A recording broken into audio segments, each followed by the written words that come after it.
start, second turn.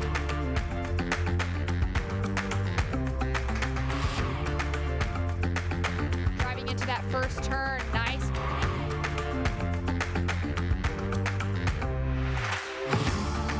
He's gonna go to the air on this one.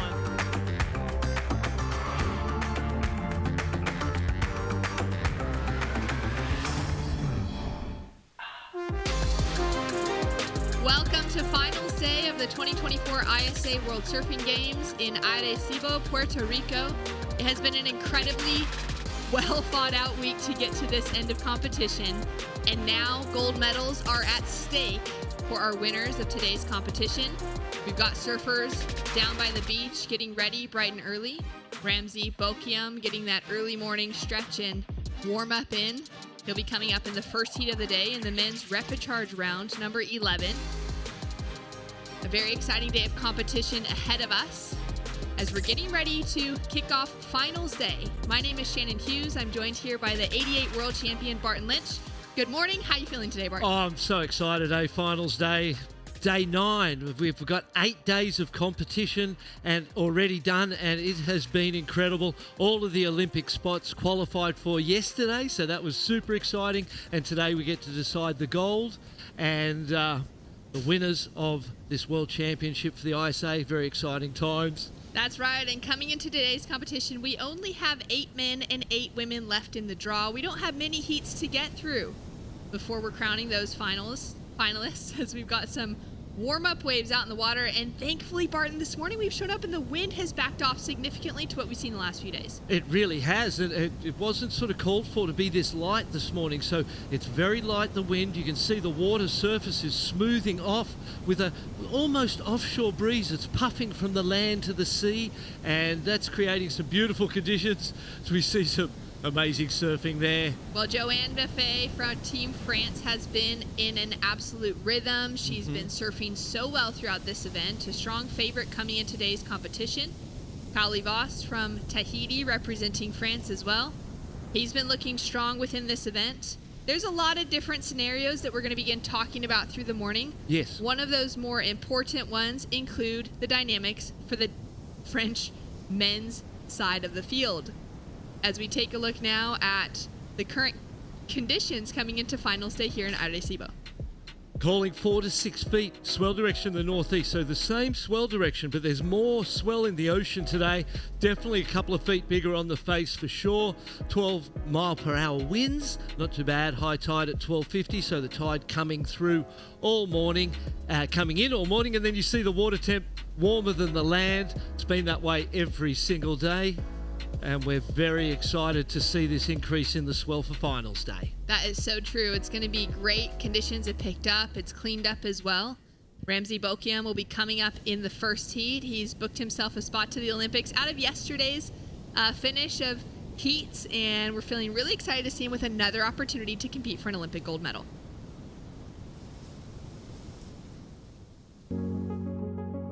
I started surfing when I was 9 years old in Agadir, in kilometer 14.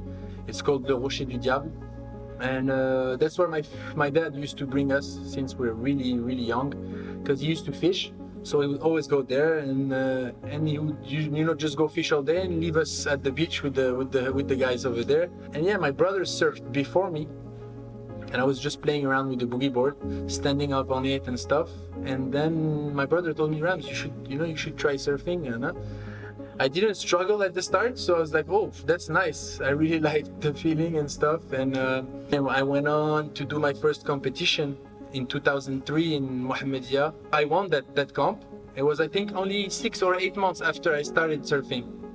So it was really quick. It was super cool, and I got hooked. And then I said, I want to do this for the rest of my life, you know.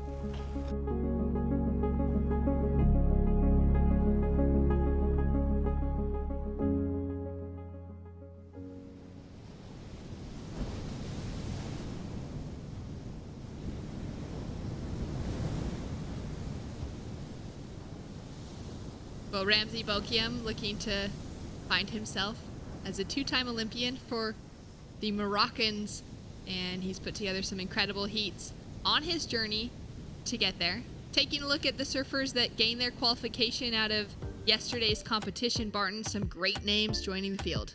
Alonso Correa was the first we celebrated from Peru. He's going to do amazing over there, a goofy footer, and 2 other goofy footers in second and third with Ramsey Boukhiam from Morocco, Andy Crier from Spain. He's been the surprise package. Super stoked for that young man. Rio Waida from Indonesia, Tim Elter from Germany, another surprise package, and then the experienced John Deroux from France. He will threaten at that Olympic venue, no doubt about it.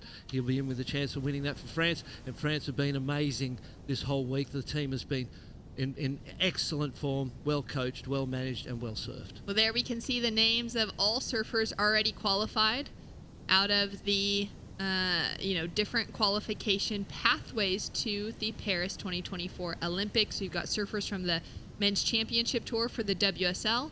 We've got surfers from the ISA World Surfing Games that earned spots off the continental allocations just last year. We've got the winner of the Pan American Games in Luca Macinas. We've got surfers that qualified, 6 of them out of this week's World Surfing Games as the last qualifier heading into Paris later this year. And then we've got a few spots still open. We've got that universality spot. We've got the highest ranking spot for the team this week on the men's and the women's sides. And then, of course, we've got a team slot that Japan has earned out of their highest ranking men's team on the 2022 World Surfing Games. So the pathway to Paris has essentially been filled in. Everyone's been walking along.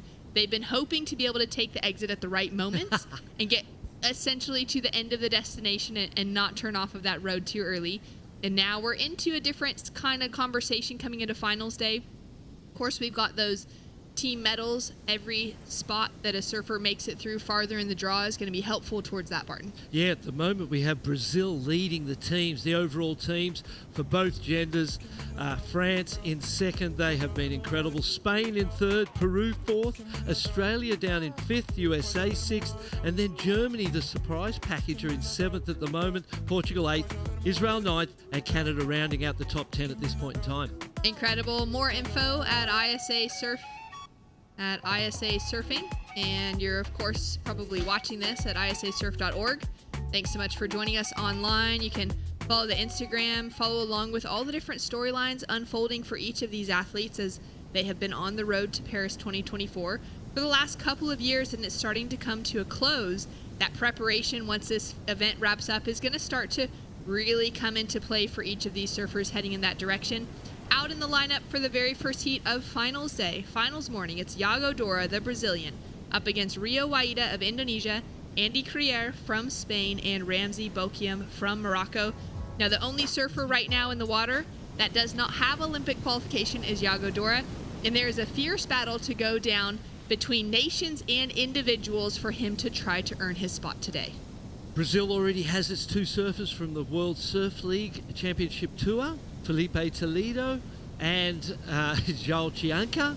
2 natural footers, Gabriel Medina, Yago Dora still alive in this event, and if Brazil can take the overall team's top for the men's, then they will get an extra spot which would go to the highest place in this event out of Yago and Gabriel. Yago down in the repechage here this morning. He has been perhaps the standout, but without question the 2 Brazilians, Gabriel and Yago, have been the standouts of this event. We've seen the passion they've surfed with. It's taken their surfing to whole new levels in competition, and it's going to be a super exciting day to see how those 2 go. Yago has to stay alive in this heat to keep his dream alive, and that of Brazil's too. That's exactly right. Yago has to make it through this elimination round. He's got to be in the top 2 to advance through to the next repechage round. He's then got to fight through that repechage round in the top 2 to make it into the grand final to give Brazil that hope, where Team France on the men's side already has 2 of their surfers in the main round, which means that's still a non-elimination, and they are likely to see surfers place into the final just because they're in that main round. Out to an early start, Rio Waida for Team Indonesia, as the buzzer has sounded and this heat is officially underway to open up finals day. A great snap on his backhand, tags the lip to finish, and he'll have his first score dropping in. Ramsey charging down the line on a solid-looking wave. You can really tell now that that swell is increased, and we're going to see the surfing light up because of it with excellent quality waves on offer. Yago Dora Carves back on the opening section, now driving, pumping down the line, gaining speed. He takes to the air early in this heat. He makes the landing, finds that rotation within the whitewater, and he's going to drop down the first score with something a little different, with that variety, adding in, taking it above the lip as opposed to just that surfing on the face. But the surfing on the face on the rail from Rio and Ramsey was an incredibly good way to start out this heat. Let's take a look at that action once again. First one for Indonesia. Vertical turn in the pocket. Snaps back to the power source. As close to the breaking wave as he can stay. That breaking part of the wave where the most power is. Workman-like, tradesman-like opening ride there for Rio. Nothing that spectacular, but it was a good job. Here is a bigger, better wave for the Moroccan. Beautiful first turn. Waits for it to stand up in front of him. Floats that section. Needs to keep that horizontal speed across the wave face to get the third turn in. Does so. 3 nice big turns. We haven't seen what happened on the outside here. Nice carve. This is where we pick the ride up. So really the air, the primary part of scoring on this wave, goes to the air. Not one of his highest. Some nice projection horizontally across the wave in that air. Feel like Ramsey may get the better of that opening exchange. Be interesting to see how judges set the scale for the airs today with that opening air. Obviously, we know Yago yesterday did some incredibly high, incredibly technical grabs and tweaks that that first air didn't quite match. So not expecting that to be super high, but it shows his intention. He wants to stay with those progressive aerial maneuvers. That's where the massive scores have been coming from. That's right. We're not going to see that going into the 9s that he was finding on almost every wave that he stood up on yesterday, with the degree of difficulty that he was bringing to his aerial game. But to just get things started off, we kind of were sensing that given the conditions over the last few days, there was hope we were going to be able to run finals day at Margara, which is that great peak just down the beach, kind of out of the camera's view right now, that has those big barrels.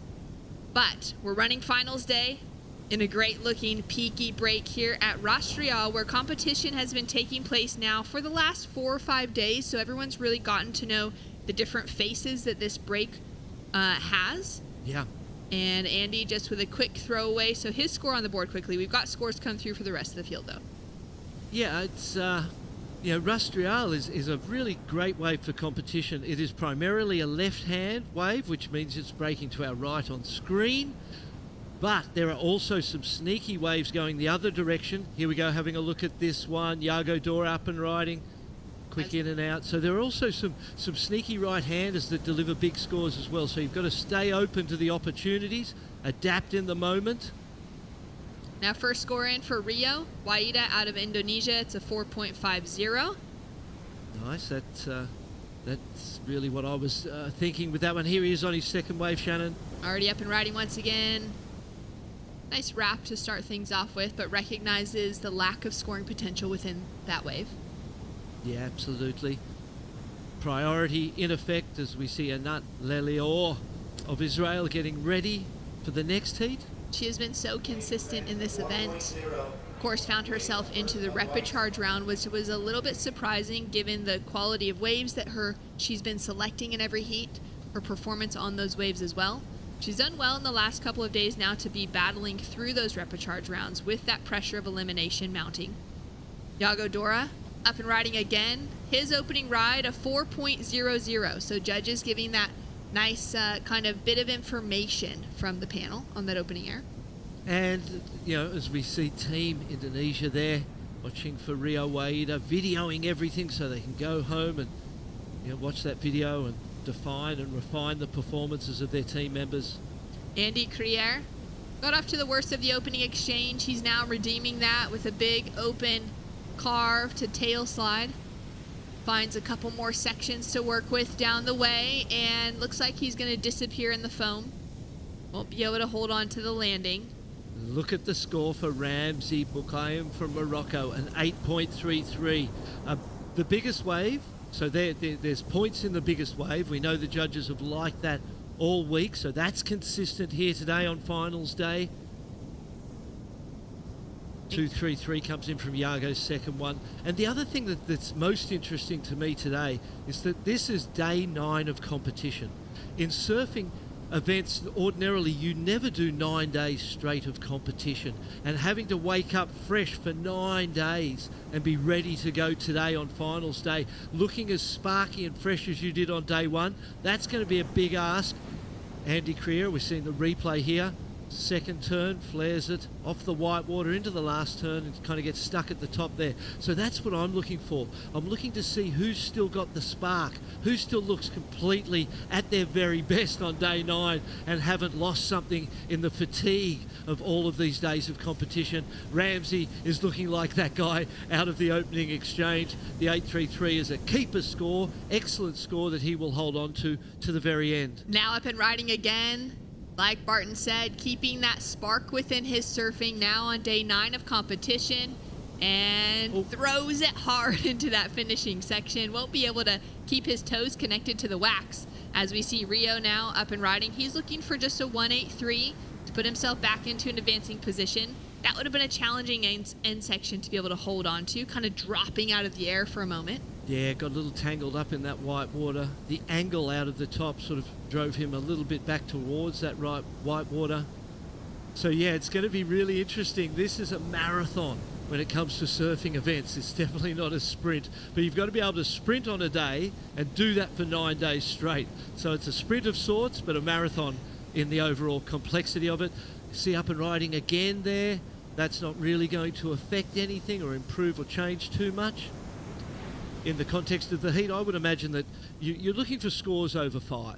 Anything under a 5 you consider a mistake or something you don't want to keep at the end of the heat. Scored on best 2. And what about Puerto Rico this week? Let's talk to the locals and the vibe that has been here this week. Tens of thousands of people every day, Shannon.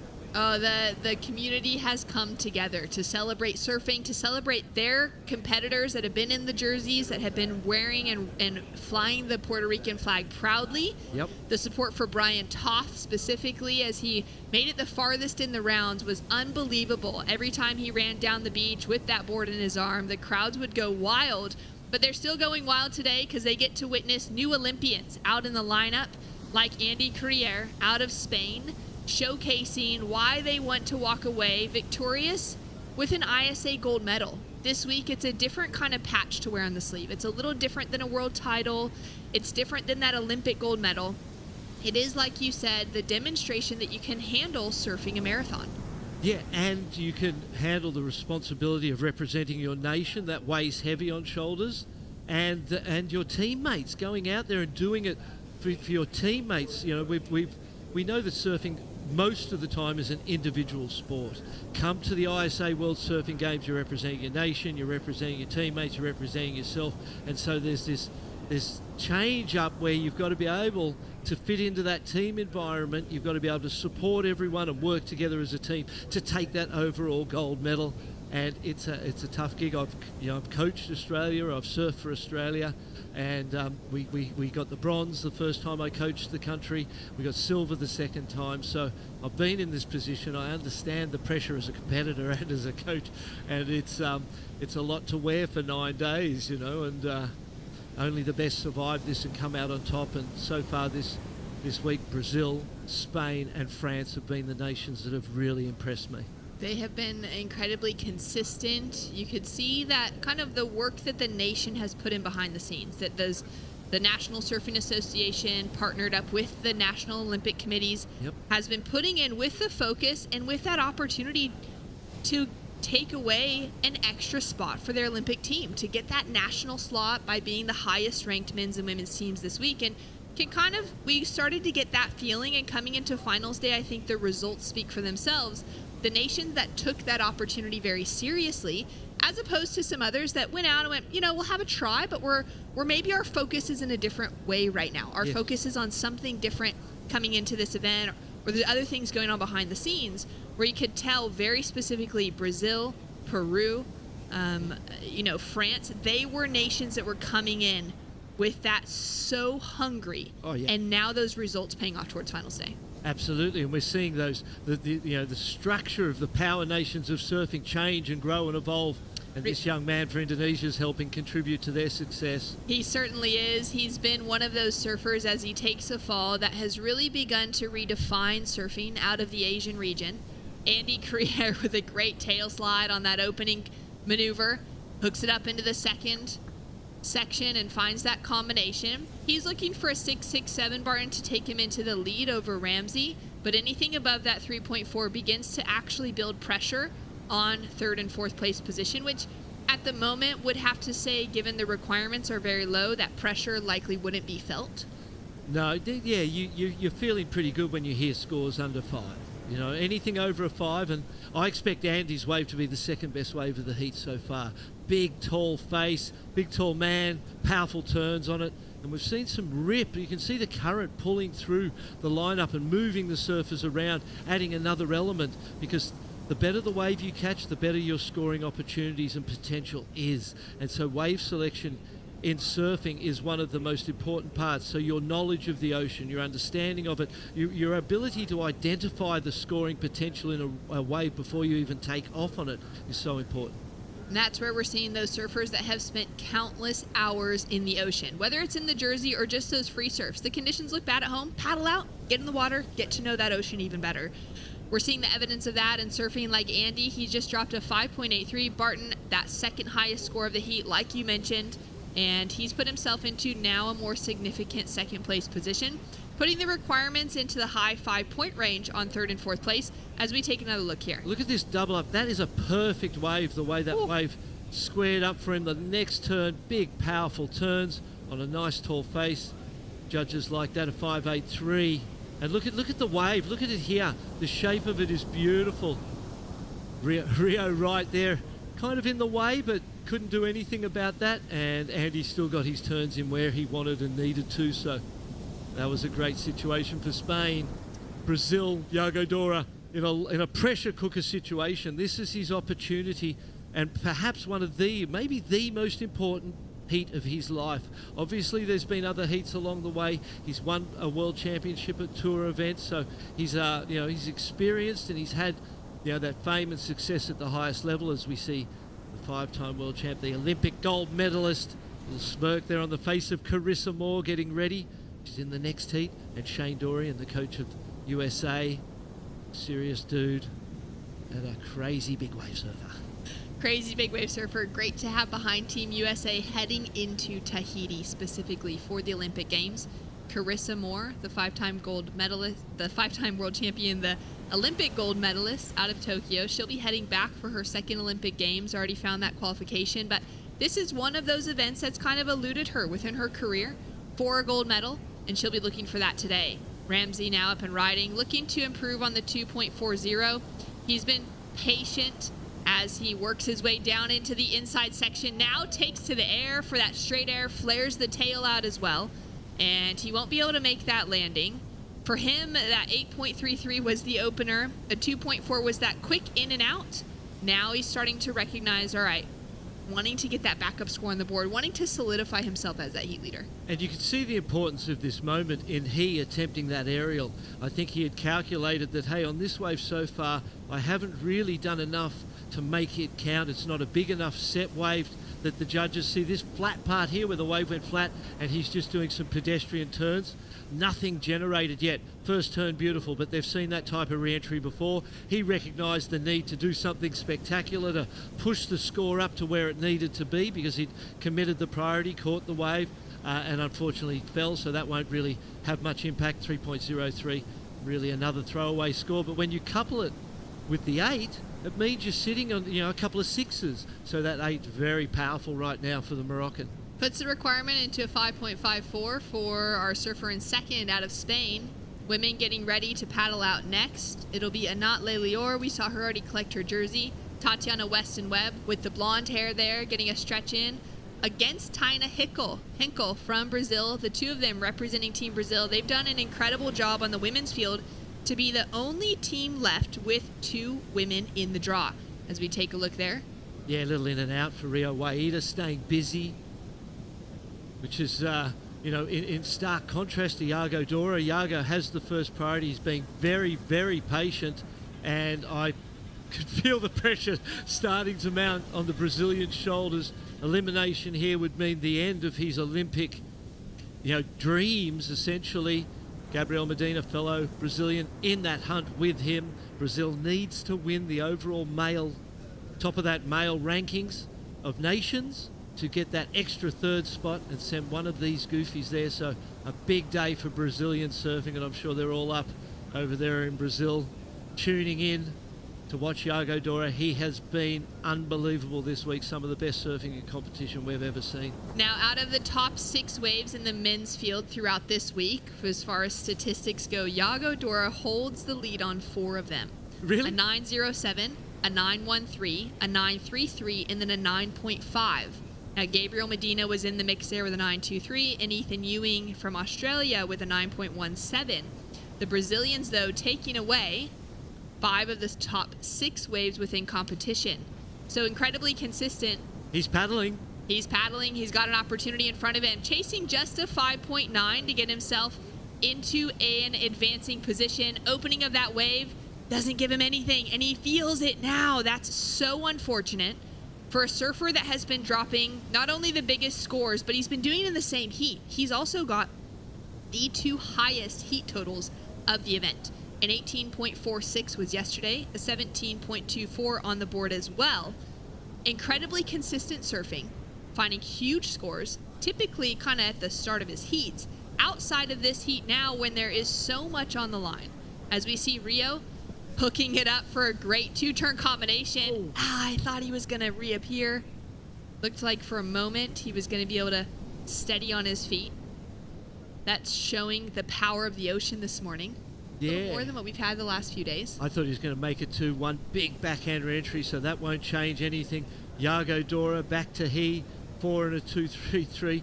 He really needs, I think not having priority is going to be better for Yago, because there's all sorts of little corners and chips and sections out there, as we saw Andy Crier find. One of the best backhand surfers in the world right now. Morocco's Ramsey Boukhiam just coming unstuck there. That won't change anything either. So, you know, I feel in a sense we're seeing a little fatigue. All 4 surfers look a little battle weary today after such a massive week, and yesterday such an incredible day of, you know, one of the greatest days of surfing that I've ever witnessed yesterday, with the Olympic spots, with the big scores in the airs of the Brazilians. It was a great day. That's right, and for 3 of the 4, for Ramsey, for Andy, and for Rio, all in the water right now. Yesterday was that day that was really, really important. Today is important. They'd like to walk away with that win, and we're not diminishing that desire in any way. No. But clinching those Olympic spots happened yesterday, and they knew it was coming down to whether they were making those heats or not. So all of that energy, that exhaustion would be coming through, and you have to imagine today that kind of going through those feelings would have you feeling quite fatigued, even just from the mental side, let alone the physical effort that they put into that. Andy now up and riding, setting himself up for this kind of finishing maneuver. This wave has just a little bit more to give as he finishes off on the inside, looking to improve on the 4. He's finding power in that moment. You can see him drawing it from within himself. He has been the giant, the surprise package, the giant killer of the week, earned his Olympic spot, and today he's threatening that Olympic spot of Yago Dora. 5.83 already. That's going to be his second best score, I would imagine. He's looking sharp and looking as good as he has all week. There's the ladies in this next heat. Tatiana Weston Webb heading out in that leading position. Taina Hinkle, the 2 Brazilians, up against Carissa Moore. Anat Lelior for Israel will also be joining them in the water.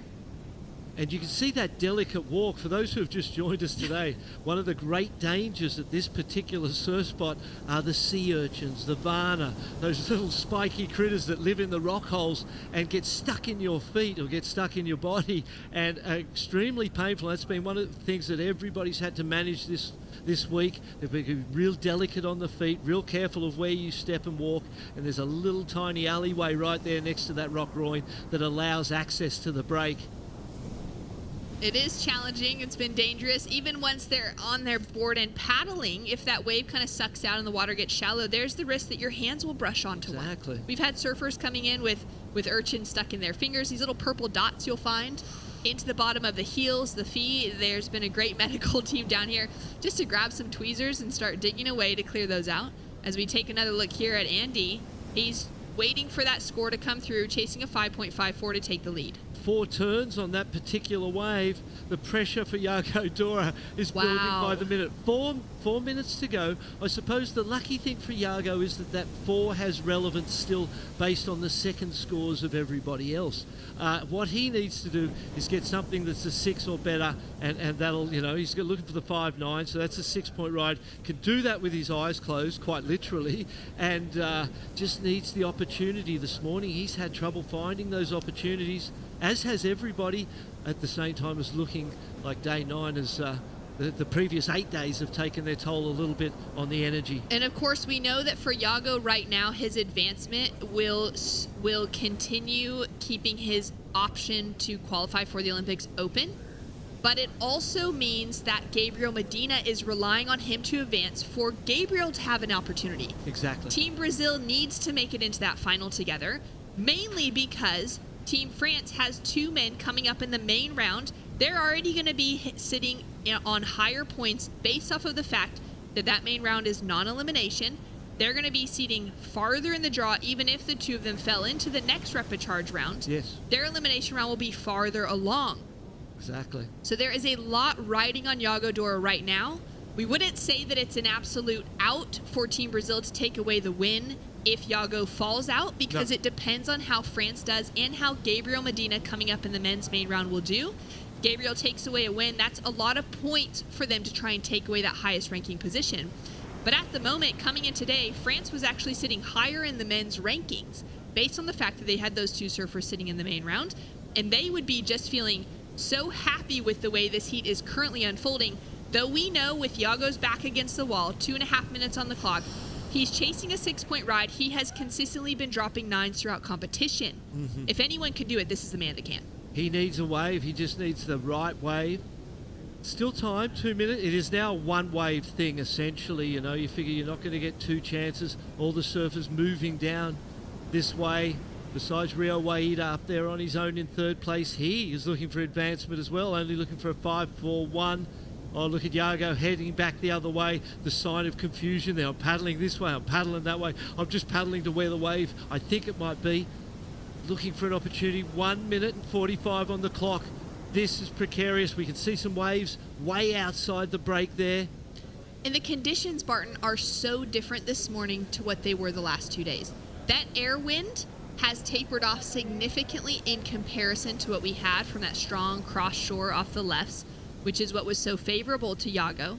Andy now with an opportunity to try and seal the door closed on advancement. 2-turn combination, huge foam climb for that second maneuver. He checks back. Now Andy's last wave was just a 3.77, so that didn't help improve the requirements on the rest of the field. The door is still open for Rio and for Yago. This last wave, could it potentially improve on that 4.07? Oh, I feel like it's not really that great a wave. It's right around that score. It's real similar to what he's already got. It may improve a tiny bit, but at this point in time, he's just staying busy and trying to keep the pressure because he can see how hard it is for other surfers to even find a wave. Rio on a great looking takeoff deep behind the section, goes into a challenging opening turn, makes it look easy as he slams on the second one, finding even more down the line, and that's a wave that will make a difference. A 5.41 requirement on the board for him to take the advancing position. He's calling it a day. That's his heat. A 5.5 would be the round number that the judges would be considering. There's every chance he gets it. Big first turn. There was a tiny moment in that first turn where it looked like a minute loss of control. Oh, Yago Dora desperate with 10 seconds to go. It's not the wave he needs. He's in and out. Oh, wow. Dramatic. This is not how we saw today unfolding. Ramsey Boukhiam with that incredible 8.33 off the buzzer for his opening ride. Found that rail work sharp, dynamic. Was still looking to have that spark within his surfing, Barton, as you said, from takeoff. He's locked himself a position moving forward into the next repechage round on the men's side. We've got a couple more heats before he'll land himself into the main final, should he find himself there.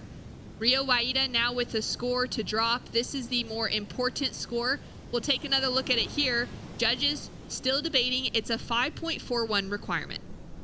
First turn was big, vertical, nice tall section. This work here is good, but it's on a smaller part of the wave. Foam climb there to finish, looks to his team. He's done everything he can. He's definitely given the judges something to think about, how they're doing their job, being conscientious about it. They'd be looking at replays, considering where that wave fits in relation to everything else. Ramsey owned the start, and as a byproduct of owning the start, he really got the heat in the bag, because it was hard for everybody to get their second score. It's hard for Yago to get his first, though. Unfortunately for Brazil, Yago Dora out for sure. Will Rio Waida overtake Andy Crier in this final? They're on the beach, they're waiting for the result. First heat of the day, always difficult because you have no other heats to have learned from. And I feel like that's one of the things that Yago suffered from today. He didn't get any examples to lead with. Got the priority early, and that priority meant that he had to sit and wait for good waves, and that wasn't to his advantage either. Great insights from the 88 world champion. We're still waiting now for a score to come through for Rio Waida. There is a score to drop through for Ramsey Boukhiam. He'll be taking away that advancing position regardless. A 3.27 for the last of Andy Crier. So that didn't improve on his situation. And that's a pretty low score for that ride. And it makes me wonder whether, indeed, Rio Waida's is 2 points plus better. And it is just shy of the requirement for Rio. It's a 5.13. He needed a 5.41 to take the advancing position. Rio will be eliminated from competition, but he's already secured himself a place to the Paris 2024 Olympic Games. Yago Dora of Brazil has seen his Olympic hopes dashed away within this heat. It now rests on Gabriel Medina coming up in the main round to keep Brazil's hopes alive of securing a third spot, and that spot would now be going to Gabriel Medina as the highest ranked Brazilian in the draw.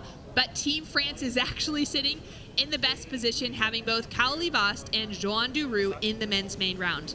We've got more action to come. Andy also booking himself a position moving forward for Team Spain. When we come back, Brazil has 2 women in the lineup, Israel and USA to join them. More action after this.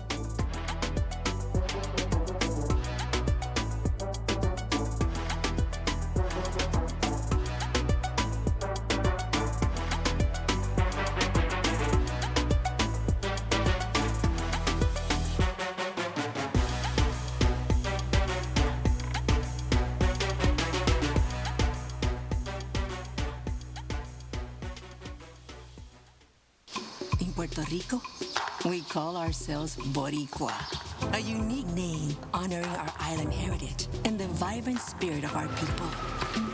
When you bask in the warmth of our beaches, when you taste the love in our food, when you embrace the call of our adventures, you'll find that spirit in yourself.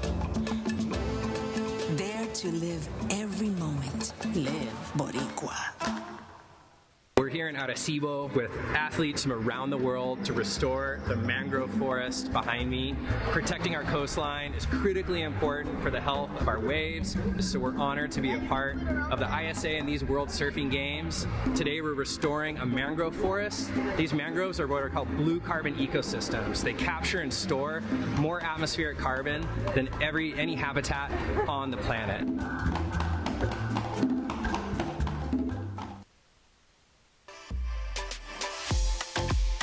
Up and riding straight into her opening ride of the heat, Taina Henkel, a new Olympian heading into Paris 2024 for Team Brazil, does well to navigate that opening section. Caught up here just a little bit and she'll get bumped off. Carissa Moore, the Olympic gold medalist, the 5-time world champion, now setting her line deep off the bottom, hooking it up into the lip, and she's going to be a force to be reckoned with coming into finals day here in search of her very first ISA gold medal.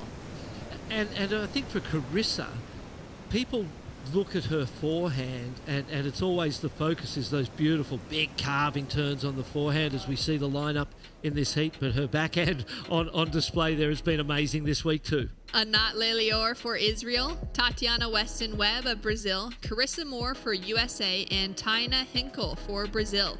Those 4 surfers will all be present at the 2024 Olympic Games, surfing to take place in Tahiti at one of the scariest waves on the planet. Each of them earning that ride in different types of qualification. For Tatiana Weston Webb and Carissa Moore, It was through their results on the 2023 championship tour for the WSL Women's Tour. For Taina Hinkle and for Anat Lelior, both earning that qualification out of competition this week, finding themselves in the top 8 spots available to eligible women and earning themselves an opportunity now to train, to put that work and that effort in, heading into a challenging venue for the Paris 2024 Olympics. Challenging is one word, terrifying is another. The perhaps the most dangerous wave on the world, at least one of them, you know.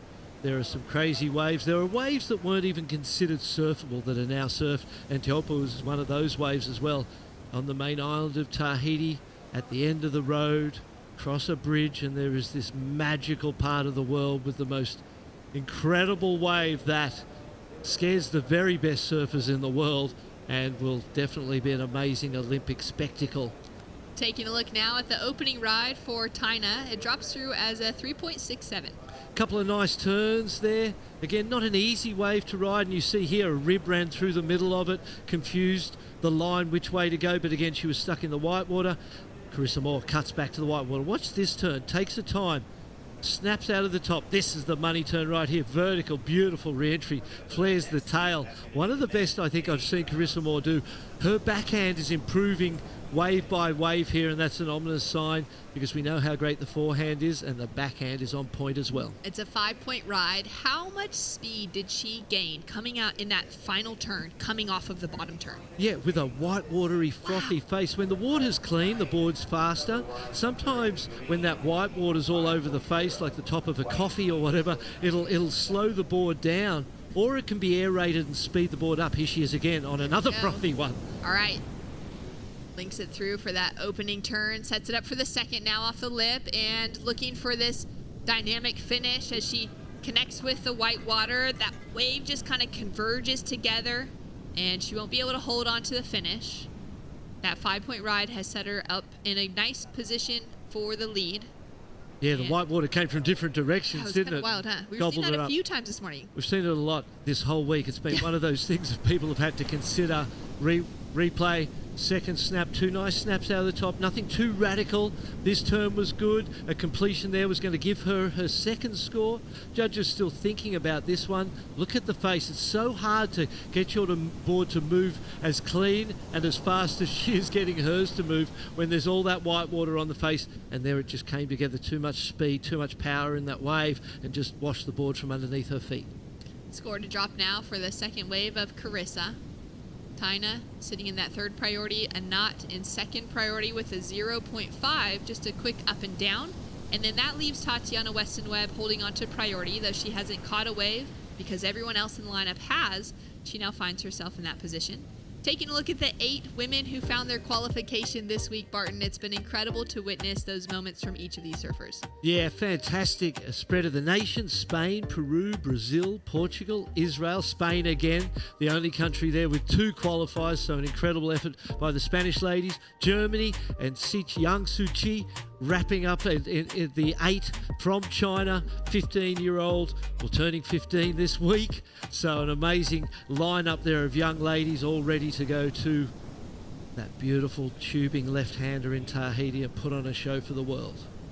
Here we go, up and riding. Up and riding on her forehand. Big wrap from Tatiana Weston-Webb. We can see her sitting there at number 5 on the women's rankings from the WSL Tour out of 2023 for Olympic qualification. And she found her slot heading into Paris out of last year's results. There we can see all of the different tiers, 7 in total for the ways to qualify for Paris 2024. We had qualifications out of the World Surf League Tour, out of the World Surfing Games last year, and from 2022 there's an extra slot that went to the Team USA women's team, as they were the highest ranked women's team in the field. Team Japan got that earning on the men's side, so they'll both be adding in an extra surfer. USA for the women, Japan for the men. We'll have those spots available this week as well. And now for Team Brazil, they're in a great position coming into finals day because they still have 2 surfers in the draw. Now this heat's going to determine a lot for them, as we will be seeing the bottom 2 surfers from this round drop out of competition and the top 2 advancing through. Anat setting herself up on that opening rail turn, and she'll fall. Foot slipped off there. Again, the same situation for all of our surfers. What an emotional roller coaster of a week for Anat Lelior. It's been amazing. We've watched her in her post-heat interviews. There's been so much emotion, wearing a heart on her sleeve and performing at the highest level. Arecibo, Puerto Rico is where we're coming to you from. Judges are up in that booth right there, the white on the left side of your screen, watching all of the action. They get replays on all of the scores, put them into the computer judging system, and we get them right here for you, a 3.67. The only really other score other than Carissa Moore's, a 4.33 for that ride as well, which proves how high that could have gone with the completion. So Carissa Moore in a good position, two consistent rides already banked, take the pressure off. She's got second priority, the Brazilians got first. And for Anat and Tatiana in third and fourth, now's the time to just hunt around as we see the three-time world champ Gabriel Medina right there, loosening up, warming up. It seems that it would be a must-win situation now for Gabriel Medina. Oh, it's 100% a must-win this heat, must-win the event situation, because the French have been consistently performing all week and they've been putting a lot of pressure on Brazil. Taina Hickel up and riding on a solid size wave to open up with. She's got a great backhand attack as she hooked it up into that first section. Didn't have anything else to work with. We may see some big scores today, Barton, coming from those single big closeout maneuvers. Yeah, and that's been fairly consistent, particularly when the surfers take to the air, and that closeout maneuver is some aerial antics. That's that gymnastic part of surfing is just so exciting to watch. Brazil powers off the bottom. It's a nice snap off the top, kind of caught and lost some speed at the top there, which prevented her getting that downward momentum and maybe even able to climb that whitewater for a second turn. Not going to be a great score, but it'll be a second score. Anat and Tatiana still haven't had a wave yet of consequence. Yeah, it's been a slower start for them. We've got 25 minutes on the clock for the majority of our heats today as we bounce between the repecharge heats and the main heats. We'll have the repecharge finals prior to our grand final. Once we get to that grand final, it will be 30 minutes on the clock, so a little bit of extra time. Tatiana Weston-Webb won the Pan American Games as well. Here she is up and riding. Here she is up and riding, your 2023 Pan American Games gold medalist. That was an event that wasn't necessary for her in the road to Olympic qualification, but she just decided to take on every challenge in front of her in the road to the Olympics. Every event that she could enter into to get herself kind of prepared for that, though her qualification was gained through her WSL Championship Tour rankings. She took away the win last year in the World World Surfing Games 2023. That gold medal first. She then backed it up with a gold medal at the Pan American Games. And she's now priming herself, getting ready to take on those heavy barrels out at Tehupo. And for people that don't surf, it'd be hard to comprehend how different waves can be day to day and venue to venue. There's no consistency in the ocean. It's not like a golf course or a tennis court, or where things stay the same. Maybe the wind blows a little differently, but generally speaking, things stay the same. They have the same shape, the same form. There are no two waves that have ever broken the same in the history of waves. And so there's this constant need to adapt and understand and connect with this powerful ocean. Put yourself in the right place at the right time. You imagine how big the ocean is, and it still comes down to feet and inches. Tiny little positions, amounts in your positioning can have such an impact. So while you're in this massive expanse of ocean, it still comes down to these tiny, tiny things. Brazil in and out. Quick in and out. She's got a couple of threes on the board so far, chasing down a 5.66 to take the leading position away from the Olympic gold medalist, Carissa Moore. Tatiana's in a great position now. She dropped a 6.17 for her second ride, had that 1.0 that she opened up on, and now she's chasing a very small score to take away second, but also not too big of a score would have her sitting in the lead. Yeah, 3.34 would be the ask, most probably something around that. I think she listened to you because it was one big turn on a big closeout, and you suggested that that could be something that we see the ladies or competitors today go for in light of the difficulties in selecting the longer good rides and the lack of them perhaps, and the need to turn some, especially when you're in third and fourth priority, turn that third or fourth priority into a score of consequence. And Tatiana did exactly that, from a low priority into a big closeout section, one big turn for the highest scoring wave of the heat so far. So there's some information for surfers coming up in following heats as well that maybe Yago would have loved to have seen before his heat. Tatiana now up and riding on her forehand. Wraps it back to the section for the start. Pumping through here, and now the double up hits. She times it so well on the finish. Yeah, the 113 obviously has got, and she'll most probably go into the lead with that one. Great last couple of minutes for her, just getting busy without the priority. And we've seen today so far in a heat and a half that priority can be a curse as well. It's of great value. Here's a nut, up and in and out again. Without that priority, you don't feel like you've got so much to lose by catching a wave, so you tend to just surf more freely. Carissa has a look at that wave, and she has to pull back. Tina Hinkle coming from down the line, and a little snap here on her backhand, setting it up for another hook and one more. Now looking at the priority board, actually during that situation, Tina had second priority, Carissa had first priority, so if Carissa wanted to, she could have paddled in and caught that wave. And maybe should have. When you reflect on the ride, the score will tell us conclusively whether she should have or not. It had some good length in that wave. There wasn't any sections that were super spectacular, so that would play against the score. But at the same time, let's have a look. Here she takes off deep. She's already, and I'm surprised Carissa didn't go. That was friendly of her, perhaps. Very friendly. Here goes, little flat on the face, stands up through the inside. Second turn, drives into the third. Nice closing manoeuvre. I believe it's going to be her best wave, and it may have been able to be taken away from her by Carissa.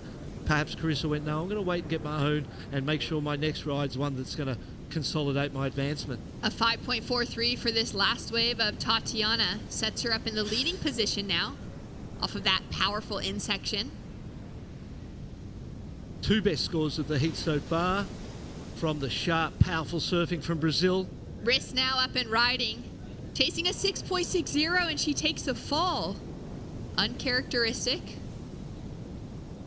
I can just see coaches going, hey, just keep surfing. Don't worry about the priority. Don't sit too much. Don't wait too much. Just keep busy, because these are the type of conditions, as we see the US coach Shane Dora watching on anxiously. These are the type of conditions where you can surf your way into rhythm, but sitting and waiting and trying to select your way into rhythm hasn't worked in the first two heats we've watched this morning. Rachel Tilley, the 2015 longboard world champion from the WSL, the youngest to ever do it at just 17 years old. She's been in the booth calling heats with us, Spartan. It's been so fun to listen to her. She described, paddling out in a heat, knowing that you have a world title, considering that before hitting the lineup. And bringing that into the mindset. So for Carissa Moore, knowing that she is an Olympic gold medalist, she's a 5-time world champion, she's been very open and honest with us in kind of some of the struggles that she has within that self-belief sometimes.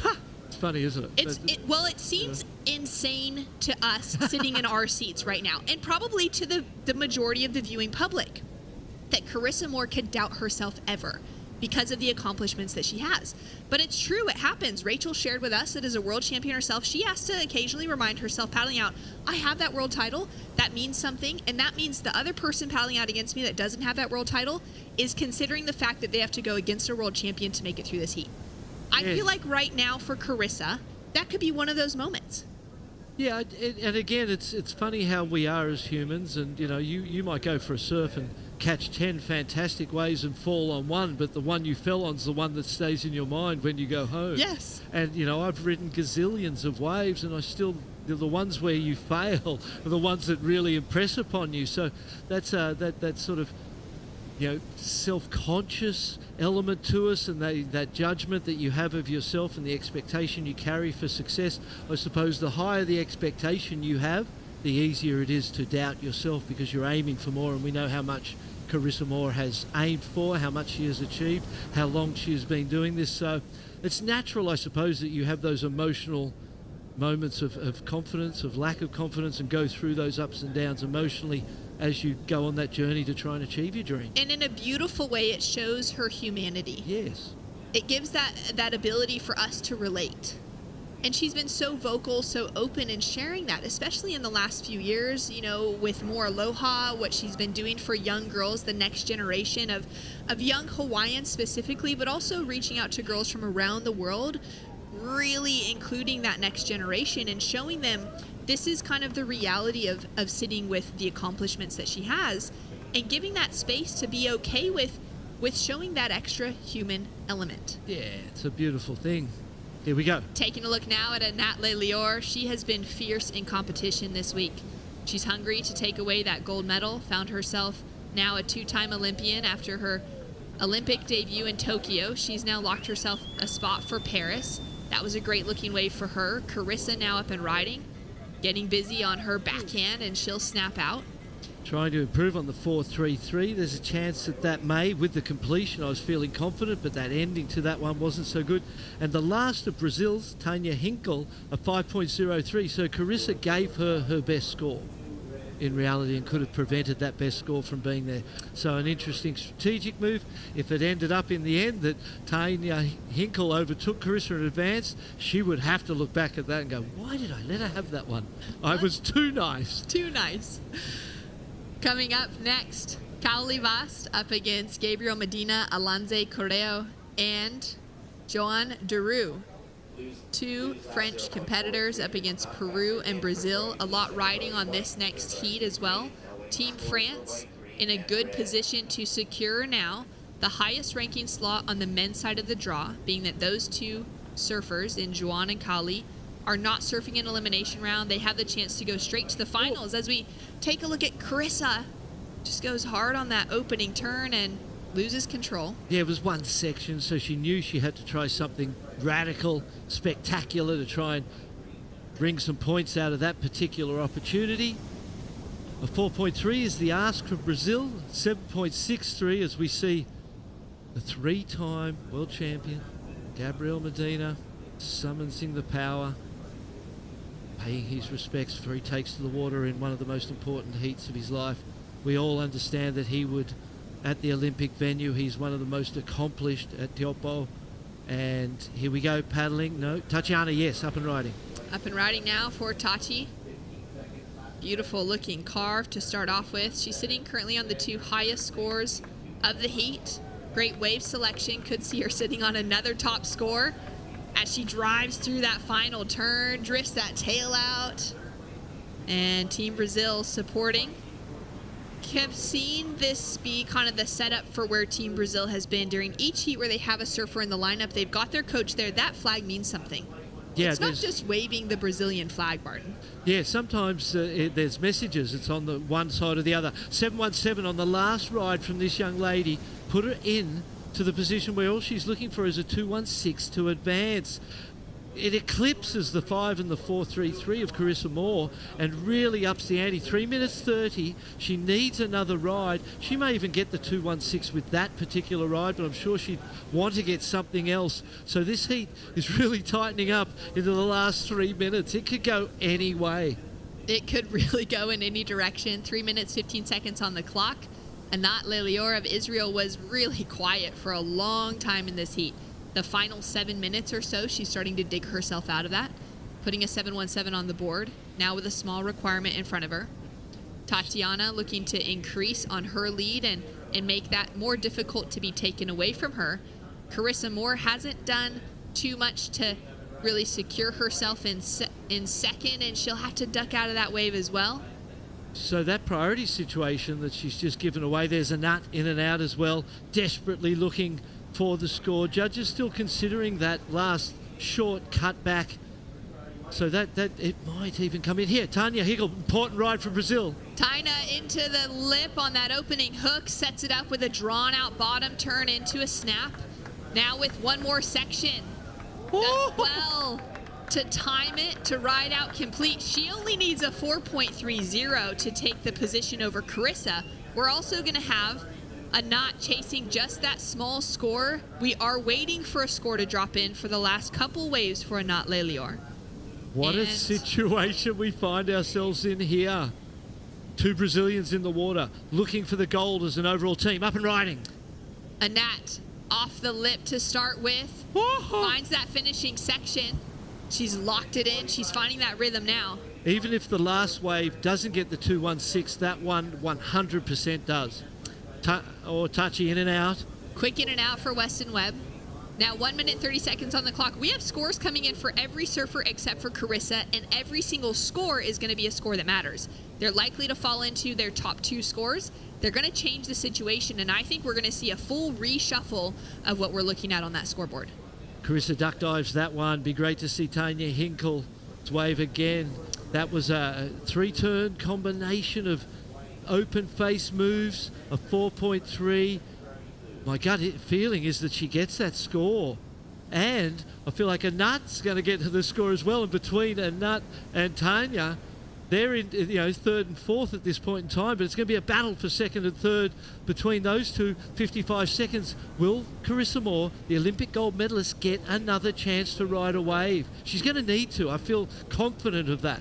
Guaranteed she needs another wave. She's sitting with first priority. There's 45 seconds on the clock, and we can now see that there's a wave forming. She's having a look at this one.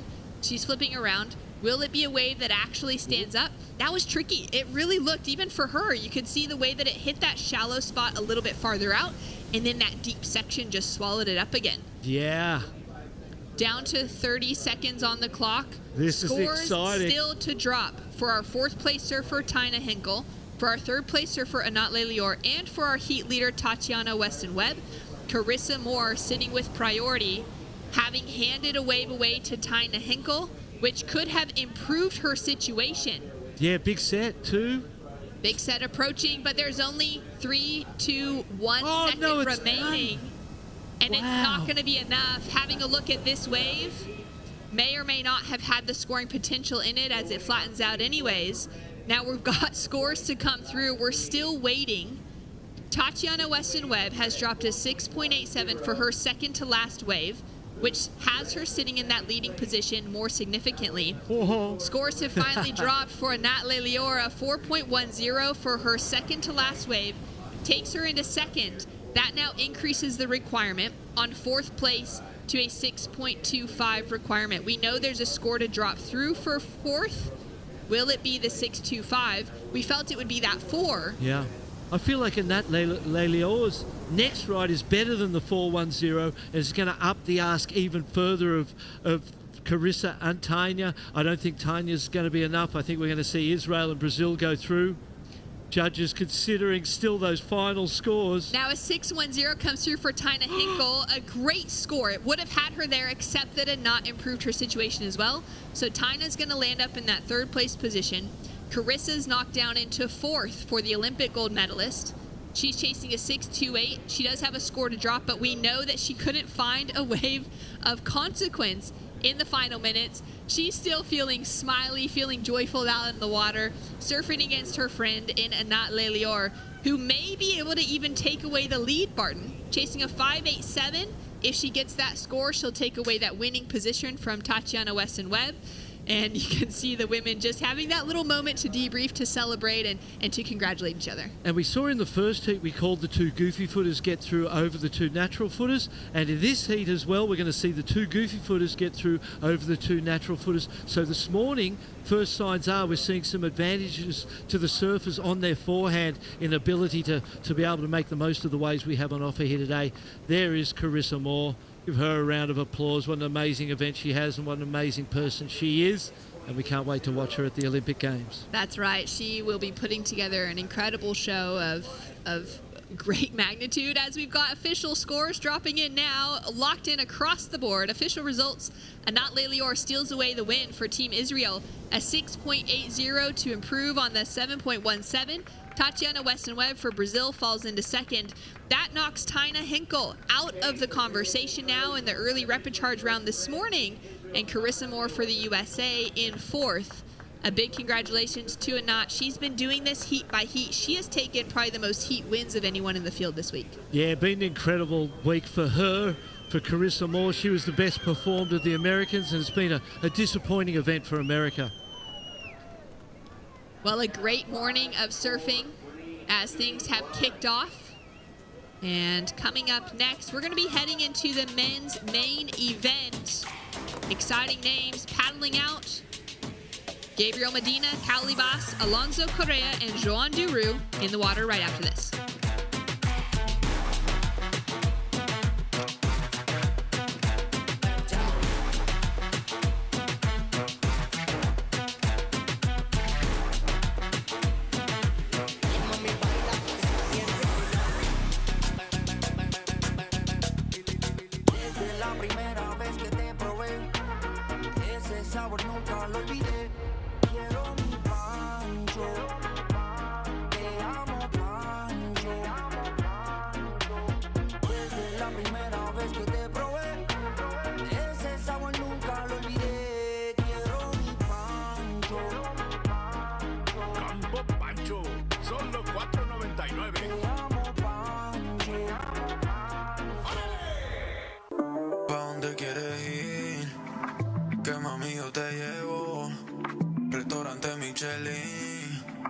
Estamos en otro level, porque ahora ando en yates y aviones.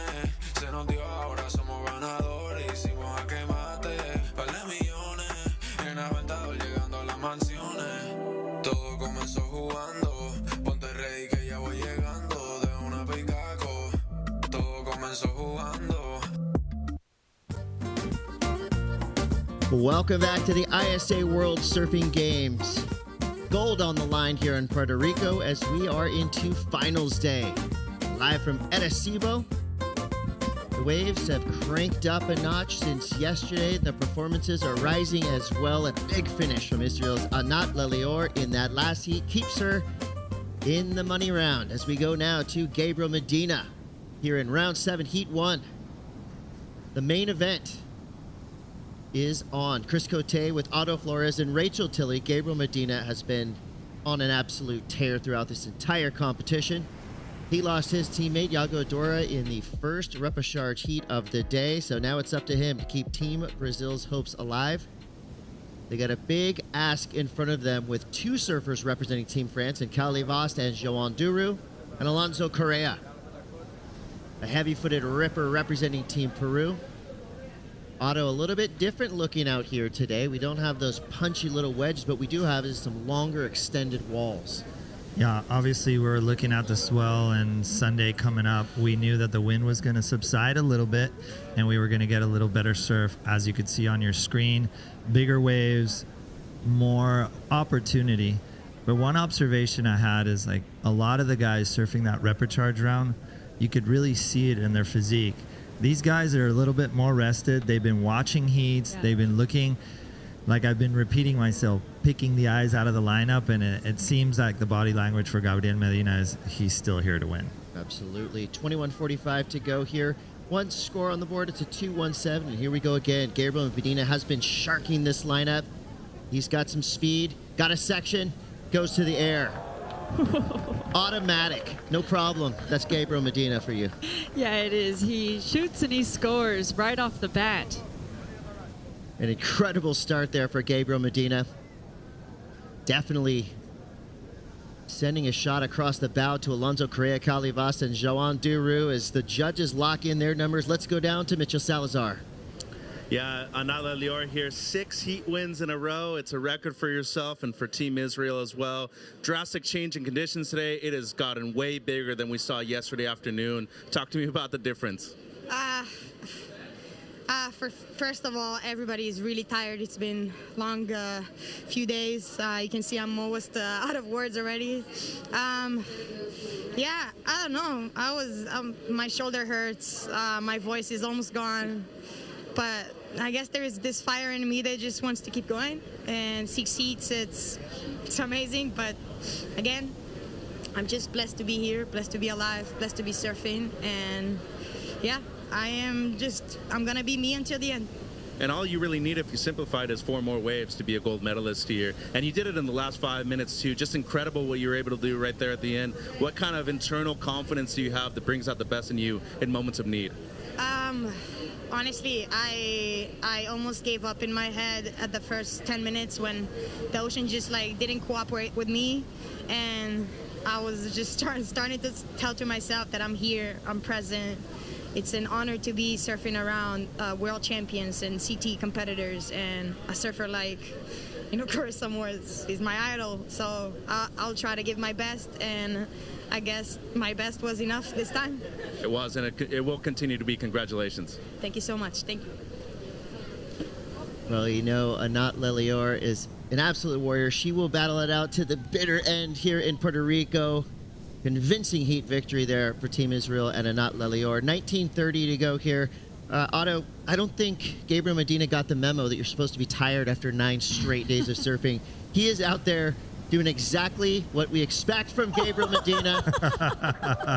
Standard operating procedure, brilliant, amazing surfing right there. Superman, an elusive double grab aerial, something that he's actually made famous in many competitions. You know what, Chris? Like I have 2 stories unraveling in my head, but I think that Gabriel on the sideline, seeing Yago yesterday, just have one of the best competition days.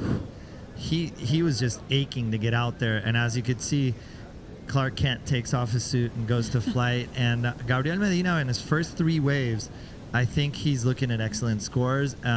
He didn't get the memo, and I don't think his passion is anywhere near gone. Like, he's gonna win this comp no matter what. Well, he's got the field stunned right now. Kali Vast, however, he is a tried and true, steady, consistent performer. Nicely surfed down the line. And I like that he's not trying to match the highlight reel that Gabriel Medina is putting together. He's just sticking to his game. Pure power surfing right there for Kali Vast. That's his recipe for success all week long, and it looks like he's going to continue on that path. See now, Correa, quick up and out. Yeah, I think that's the difference in this heat that we're seeing is these surfers look fresh. This morning in that heat 1, surfers look tired. They're coming from that repecharge round, so they've surfed a lot more heats than these surfers who've been able to maintain themselves in that main round have. And Gabriel Medina being the prime example, he's the opposite of tired. He has almost too much energy. He had multiple coffees this morning and is all over the place out there. Well, there are a few constants in life, right? Death, taxes, and that Gabriel Medina is going to go out in each and every heat he surfs and absolutely go off.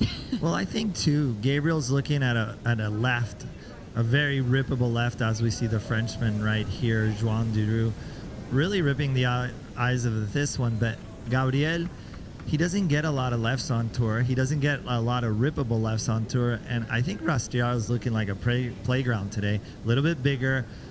That low road that I was calling yesterday looks like a hollow road now. And I think he was just like aching to get out there. I think Yago had probably one of the best heats or best days of competition yesterday. And that was, poking Gabriel. And I think Gabriel's just going to kind of showcase that today. Yeah, to further that point, Yago has the 2 highest heat totals of the entire event that were earned yesterday, and then Gabriel has the 3rd highest heat total that was also earned yesterday. So they were raising each other's bar. Yeah, earlier I said we're not going to see those punchy little wedges, but what we are going to see is punchy, bigger wedges. And Medina is going to make full use of every section on this wave. Still building speed down the line. His make ratio? This is getting out of control. And I'm here for it. I love to see it. When Gabriel Medina puts things together, I mean, he is truly a special surfer, and he's showing us that right now. And Chris, I think there's a lot of scores that haven't dropped. I think the judges are rattled at the moment. They have too much. They're juggling. Yeah, they're like, how many excellent scores can I give away right now? And Gabriel Medina really putting a statement on the other competitors saying, this is reckless abandon. This is me running away from you guys. Well, he's the tax man, right? He goes out there, gets his big numbers. Probably the best tactical surfer on the planet. Just expert offense and defense. And then, of course, his bag of tricks. And you mentioned it, Otto, that the most of the lefts that Medina gets to surf on the championship tour, just big barrels, right? Pipeline, Tahiti. So this is Gabriel Medina at the skate park, and this is very entertaining surfing. Yeah, absolutely. And as he ramps up here, gets that speed around this section, whips it around, and then finds the air. That is variety right there. Judges asked for variety, and that's it. Rachel G took the words out of my mouth. Like consistency, okay, he's forgetting about that. That's in the past. But the variety, and I think that wave itself, just by the combination of maneuvers, even the transition turn, the forward turn was so sweet that it put him in a position so he could tweak his tail. And he always finishes with that beautiful accent, you know, a little rotating spinner right there. And yeah, I'm speechless. I knew he was going to be really good here, but you never know till you know. And now we know. Something happened on the flight from the North Shore of Oahu to Puerto Rico. Gabriel Medina switched some things up. He was relatively invisible in the first two events on the WSL Championship Tour, and he does not like that feeling. And so for him to come down here to Puerto Rico to fully insert himself and really come alive here in ISA competition, this is a telling sign of things to come for Gabriel Medina in all the events that he's going to surf this year. I think we've woken up a monster, and this is going to be a really fun year to watch Gabriel Medina compete. 13:40 to go here. Let's not forget 3 other highly capable surfers in this lineup, all alive and well in this competition. Remember, 3rd and 4th place surfers here in the main rounds will go to that final repechage heat. Well, they will have one more chance to surf back onto the main podium, potentially find themselves at the podium at the end of the day. We're going to be crowning world champions here in Puerto Rico for the ISA World Surfing Games. It's just going to get more wild from here on out. Yeah, absolutely. And these surfers, the 2 that make it through this heat, go straight into that final. The 2 that get knocked out, they're not out of the event because we are in the main round. So if there's any luxury to have that backup of a repechage round, this is the day, finals day, to utilize that. So let's have a look at Cowley's last wave. Nice opening turn. This is a little bit of a funky wave. He gets over this section, tries to race this one down in order to get that final maneuver, and wasn't quite able to get there to time it perfectly, but he's only has a 5.9 on the board, so that will go into his scoreline, obviously. Yeah, looking at Cowley, he's keeping that consistency alive. Maybe that wasn't one of his best scoring waves, but also just keeping consistent, keeping busy, and we know this lineup really, that's the ask in this lineup. If you stay and try to wait for the better wave and be patient, it almost works against you. It's about staying busy, it's about staying in tune, and Joan Duru, one of the most consistent, he already dropped a 7.15, and I have to say Joan Duru just really silent, really patient, probably using that other route of waiting for the best waves. He only needs a second score to solidify that second place. Yeah, Correa right there fighting for everything he's got to sell it to the judges and let them know he is in complete control. I feel like we're watching a classic Puerto Rican baseball game right now. You've got Gabriel Medina swinging for the fences every time he's at bat, and the rest of our competitors trying to chip away, trying to get base hits to get themselves in the action. Coming up next, Sol Aguirre, Sally Fitzgibbons, Joan Defay, Nadia Arastarbe. Another incredible international super heat. These main event rounds have been just so fun to watch. Yeah, and in this heat, interesting, no excellent scores have been dropped yet. And we have seen an excellent score already today for Ramsey, an 8.33, and that was just for pure power surfing. Yesterday, all those main excellent scores that we saw from Yago and Gabriel were from those big airs that they were getting. So that score of Joan, a 7.17, similar to Gabriel's 7.5, but for very different surfing. So judges still really telling the surfers, hey, we love your rail surfing, we love that power surfing, just as much as we love the air, we love the variety. So make sure there's many ways to find an excellent score out there. Yeah, and I think, Rachel, to your point, variety, consistency, and also engaging the rail and doing that pure surfing that we've been seeing from Ramsey has worked for him incredibly. And I think it's the fundamentals of surfing that come into play when you surf like that. And undoubtedly, that's the only way you can contest surfing up above the lip, up in the air, is by really putting that rhythm, that tempo, and super solid rail surfing. That's the combination that can rival all those progressive maneuvers. Power surfing will never go out of style. Judges love it. Fans love it. Purists love it. 9:50 to go here in main round 7, heat 1. Medina in the lead with a 7.5 and a 6.33. And I like that the judges have left some room. They know what's out there. The judges study the waves all day long. They reset their scale each and every heat. You know, they're not necessarily judging these surfers for what they think they're capable of. They're judging in the moment, wave for wave, turn for turn, as we watch Kali Vas now. So Gabriel Medina has obviously fired up the field. Kali Vas takes to the sky, tail high reverse. The surfer representing Team France. Here we go. There's the stall. Now we're going to see the coil. Cobra was about to strike, but no section for Gabriel Medina. I love that you can actually see the projection, right? Gabriel Medina does that little stall. It's a subtle thing to give himself not only a good vantage point, but that's basically a skate style way to drop back into the wave and get that speed burst. Well, I think you can notice when a surfer stands up if he's going to do an air right when his hands leave the rail. And Gabriel Medina is one of those that surprises you in that. You know, he could put a crazy tail turn or a tail whip, but you know when he slows himself down, he's looking for that coping and he just wants to hit it precisely on the sweet spot. I think the first surfer that I noticed doing that little stall to get up into the top corner of the wave was Jason Rapoy Collins in Santa Cruz. And a lot of surfers, I think, took note of what he was able to do in the air. And Kali Vas right there, I mean, that was a different look. I mean, he just kind of went front-footed, pushed everything down the line, and was able to find a ramp in a pretty confusing spot on this wave. Yeah, you can see it right there. It really builds back up. And he was looking for that the entire time. That landing, nice and critical, too. Judges will really like that. So they're going to be reviewing what they've scored to Gabriel's wave so far, making sure they're staying on that scale and where they think that falls in line to the scores they've already awarded throughout the day. Yeah, that was a super technical air from Kali Vas. Here we go. Superman, cape flying behind him. And he's looking for it. That's a check swing right there.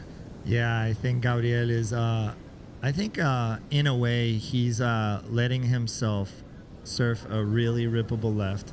And he's letting himself, freely skate the skate park. And like we said before, I don't think he has too much opportunities to do this. Maybe lowers left once in a while, but a rippable, punchy left with multiple opportunities.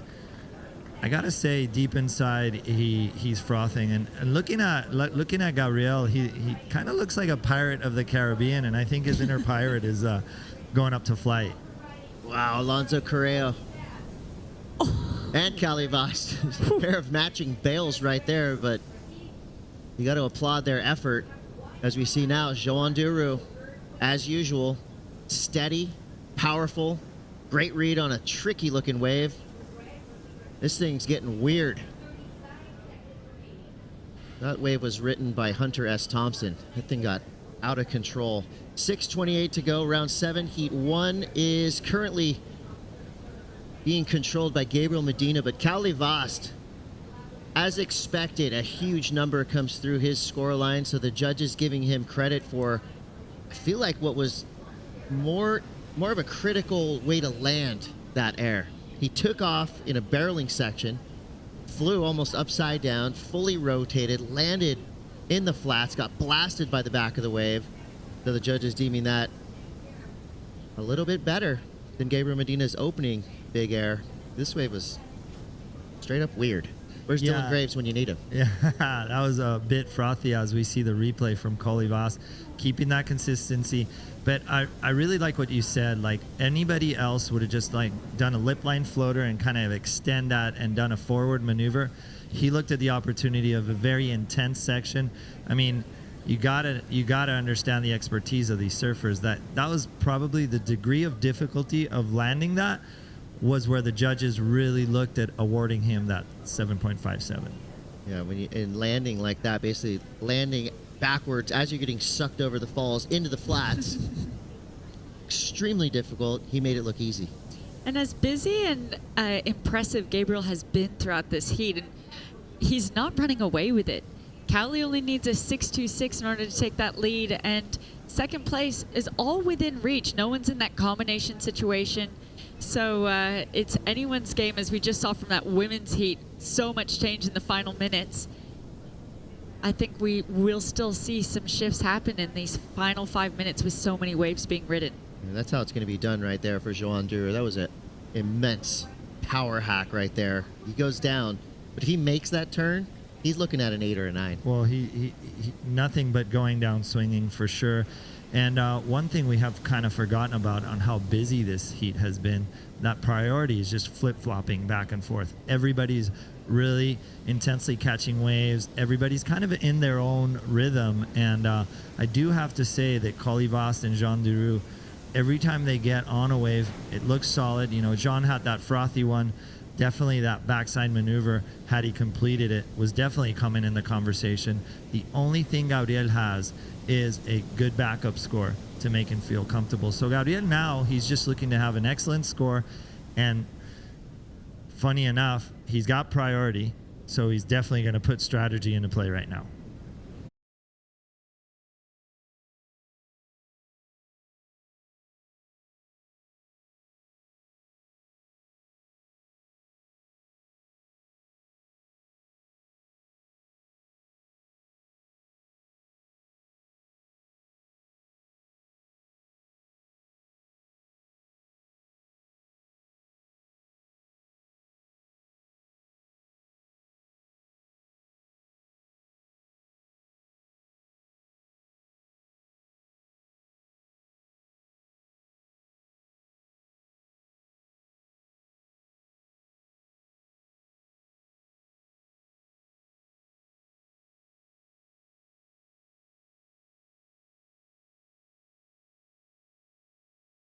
Critical part of the wave. So 2 little slips there for Medina, but still might make his competition pay.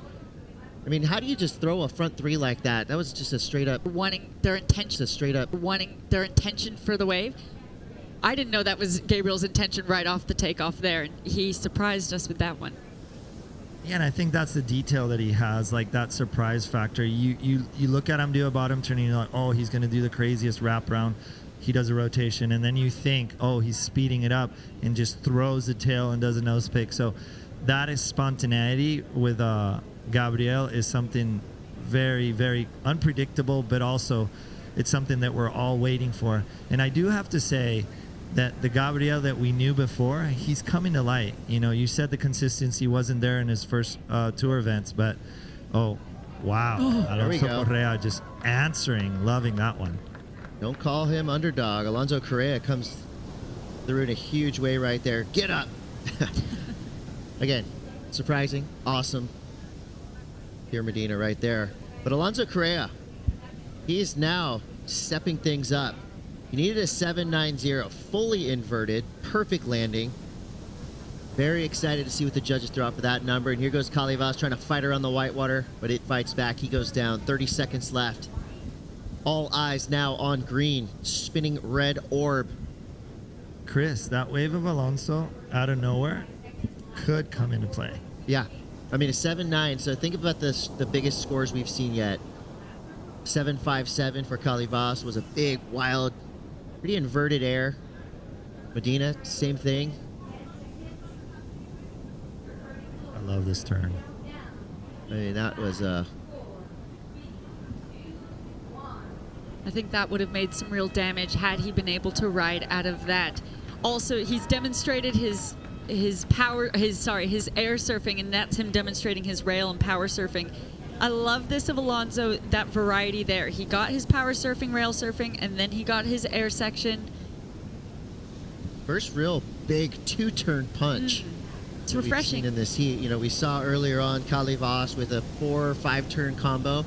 They're all really nice, powerful turns, but that right there was exactly what the judges love to see, a combination of major maneuvers, and the score comes through. It's a 6.20, so maybe penalized a little bit in the flow category. But I have to say, had that happen and had he had advanced, France was looking at a different conversation. And Gabriel Medina just putting a statement, super consistent, super solid. But I think the Grom inside him is coming out, because all I see is Gabriel just wanting to go surfing. Yeah, I mean, that was, I don't want to say that's relatively easy.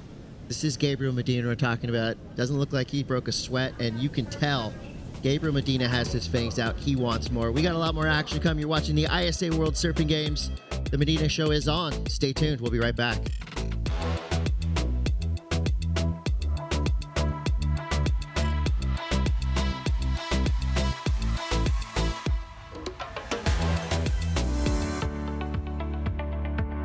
El cariño deja una huella.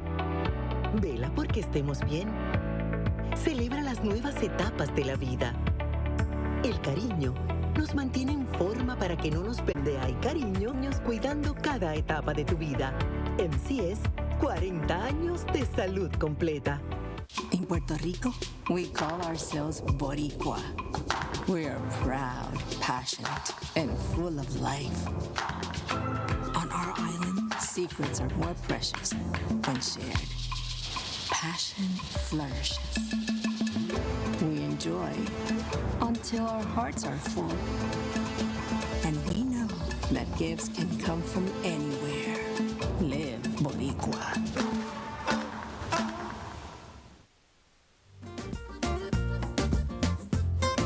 Welcome back to the ISA World Surfing Games. There are your two French surfers, both still alive in this competition. Callie Vast advances through, stays in the main round in second place.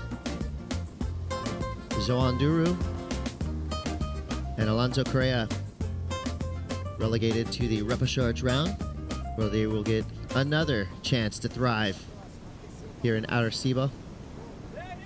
Gabriel Medina, big statement here on finals day. As we flip it to round 6, another main round heat for the women. This is the first heat of this round.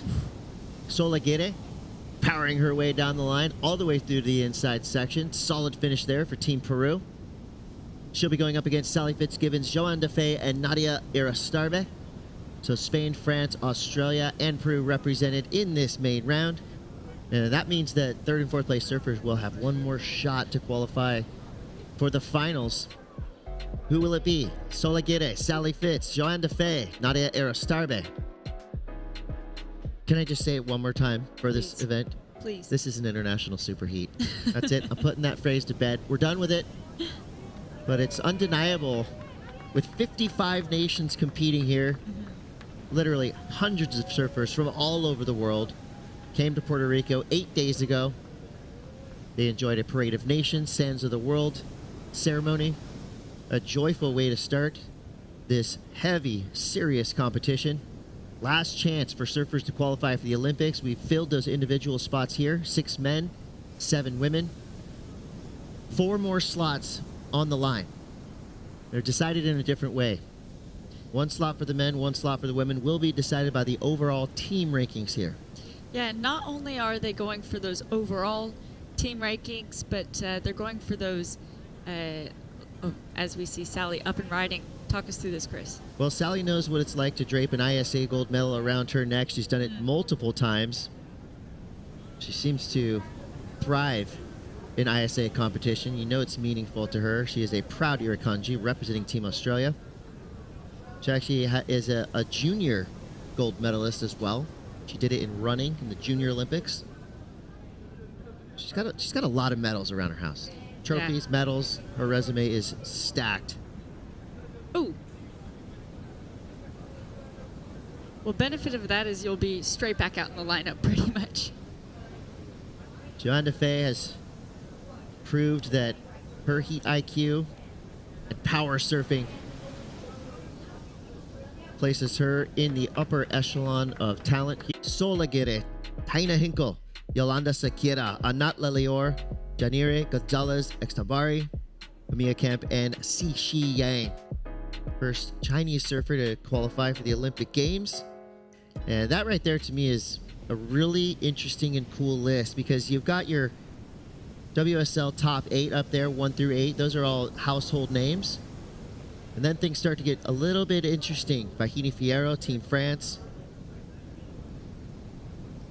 You got Sally Fitzgibbons up and riding right there real quick. But then to me, you know, the scouting report that we're starting to develop for our ISA 2023 qualifiers all the way down through your 22nd qualifier. Xixi Yang, you know, you have, of course, surfing superpowers up top, right? USA, Australia, Brazil, France. No surprises there. I love to see Costa Rica in the mix. New Zealand with Safi Vete. So that's what one element that makes the Olympics unique, right? We have to scour the globe from every corner. So yeah, there could be 8 surfers qualifying for Team USA, but they only have 2, potentially 3 spots. Team USA got a 3rd spot via a team win at the ISA World Surfing Games in Huntington Beach. There's one more of those slots opened up right now. And these women in this heat right now being the people who will decide that for their country based off of their results. Now, Nadia and Sol were 2 surfers that were looking for Olympic qualification out of this event here, and they earned that. So being in this round 6 heat, this main event still, they haven't dropped into that repechage round. It's something that they don't have to think about anymore, that Olympic qualification. Now it's all about the gold. Now it's all about advancing through this heat. And I'm sure there's a huge weight lifted off their shoulders knowing that they have Olympics Teahupo'o later this year. So they can just surf. I'd say, if I were their coach, I'd say the biggest job is done in terms of that overall Olympic qualification. And now just go enjoy yourself, go have fun, because when you're having fun, that's when you surf loose. That's when you're able to get creative with your maneuvers and wow the judges and have that extra zest to your surfing. I like it. 12:30 left here in round 6, heat 1. First and second place surfers are headed into the finals. Third and fourth place will have one more shot at making their way back into the main round. It's going to be a quick, impactful day. It's 9:34 a.m. here, local time. I believe our finals should be happening around 10:30, so in just about an hour. We'll be crowning world champions here at the ISA World Surfing Games from Arecibo, Puerto Rico. Can't say enough good things about Puerto Rico. They have been gracious. The fans have come out in full force. And you can hear the cheers, the hoots, the hollers. The beach is going off already here early on a Sunday morning. And they're giving a lot of energy to the surfers in the water, just through their enthusiasm for this sport. Boricua vibe is alive and well, and we're loving it. This has been a great work trip, but I'm already planning my vacation back to Puerto Rico. And so far, I mean, the welcome that we've received, I would put this place on your list of must visit. Oh, absolutely. There's so much to see, too. So many sides of the island that receive waves, that have adventure history. I've had some of my biggest surf sessions here, like in wave size, in my life here over the years, and it's such an incredible place to come back to. This place pumps. The music, the waves, food, the energy. You know, Ramsey Boukhiam is loving Puerto Rico. He's been thriving in this competition. Yeah, he has. He's got another shot at an ISA medal. And those ISA medals hold weight. I mean, the list of luminaries that have taken home ISA gold is really the who's who of surfing. And we are celebrating our 60th anniversary of competition here at the ISA World Surfing Games. That's 60 years of surfing excellence. So much history there that goes with that, and it's such an honor to not just do it on behalf of yourself, but on behalf of your team, your country. And I think there's a different pressure that comes with that when your country selects you to go and represent them on a world stage at ISA. You're not just surfing for yourself. you're wanting to make everyone proud. There's your teammates, your coaches. You're going for individual gold, but you're also going for that team gold. And it's going to be about stamina and physical fitness today, because we just saw Alonso Correa putting a jersey back on. It's almost like he came in, switched jerseys. He's going to be right back out there. That's what finals day is like. It is. No rest. You got to be pedal to the metal, get grindy all the way to the finish. Sally Fitzgibbons knows full well what an ISA finals day feels like. To me, she's looking refreshed. You know, doesn't appear to be fatigued at all. She's been hammering away at this heat. 5.33 and a 3.60 so far. Joanne Defay is in the lead with the 5.60 and a 4.87. Here we go. Could have a little wedge to work with here for Joanne Defay. Quick little snap there. Section just kind of collapses around her a little too quickly. She's out. Most likely won't go into her score line. Still have 8 minutes and 54 seconds to go. But we saw with that previous wave of Joanne, her get that 4.87, which bumped her from 4th place, so straight into 1st. So it's really still anyone's game, but Joanne, what's setting her apart right now is her power and her flow. As we see Nadia looking for a 3.16 to get into advancing position.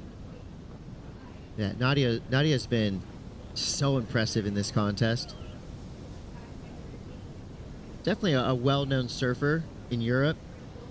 On the Challenger Series, on the QS. She's had a lot of success, had a stellar junior career. It's just nice to see these names get their proper attention and credit. You know, Nadia Aristarbe, an Olympic qualifier. She is now in the history books. Yeah. And you know, Team Spain, I mean, they've been standouts in the Summer Olympics, no doubt. They have 168 cumulative Olympic medals in the history of the games. Wow. And now they've got a chance at a 169th with Nadia Aristarbe qualified for Paris 2024. And an interesting scenario too, with surfing being pretty far away from the hub of where the Olympics are being held. Timing wise, we'll see if these surfers get to experience the revelry of being in those opening ceremonies. Always a spectacular show. Kick off the Olympic Games. So still quite a bit of time left on the clock, with it not being a long paddle out and so many waves being ridden right now. 7 minutes is a long time, and with the highest score being a 5.77, Joanne in the lead with that single wave score of a 5.6. Everyone kind of has a similar highest single wave score, so that it's about that backup score, and it can really switch up a lot throughout here. Well, we got 6:40 to go here in round 6, the main event round, heat 1. Sally Fitzgibbons looking for a 3.98 as she makes her way back in the lineup. Let's dig a little deeper. This is Sally Fitzgibbons.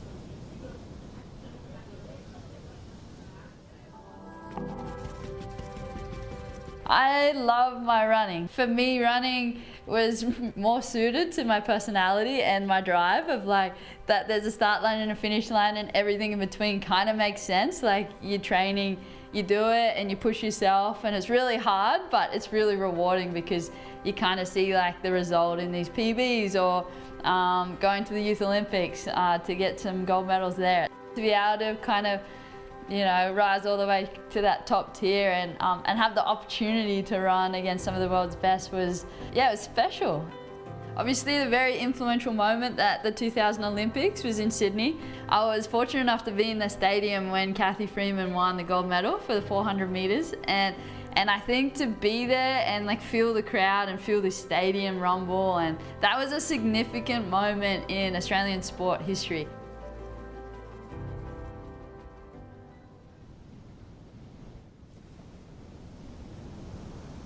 I love to hear that from Sally Fitzgibbons, telling us what it means to her to be an athlete. You know, it's not just about what you do in the water, it's how you live. These elite level surfers put a lot into this. Sure, there's tons of natural ability. They're born with skills, I'm sure. But the amount of work that these surfers have to do to stay on top. I mean, Sally has been competing at the highest level now for over a decade. And, you know, she is showing no signs of weakness. She is just still on top of her game. Always a pleasure to watch surf. Yeah, she has plenty to show for it, too. I mean, if we're just talking about ISA alone, 3 ISA gold medals. And here she is on finals day again. I mean, that is consistency at its best for the woman from Australia. But Joanne just drops a 7.33 for that last wave. That's the wave we were talking about before, Chris, is having a opportunity to get 2 really powerful critical maneuvers rather than 4 turns on a wave that kind of dwindles and dies out towards the end. The judges are really liking that second maneuver to be powerful and a strong finish. So they rewarded that accordingly, and Joanne really looking to solidify that first position and put that pressure on, because she's hearing all these score lines too for everyone else, knowing it was anyone's game. Still is, but puts that pressure on. Here's that 7.33 for Joanne Defay. Straight off the bottom into that first turn. Nice second turn. And didn't have the opportunity to go up to that third, but I think that was a good read. Had she tried to go for that third maneuver, it would have been then deemed as incomplete. But Nadia navigating that first section really well until it bowled up and provided her that second section. That's going to come in at a 4.9. So in her scoreline as well, Joanne back up and riding. Wow, Joanne right now is definitely applying the pressure. She's got that feeling, right? You get a 7.33. Yeah. Gives you a kick of motivation, knowing that those big numbers are out there. And that's a score that you're going to want to get in your heat right before the finals, because now she knows, okay, I'm capable of it. That's what the judges like to see. I know what that wave looks like. I know how that felt. Now, that was easy surfing for me. I can improve upon that. If I just do X, Y, Z, I'll be in the excellence, you know? And those are the things that she'll go back and review prior to that final that she has in just an hour's time. So we see that replay again. Great opening turn. That was crisp. And it was nice and crisp. But that second section not really offering what she was looking for, so she just ejects out. Sally getting the speed up. Kind of half-baked that second turn in order to have the timing in order to get that third one, and finishes that out. So we're still waiting for that score to drop. She was begging for some zest on that wave. It just kind of was running away from her the entire time. A nice solid turn at the end for Sally Fitzgibbons. We'll see if that's a 5.35. We've got your Team Olympic slots update right now in real time. France, Brazil, and Spain are still in the running for the men's slot. France, Brazil, Spain, Peru, and Australia are still in the running for the women's slot. I mean, this right here is huge news. And at the moment, updated quickly, the men's slot will be decided between France and Brazil in the final. So Spain slipped out of contention for that overall third Olympic slot for the highest ranking team here at the ISA World Surfing Games, the highest ranking team, male, female. So I love to see these scenarios start to unfold. Adds another layer of excitement and anticipation. You know, yesterday just felt like the ultimate surf celebration. So many golden tickets handed out by our fearless leader, ISA President Fernando Aguirre. I think he was having more fun than anyone. That's the dream job. Shannon Hughes called him the Willy Wonka of surfing, and I agree with that. He had a pocket full of gold, tickets. And he was just handing them out. Kind of like Oprah. You go to the Olympics. You go to the Olympics. You go to the Olympics. Exactly right. So he's surfing's Oprah Wonka. It's collab. Cote and Hughes collab right there. 15 seconds left here in round 6. Heat 1, Joanne Defay took control with that 7.33. She's going to hang on to it. Nadia Aristarbe, Team Spain, just edges her way into second place. A super close heat there. Sally Fitzgibbons in third, Sol Aguirre in fourth. But Sally and Sol both will get one more shot at surfing their way back into the main event. These next few repechage heats are going to be intense. And they're going to come quick. We already saw Alonso Correa basically make a U-turn. He only had 25 minutes rest between his previous heat to the one he's already out in the water preparing for. Yeah. Basically go get some water, maybe eat a banana. If you're Jean Duru, you slap the water, punch yourself in the face. We saw him do that as a celebratory claim in his last heat. Hey, whatever that buzzer works. beater, yeah. I'm not judging anybody for their pre-heat prep, their post-heat wind down. Passion. Whatever it takes. So Team France right now looking solid.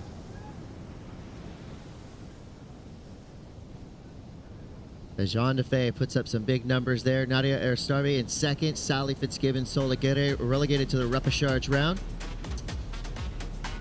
And we're well into it here on finals day at the ISA World Surfing Games. I know you're not going anywhere. See you in a minute.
It all comes down to this, the last repechage round for the men. Jean Duru showing us he wants it. Power surfing, straight from the jump, 23:50 on the clock. Two of these surfers will fight their way back to the main event final. Two of these surfers just on the edge of greatness. Chris Cote here with Rachel Tilley, rejoined by Boricua Otto Flores. Otto, we knew it this morning. It was a nice, calm, casual start. You know, not a lot of people here on the boardwalk. Blink your eye, and boom, it's raging. Surfing has definitely risen to a new level here on finals day. Alonso Correa, Jean Duru, Ramsey Boukhiam, Andy Crier. Let's just throw it out there, Otto. Who's going to take this heat? Well, I have to say that Jean Duru looked like he was opening up his campaign pretty seriously there. You know he wants to end his career with a bang. Another ISA gold medal would be a beautiful one to start that trajectory. I do have to say that Andrew Crier has done a great job in keeping consistency, but look at this wave. Nice little turn off the top right there, throws a lot of water. Vertical hit right there, and I think he finishes with a bang right here. Vertical attack, and he is very happy with that, and it feels good when you open up with a good wave. I love to watch Jean Duru surf. I mean, the subtleties in what he does, his back knee especially, you saw that almost touching the deck of his board and just giving some springs to push tons of water with every turn he does. As we see Ramsey Boukhiam now. This is going to be fun. So these are four power surfers in the lineup right now. Rachel, we got Goofy Foots out there. They're going to be leaning hard on their rails. So I think this is kind of going to be a purist's dream heat. I'm sure we're going to see an air or two, but this really is going to be decided, I would think, on the rail. Yeah, well, earlier this morning we saw Ramsey get that 8.33 from that pure power surfing, and he has had excellent wave selection too. He's been able to read the lineup in this, what looks like, you know, from this drone, it doesn't look as peaky and all over the place as it actually is. I think when you're looking at it from that beach view, this is a little bit more stated to what the conditions are out there. And The surfers have to have excellent wave selection in order to find those sections, to earn those scores, to have those clean sections for power surfing. Alonso wasn't sure if he wanted to go right or left there. I was just going to say, you've got to make the quickest decisions you possibly can on these waves. Those sections are going to present themselves, and then they're going to be gone. So if you don't attack, get into it early, you're going to waste an opportunity.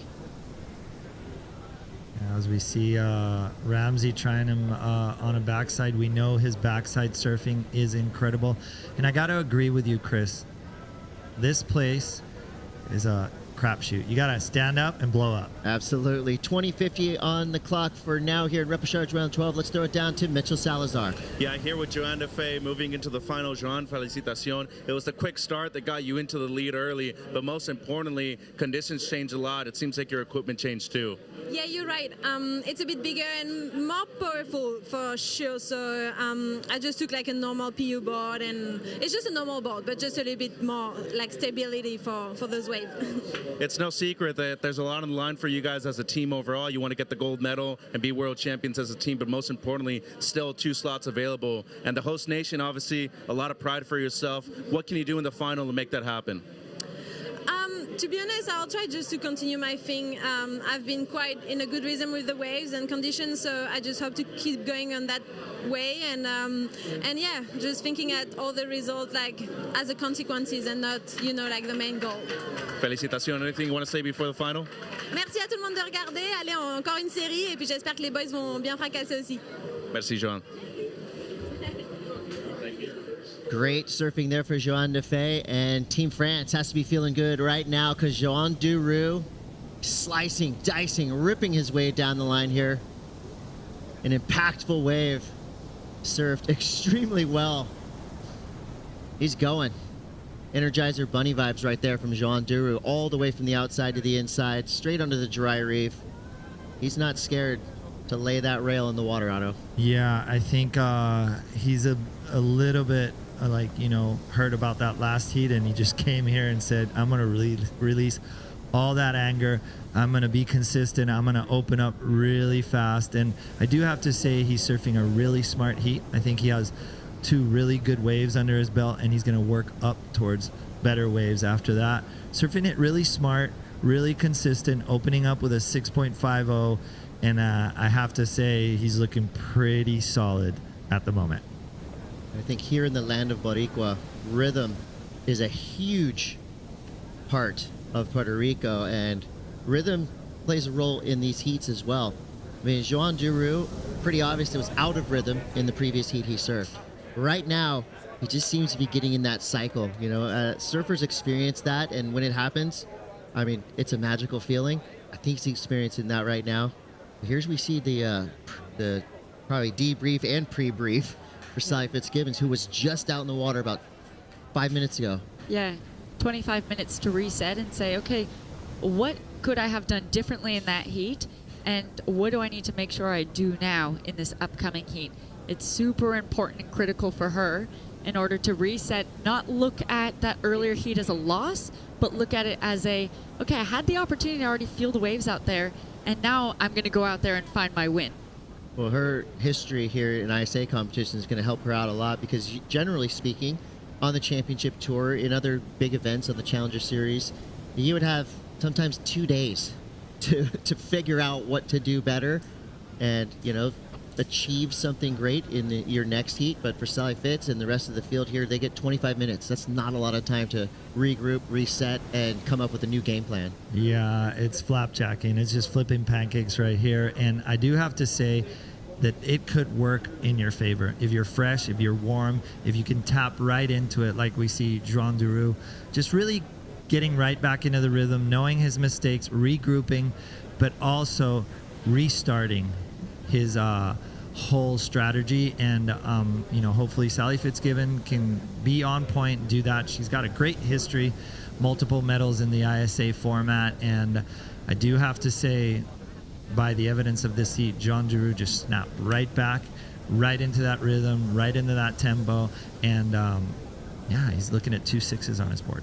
Yeah, it's a great start. He's still got 16 minutes and 40 seconds left. He's in third priority, but I feel like every surfer, at least in the past few heats, has really been out there on their own. You know, we haven't seen many paddle battles. I don't think we've seen even a contested wave in the past 3 or 4 heats. So to me, today, I know Medina did slightly use his priority in his first heat of the day in the last 2 minutes, but other than that, I think everybody will be happy to hear that it's just been based on good, clean surfing, wave for wave, turn for turn. You know, the surfing has been the key to success here, not the tactics, and that's always good to see. So with 15:58 to go, your surfer in green, Ramsey Boukhiam, right now just sitting on a 2 and a 1-4. We know that's all about to change if given the opportunity. Let's learn a little bit more about this surfer representing Team Morocco.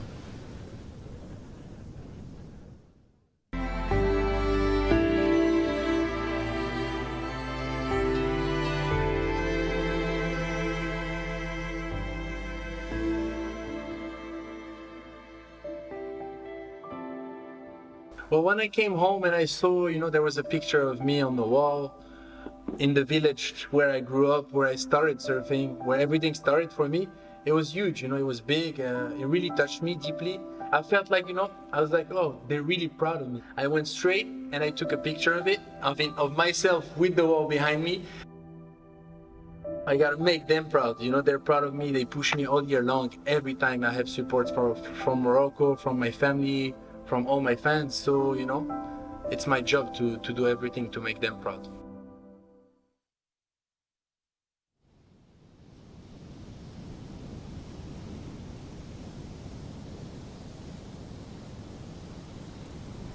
Great little piece there about Ramsey Boukhiam as we get now into the heat in the water. Alonso Correa had a 1.57 and a 1.07. One of those scores is going to be completely deleted.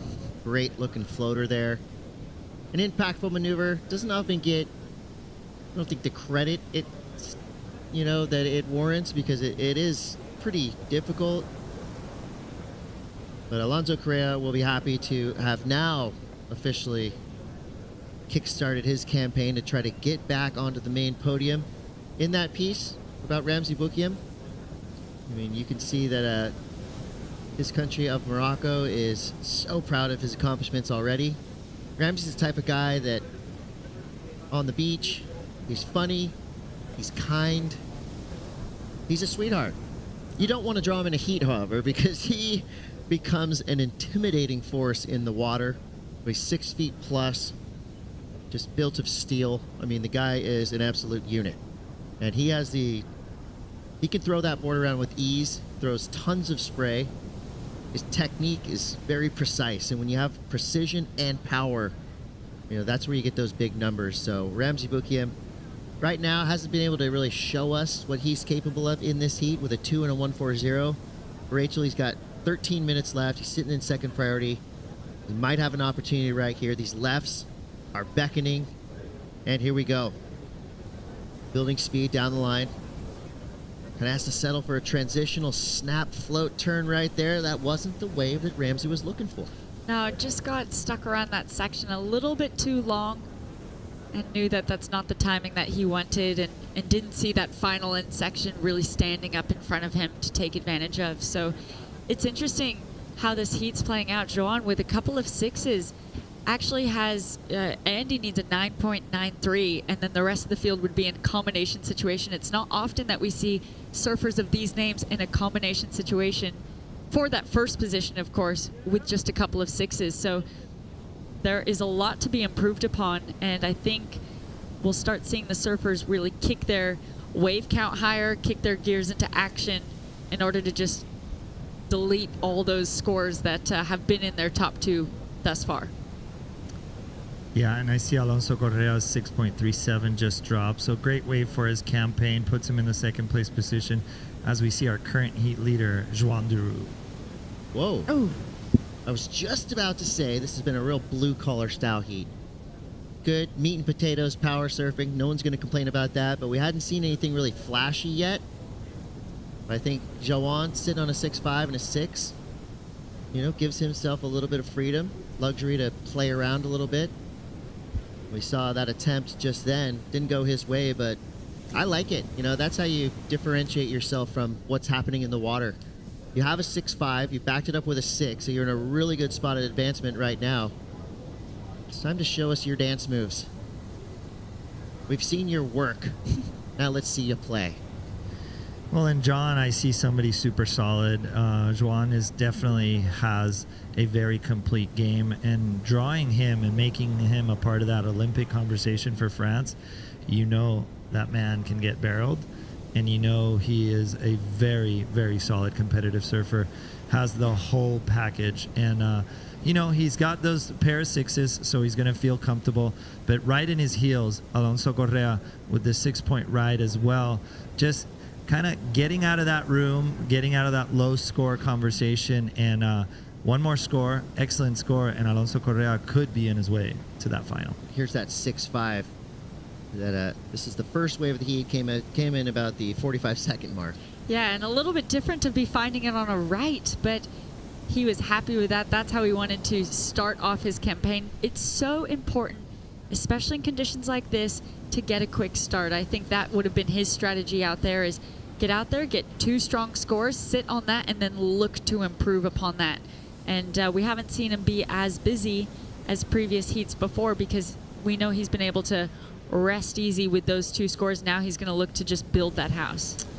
Yeah, one that's been kind of sleepy is Andy Creer. You know, very consistent all competition, love his rail surfing, and really in tune with the lefts here at Arrastrial, just really getting that consistency. Yesterday we saw him go through many reprecharge heats. I wonder if you know, you're just running out of gas. So much surfing, so much mental stress too, because every single heat is a situation. But at least that Olympic qualification out of his head. Now he just needs to regroup. He only needs a 5.38 to get in the conversation. But you know, all these surfers, Chris, they're going to replace those second low scores, and it's just going to be a harder task for Andy. Well, Alonso and John coming from that main round just earlier, so they've surfed significantly less heats than Ramsey and Andy to get to this point. So I think you're right that fatigue is really playing, and we're day 9 of competition. That's a lot of heat surfed all throughout this event. And in conditions like this, that means a lot of waves surfed too. It's not like it's clean and you're seeing surfers surf maybe 3 waves in half an hour. It's 10 waves stood up on in 20 minutes. That's busy. And then they feel the force of Arecibo right there. That wave detonated on every surfer in the lineup. So it looks like we're seeing a pulse happening right now with this incoming swell. 8:40 to go. So there's been a lot of really cool Cinderella stories throughout this week. I'm going to put Andy Creer and Alonso Correa right in that conversation of, you know, names that coming into this event, not necessarily household names on a global scale, definitely in their regions, you know, absolute superstars. But Tim Elter, Andy Creer, and Alonso Correa. 3 names that a lot of surf fans might not have expected to see in the upcoming Olympic Games, but guess what? They earned it, and they earned their spot in the sun right now, because these 3 surfers, you know, coming through, I would say the toughest field we've ever seen in ISA competition to achieve that level of success is a huge story, and I think just the start for those 3. I know Alonso Correa, we've seen him in a lot of QS events around the world. I mean, he is, like I said, he's a superstar in his region, but it's just great to see these, you know, these names start to rise to that level of greatness. And here are your surfers that qualified right here in Puerto Rico at the 2024 ISA World Surfing Games. You know, Ramsey Boukhiam, obvious international superstar. Same with Rio Waida, and I'd say Joan Duru in that similar field. But for the rest of the guys who qualified down here, they're in for a wild ride. Wow. Fame and fortune on the way. But Ramsey Boukhiam now, he's trying to get the spotlight back, and he did it. That right there is pure power surfing at its finest. His backhand is deadly lethal. He showed us exactly why on that last wave. And here we go, Andy Creer. He's got a foamy big section. He gets blasted. He goes down, 655. Otto, I think Ramsey might be making a leap from the basement to the penthouse with that last score. I think he's looking for a ocean view for sure on that one. His backside, as we know, hailing from Morocco, is lethal. And I do have to say, we were talking about floaters. that floater's going to score pretty high. And Ramsey Boukhiam, he's going to definitely jump from that third place position into that top position with that last wave. And going back to what you said about Andy and Tim and even Alonso, I do have to give, Tim credit. He was an alternate. Somebody got hurt in last second replacement. And the one thing that I do have to say about Andy and Tim, they both came, as we see the replay. Let's run this through, Chris. How's this floater? Jeez. Oh. Run it back again. That was a 2-stager rock and roll floater. Finishes with 2 sledgehammer backside turns. And that's what we saw surfing like that earn him that excellent score this morning against the powerhouse of Yago Dora, who would have been intimidating going into a heat against. And Ramsey stuck to his game of power surfing, of that incredible rail game that he has. And his 8.33 this morning was on his forehand. So, now he's just saying that he can also provide it on his backhand. Yeah, great surfing there by the Moroccan surfer. As we see the Frenchman, big hit off the top right there. Nice foamy one. Doesn't matter for Jean Duroux. Really well executed those maneuvers, and it's kind of an answer back to Ramsey as he completes it. And what does this say? I'm going to stay up top. I'm going to be solid. I'm trying to get rid of that 6.00, but Ramsey coming in with a 9.17. Hey. Yeah. I think Ramsey stole Yago's fire in a good way. Yeah. A surgical strike is one thing, but that right there was a sledgehammer strike. I love that the judges gave him full credit for that 2-stage floater. We talked about floaters being dangerous and difficult, especially on your backhand. And the way he did it set himself up for greatness. So, of course, speed, power, flow, that's the main equation. Just thinking that. Yeah, so this is it, right? Big critical snap, 2-stage float, gets that rock and roll section down the line, straight back into it. And this wave provided him the opportunity to go from bang, bang, bang. He didn't have to kind of wait for that end section and pump and gain speed and navigate a frothy section like we just saw on Joan's last wave. So you see he gets that nice opening section, but a little less flow in here. He kind of has to navigate this frothy section. Not as much flow happening here. Now he does surf these sections well, but there's that combination of surfing the wave but having that excellent wave selection that provides you those opportunities. And Ramsey just doing it the best. Yeah, and I love that the judges identified there that there was no break in the flow from Ramsey Boukhiam. And, again, the subtleties there. To come down from a 2-stage floater, airdrop like that into the flats and not break flow is elite. And I love that our judges identified that and threw out the highest single wave score of the day, a 9.17 for Ramsey Boukhiam. You're right, Otto. He's got a beautiful view of the Atlantic right now from the penthouse he's living in. Yeah, and I do have to say, thanks to our production team, we put those 2 waves side to side, and it was evident. Yeah. It was that flow, that tempo, and it's really hard to come off a floater and just not pump your way into your next maneuver. And like you said, Rachel, every maneuver that he did was just a continuation of that same line that he drew, and that was beautifully surfed. I mean, that last turn was on point. A little bit of a hard section, when you have a foam coming on right there, to put your board vertical and to actually throw the tail. I got to say the judges were on point, 9.17. And Ramsey, we know he's tired. We know he's had a couple of heats, but he's striking for gold. He's got the key to the penthouse. Now he wants to put some nice bling bling in it. Well, this is the final heat for that opportunity for a medal. So 2 surfers that advance out of this, they're guaranteed a medal at this point. So it's just, the surfers that get knocked out of this, they were so close, but couldn't quite put it together on that final day. And so all these surfers are thinking about that medal, that opportunity. Pretty cool. I mean, just kind of realizing through all this action, we got 4 Olympic qualifiers in one repechage heat. So this right here, again,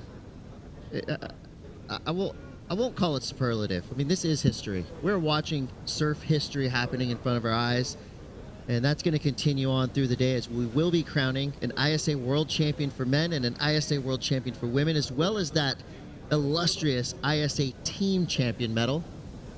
That's a lot of pride you can bring back to your home nation. Well, Chris, one thing that we can count in the ISA is that this is an inclusive event. It's everybody in the world. It's the best surfers from the whole world that get a chance to get in here, show their talent, showcase how and why they're here. And that's what I love about that Olympic conversation, but also the ISA for years, for 60 years, has been bringing that. And I love it. It's an influence for countries. Look at what happened with Italy, you know, from one man to a solid team, and more teams like Peru, Puerto Rico, teams that you probably didn't hear of now have powerhouses, you know, in this spectrum, and they're going to the Olympics Paris 2024 at Chopo. Yeah, it's been a really great global celebration of surfing here in Puerto Rico. And I mean, the performances from day one all the way through now, what are we on, day 50? Thousands of waves ridden, thousands of points given out by our judges, or I should say earned by our surfers. With 36 seconds left, for now, it's Ramsey Boukhiam and Joan Duru who have battled their way through an insanely tough and stacked repechage round. But watch out, Alonso Correa not done yet. Needs a 6-7-3. One big turn at the end of this wave could do that. Blast the tail out. In control. Wiling out on his backhand. That was a big snap for Alonso Correa. Was it big enough to earn a 6-7-3? That would be an amazing buzzer beater, but it's not obvious, is it? No, and I do have to say a big thank you to the community here in Arecibo, Puerto Rico. Everybody that's been involved in this, letting us borrow this town for a whole week, 9 days of competition. It's with a lot of respect, a lot of love, and I cherish everybody who's extended their utmost best to make one of these an unforgettable event. No, Boricua all day. I've been loving it. Gracious hosts in and around the contest area. I mean, the excitement, the energy levels, the love of surfing is really evident here in Puerto Rico. And, you know, with some heroes were definitely made down here. Ramsey Boukhiam, I mean, doing Ramsey Boukhiam things. His backhand right there, stellar, 917. High mark of the day. You know he's got more to give. There's that Moroccan flag waving high.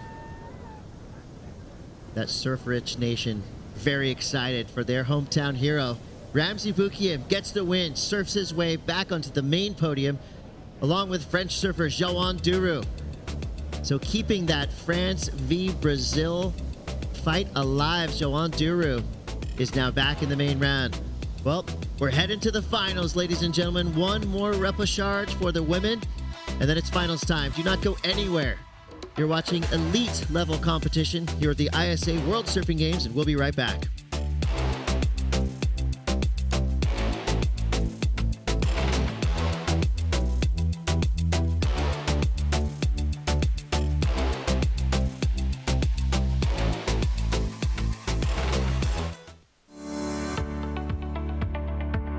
El cariño deja una huella. Vela porque estemos bien. Celebra las nuevas etapas de la vida. El cariño nos mantiene en forma para que no nos perdamos ni un segundo de lo que nos llena de vida. Donde hay cariño, hay salud. Por eso llevamos 40 años cuidando cada etapa de tu vida. MCS, 40 años de salud completa. In Puerto Rico, we call ourselves Boricua. We are proud, passionate, and full of life. On our island, secrets are more precious when shared. Passion flourishes. We enjoy until our hearts are full. And we know that gifts can come from anywhere. Live Boricua.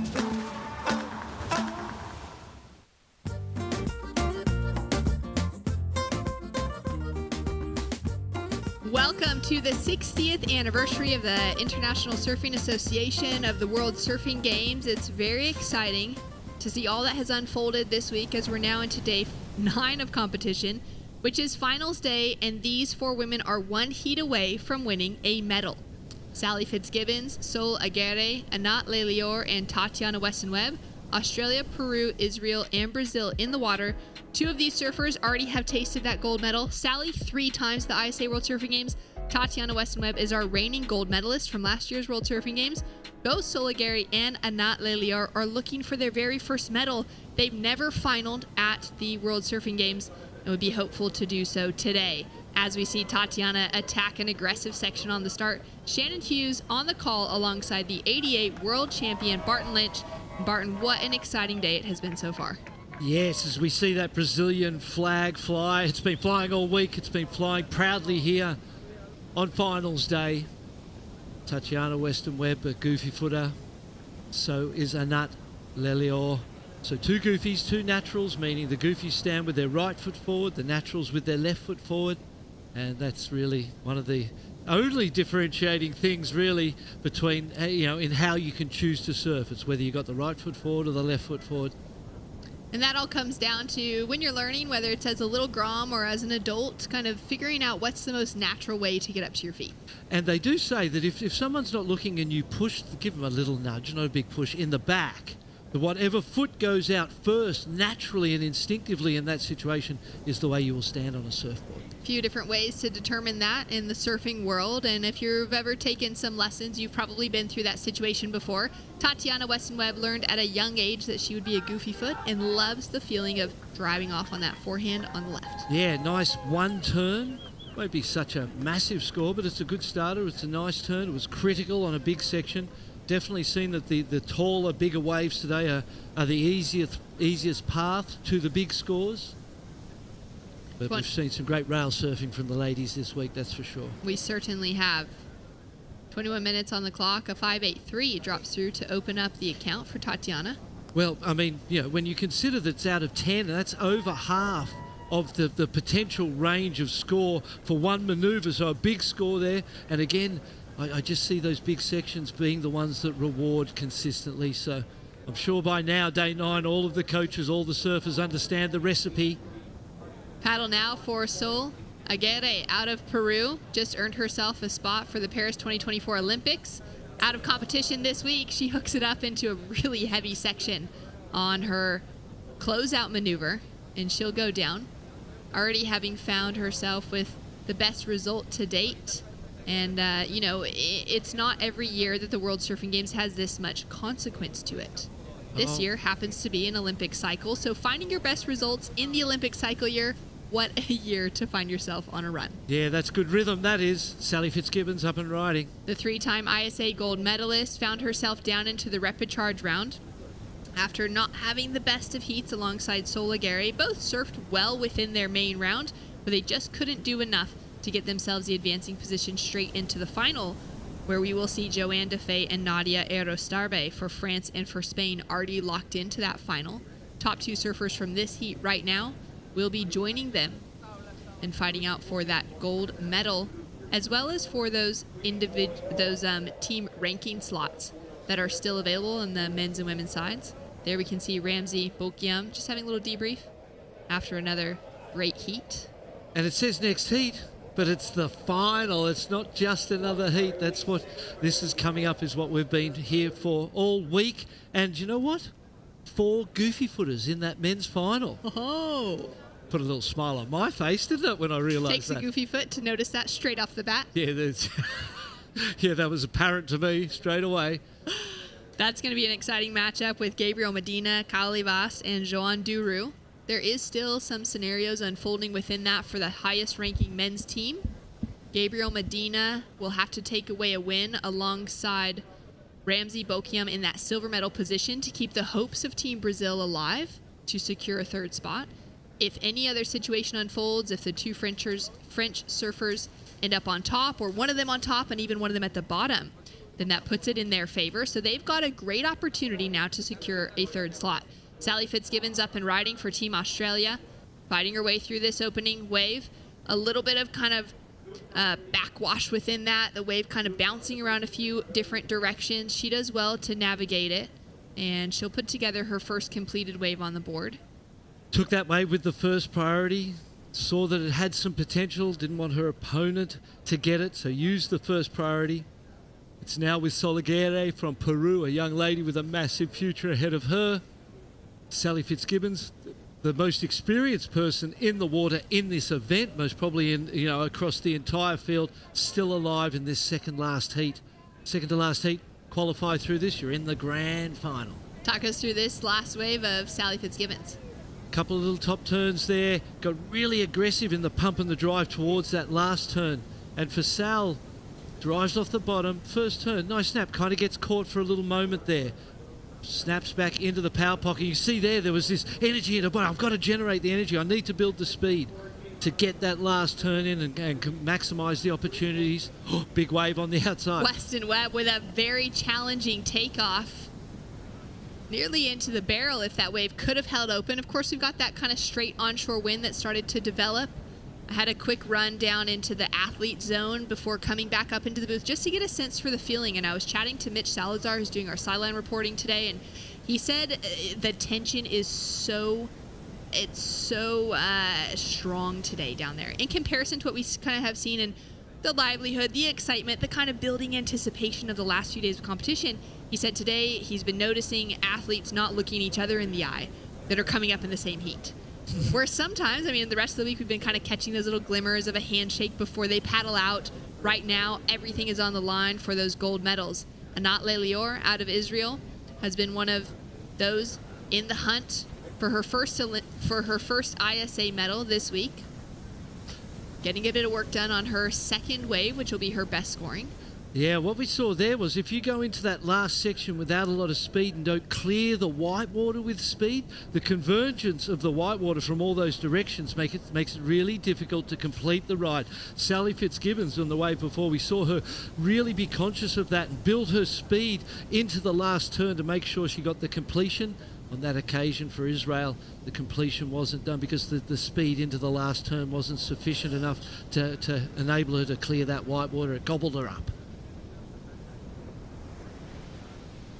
Brazil currently holding on to that leading position with the strength of that single huge maneuver for Tatiana. Like you said, kind of breaking down that 5.83 again. It was more than half of the potential score of a 10-point ride available for just a single maneuver. Imagine if she finds two of those. As we take a look now at the replay here from Anat. Second wrap, first turn was nice. You see here, she's just slowly going towards it, and when she did that turn off the top, her nose was pointing back towards the whitewater, and we'll see it from this angle better. Lovely first carve, gets to the top of the wave, goes into another beautiful wrap there, and you watch here, she pushes, you watch where the nose of the board points to, back towards that whitewater that's coming at her. It needed to be more horizontal out of the top, clear that whitewater for the completion. The fact that she whipped it out of the top, stuck the nose back towards the oncoming whitewater, gobbled her up, and was an incomplete for a 3.80. Weston Webb sitting with first priority, Fitzgibbons sitting with second priority, and just the 3.17 requirement on our fourth place surfer in the 2-point range, on our second and third place surfers to make a difference. So with 15 minutes on the clock, we'll see every surfer replace those scores on the board, and we'll likely see that those situations change up just a little bit.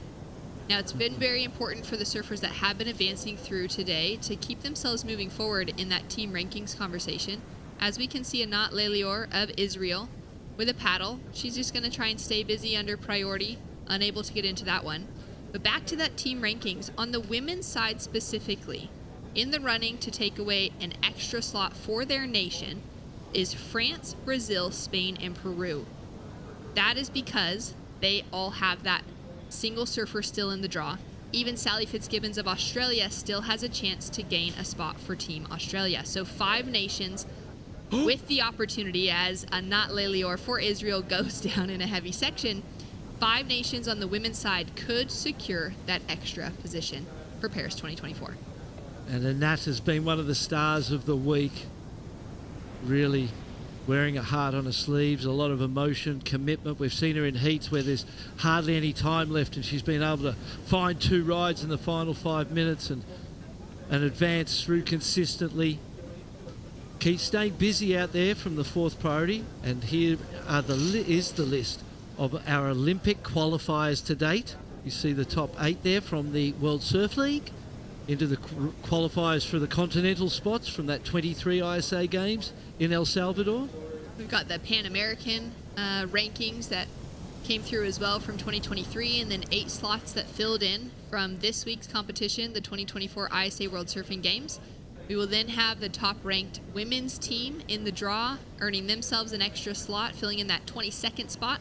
We've got Team USA that already has that highest ranking spot from the 2022 World Surfing Games. They earn themselves a slot, and then a place for universality. So still 3 names of individual surfers that we're going to see fill those in, but they're going more on national allocation than they are just an individual basis. So that's where we don't have that filled in yet, and 2 of those positions still to be decided. We just saw a critical exchange of priority there, Shannon. Sally Fitzgibbons paddled for the first wave and then paddled again and lost her priority, went down to 4th priority. She had the 3.83, still 12 minutes, so lots of time. But priority at this point in time, you know, is so critical because you want to use it. You're unimpeded. You can catch any wave you want out there when you've got first priority, and it is a great advantage. To lose it without even riding a wave is got to be considered a big mistake for Australia. Especially at this stage of competition.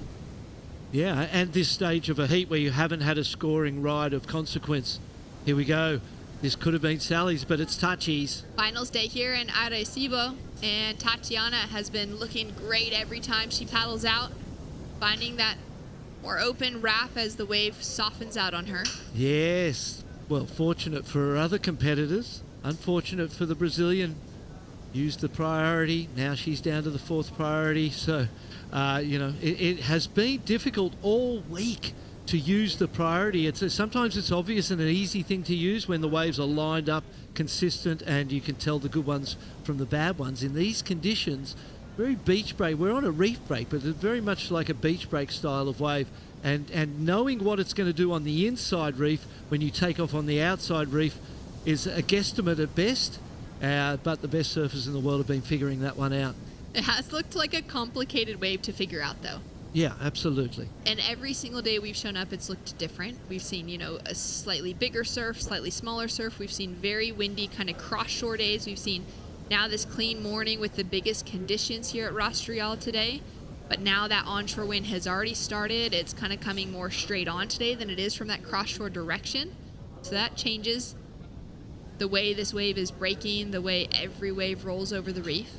It's been fantastic for the performance aerials, the wind. It has been one amazing air show. We've seen some of the great massive airs that we've ever seen in competition at ISA here in Puerto Rico, courtesy of that wind.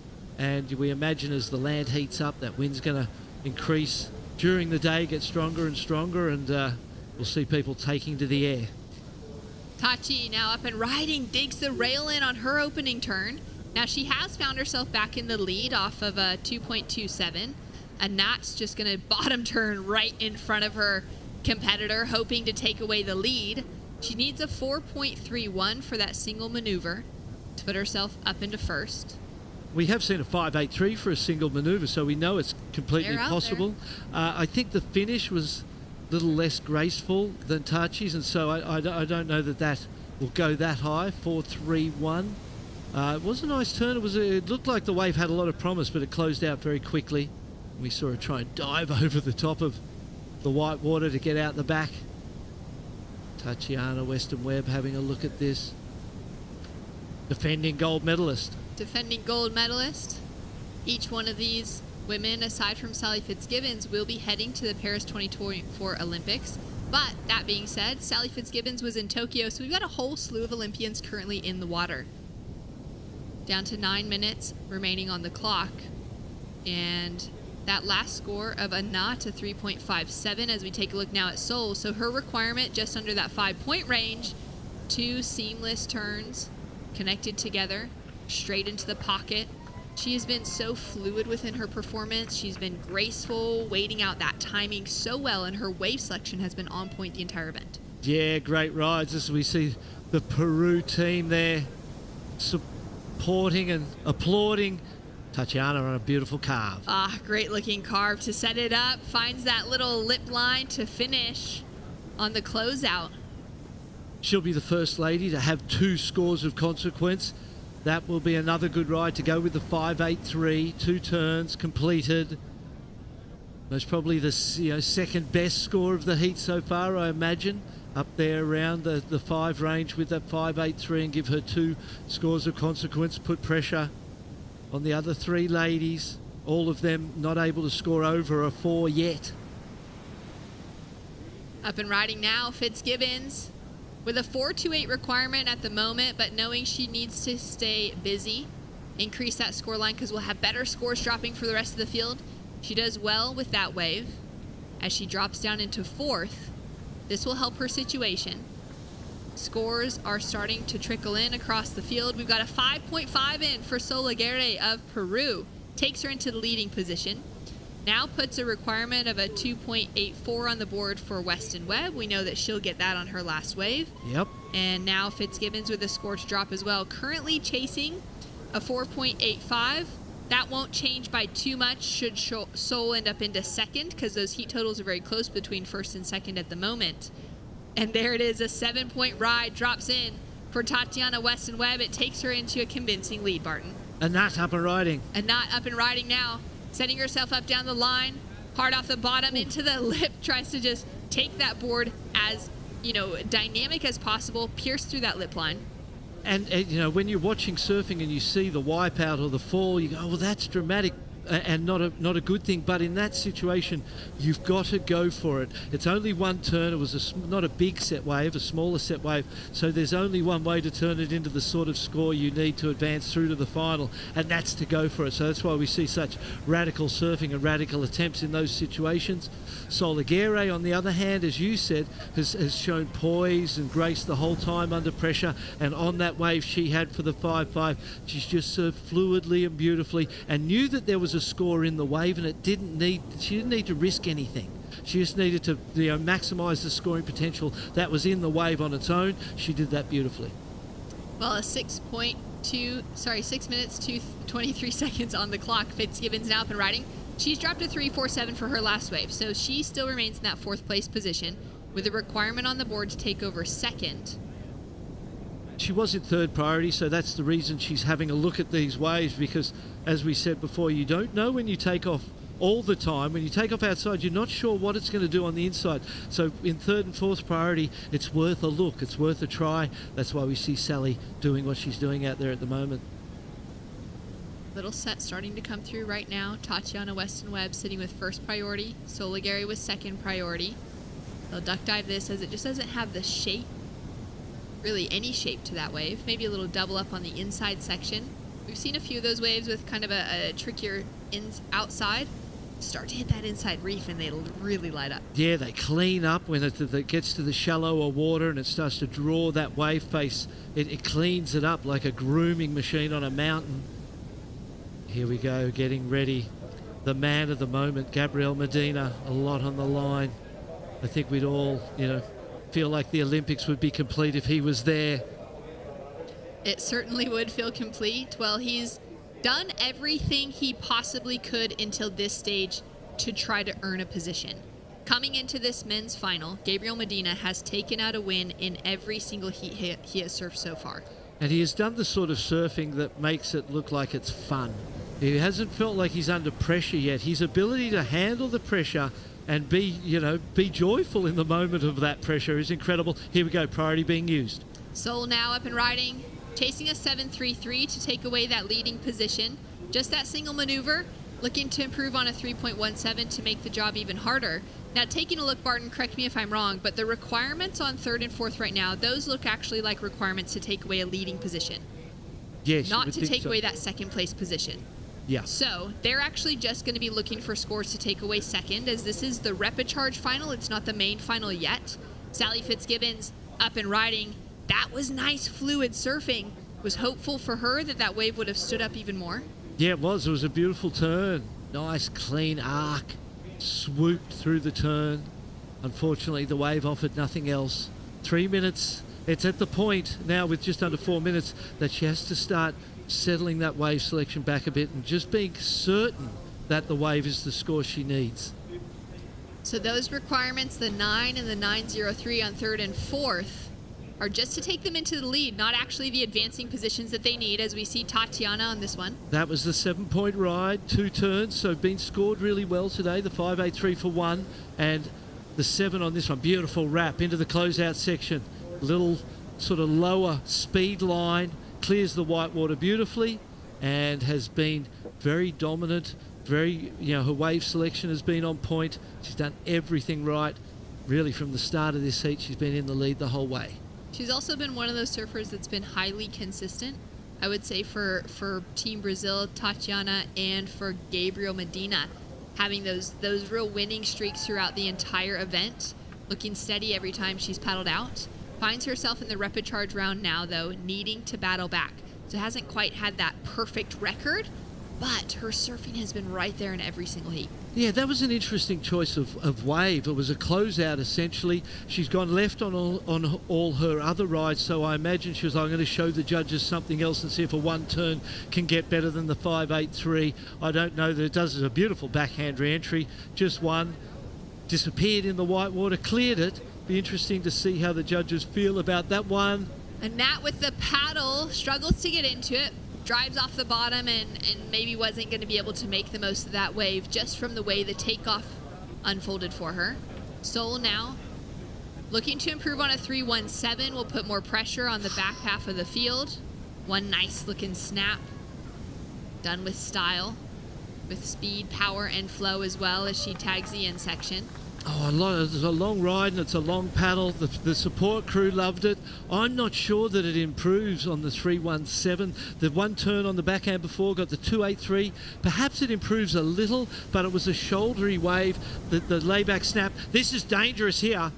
Up and riding, Sally chasing a score now to get herself into the advancing position. 2-turn combo, and that's what she needs to start putting herself back into this, Barton. She only needs to get to that heat total of an 8.60. She's got a 3.83 on the board, so she's probably looking for something in that 5-point range to get her into second place position. And that was a wave that first and second priority, Sol and Tatiana would have loved to have caught. They used their priority on waves that really weren't of consequence, and they didn't really affect the situation. It was a 5.03 for Tachi, so it didn't change anything, and a 3.07 for Sol. They gave the priority to Sally. She got that one. That's going to set her up with 1 minute to go with a chance of qualification. Could the 3-time ISA gold medalist dig herself out of the hole now? She's got 1 score to drop that will help her situation. Will that be enough to take her into second?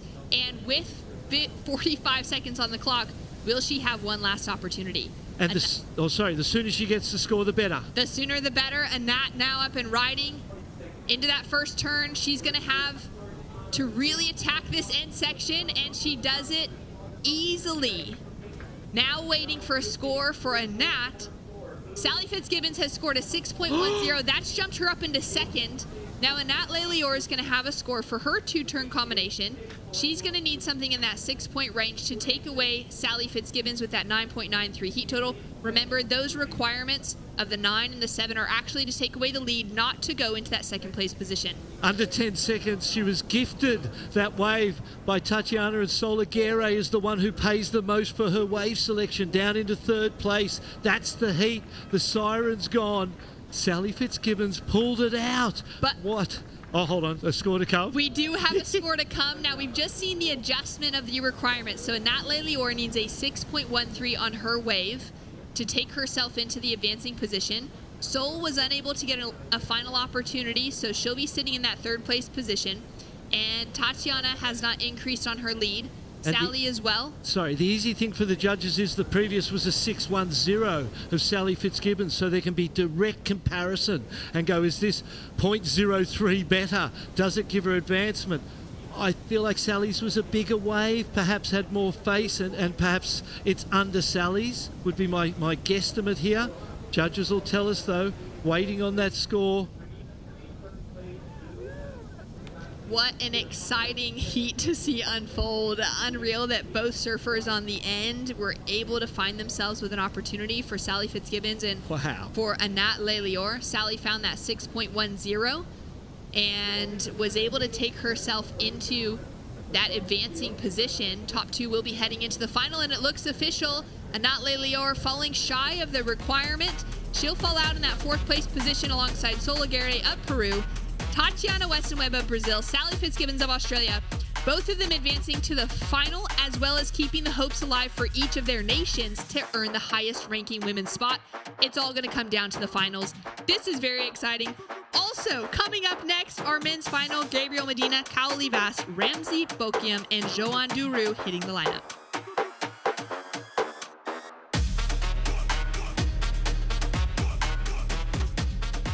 Here in Arecibo with athletes from around the world to restore the mangrove forest behind me. Protecting our coastline is critically important for the health of our waves, so we're honored to be a part of the ISA and these World Surfing Games. Today we're restoring a mangrove forest. These mangroves are what are called blue carbon ecosystems. They capture and store more atmospheric carbon than any habitat on the planet. Puerto Rico, we call ourselves Boricua, a unique name honoring our island heritage and the vibrant spirit of our people. When you bask in the warmth of our beaches, when you taste the love in our food, when you embrace the call of our adventures, you'll find that spirit in yourself. Dare to live every moment. Live Boricua. Crank your amps up to 11. It's time to rock and roll. This is the finals at the ISA World Surfing Games. We are so excited to present to you our 4 finalists. One of these 4 surfers will be a gold medalist and a world champion. Will it be Gabriel Medina, Kaoli Vast, Ramsey Boukhiam, or Joan Duru? A lot at stake for all 4 of these surfers in the water.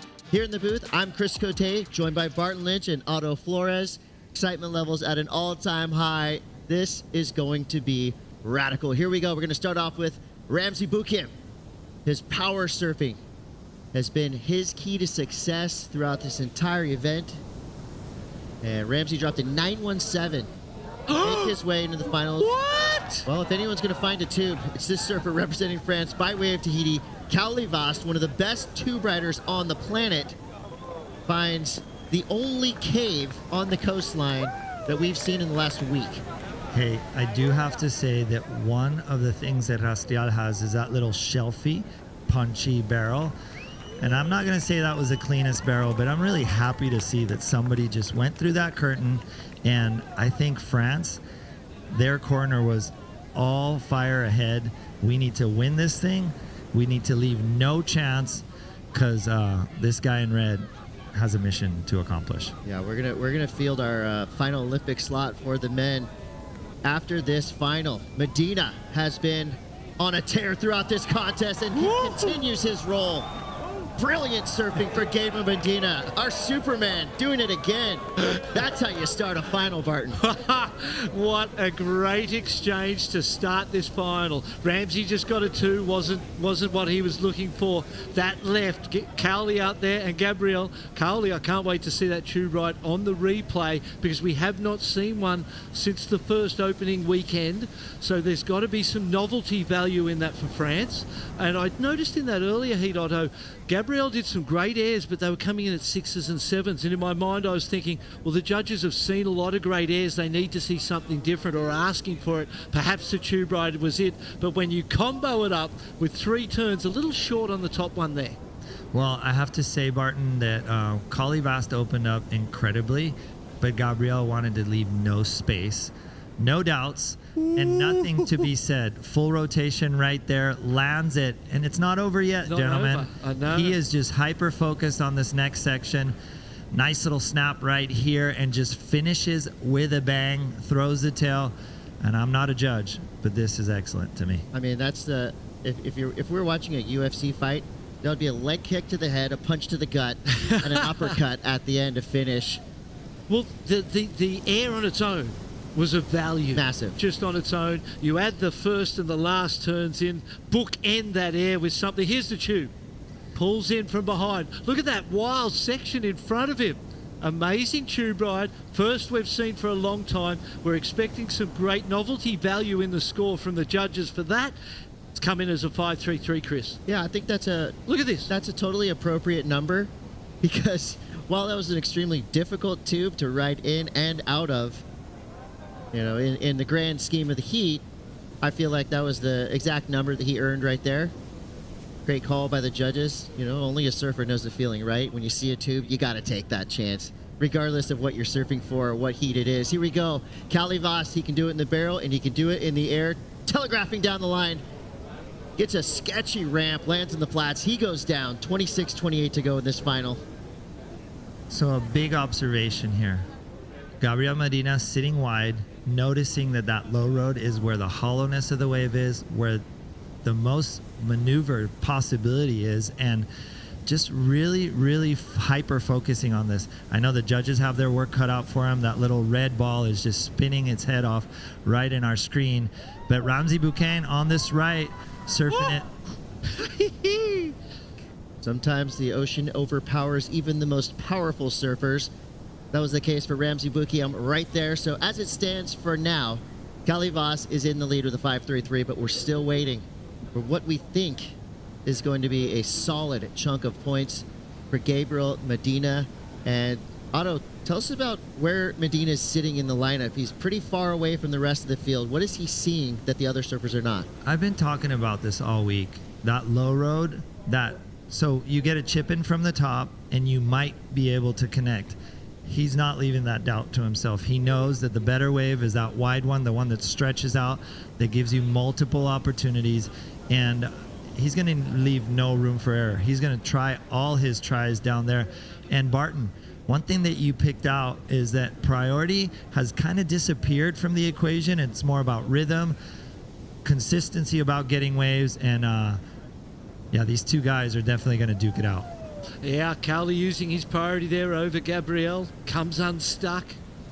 Yeah, sometimes when you try to force it, it doesn't work out. Gabriel Medina, he is heavily rewarded for incredible surfing, a 9-point ride. Gabriel Medina has not lost a heat this entire contest. Every heat he surfed, he has won in a convincing way, and we saw that literally from his first heat of this event, his first post-heat interview. You could tell something was different about Gabriel Medina than we saw in the opening events on the championship tour. He came down here to Puerto Rico with vicious intent, but he's been doing it with joy. He's been doing it with this just incredible energy. I think this is the turning point for 2024 for Gabriel Medina. Well, one thing I do have to say, as we see the replay of Callie Voss, probably the most informed surfer after Gabriel Medina. Really intelligent surfing, but I do have to say, Gabriel Medina has put it to one more wave for him in this contest, and he's got 20 minutes to pick that wave out of the lineup. He's already put an excellent score. Look at the replay. Nice little foam climb right there, eyeing the section, difficult degree, executes it, and finishes with a bang. We knew it was going to go excellent, Barton. Speed, power, flow, bam. Great wave selection, great style. Here's Jean Dora. You know, I was thinking earlier on that Jean Dora and Ramsey Boukhiam were going to kind of stick to their strengths, being their powerful backhand surfing. You saw them kind of well over to where the right has been, to where they've got their biggest scores of the day so far. But you see Jean Dora there cutting left. Wave didn't necessarily go his way. He's going to have to sit with a couple twos, maybe a 3 for that last wave. We'll see what the judges give him. 23 minutes to go. Gabriel Medina back into that priority spot, and Ramsey Boukhiam back on his backside, hunting these right-handers to give him that punch where he can hit back. We saw him get a 917 on a wave in this area.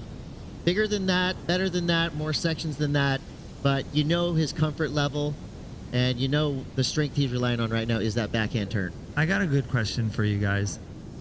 Does the judging influence change when you see surfing like that? Obviously, we know that 9.17 from Ramsey was amazing, but it's almost like the scale has been reset in this with that 9.0. Ramsey obviously looking for that right, looking for that opportunity. I think his surfing and his rail surfing is the reason why he's there. But is there a degree of difficulty? Is there a different curb with Gabriel opening up like that? Yeah, I think even before Gabriel opened up like that, you knew he was going to do it. Here he goes again. The Medina show has just begun with 21 minutes left. Nice slicing carve there for Medina.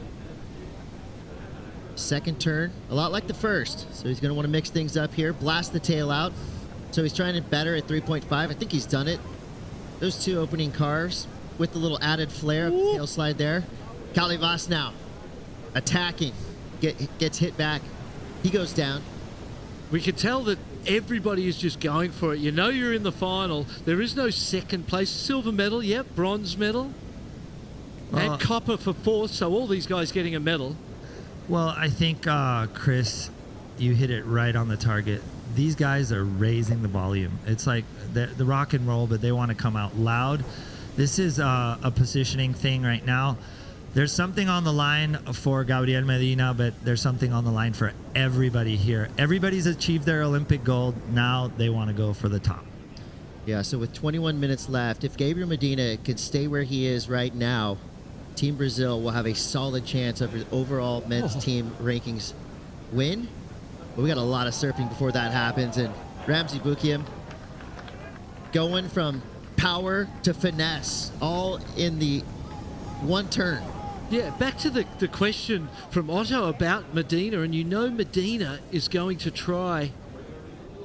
He's going to try those airs. He's going to the airs. And for Ramsey, the backhand is his strength. So we saw him at the start of it go to the backhand to try and match, fire with his own type of fire. It wasn't working. He switched it up to the left, found an absolute smoker, and those two big turns they're going to rival and go up into the near excellent. I feel like it's an excellent ride, and it's going to put him in a strong position as well. 20 minutes left. Jeremy Flores, one of the coaches for Team France. He is a fiery competitor in and out of the water. His steely gaze scanning the horizon for trouble. And he's found it right now with Gabriel Medina with that 9-point ride. I mean, that is a steep, tall mountain to climb for the rest of the surfers in this final. But if anyone's going to do it, it's Calivas, Ramsey Boukhiam, and Joan Duru. They proved that they are potent competitors. They've all had scores in the excellent range. But now it's time to dig deep. Talk about dig deep, Barton, to your point. Ramsey went to fundamental rail surfing and what he's really good at. He goes, I got to put my best foot forward. Nice turn off the top. Really difficult maneuver. And you know what? The only thing that could stand next to progressive surfing is fundamental carve surfing and using your rail the way the Moroccan just used it. So we're going to see that score. They're going to take their time, but I love the answer back from Ramsey. That's what I'm talking about. And there are many ways to get big scores these days, but you need to have the power and the class of Ramsey Boukhiam to be able to do that on the wave face, don't you? That first turn was so tight and so vertical and so beautiful, and the whip out of the top. And the second one was unbelievable. Look at this wave. Calivas finds a gem down the line, way away from his competitors. Completes the frontside air 3, but nothing else for him on that wave.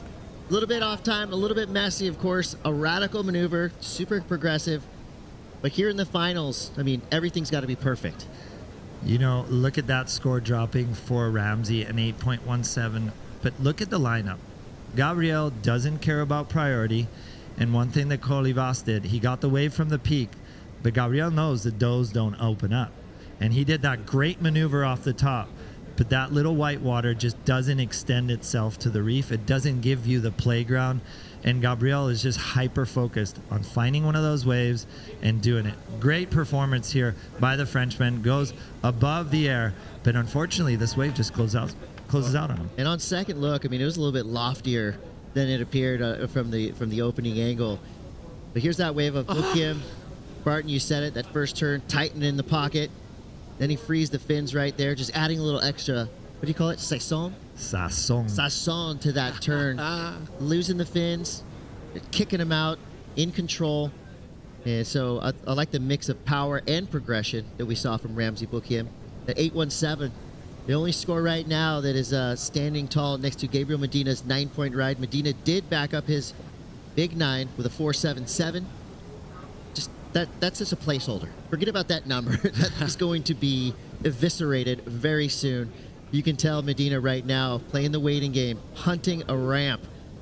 But Ramsey Boukhiam back to work. Slicing carve to start, setting things up, building speed to this inside section. It's kind of crumbly, but he's going to continue on down the line. So far, nothing real great there on that wave, but he keeps the ball rolling, trying to get rid of in 3.33. Here we go. Medina uses his priority. He was looking for an error in that opening section, but he finds it there.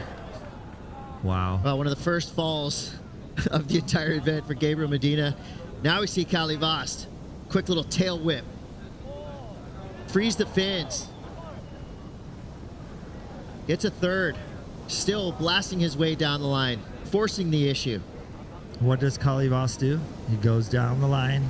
He looks for that wide one and starts getting into that conversation.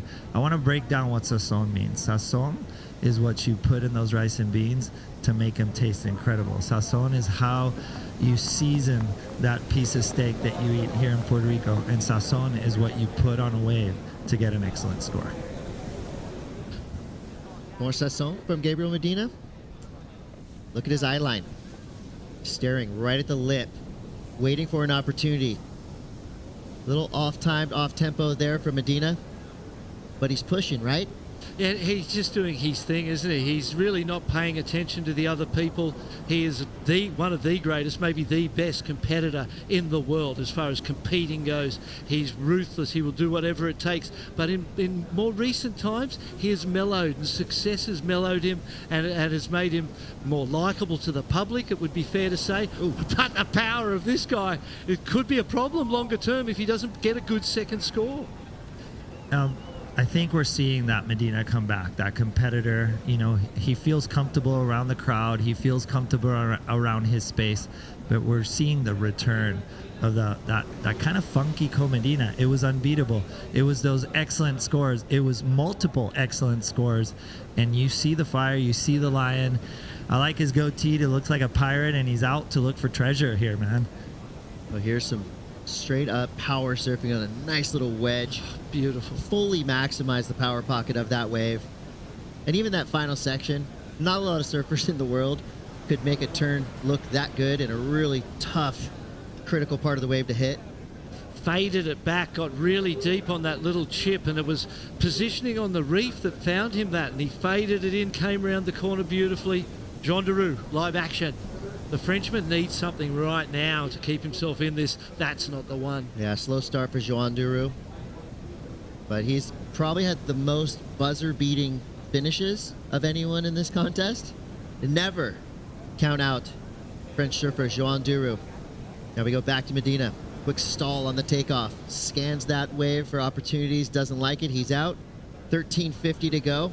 Not often in a four-man final you would see 4 goofy footers. Love it. And then have 3 goofy footers commentating them. It's a goofy day. fest today right now, peoples. Let's go, goofy Put footers. your right foot forward. It's the day of the goofies. Look at this thing.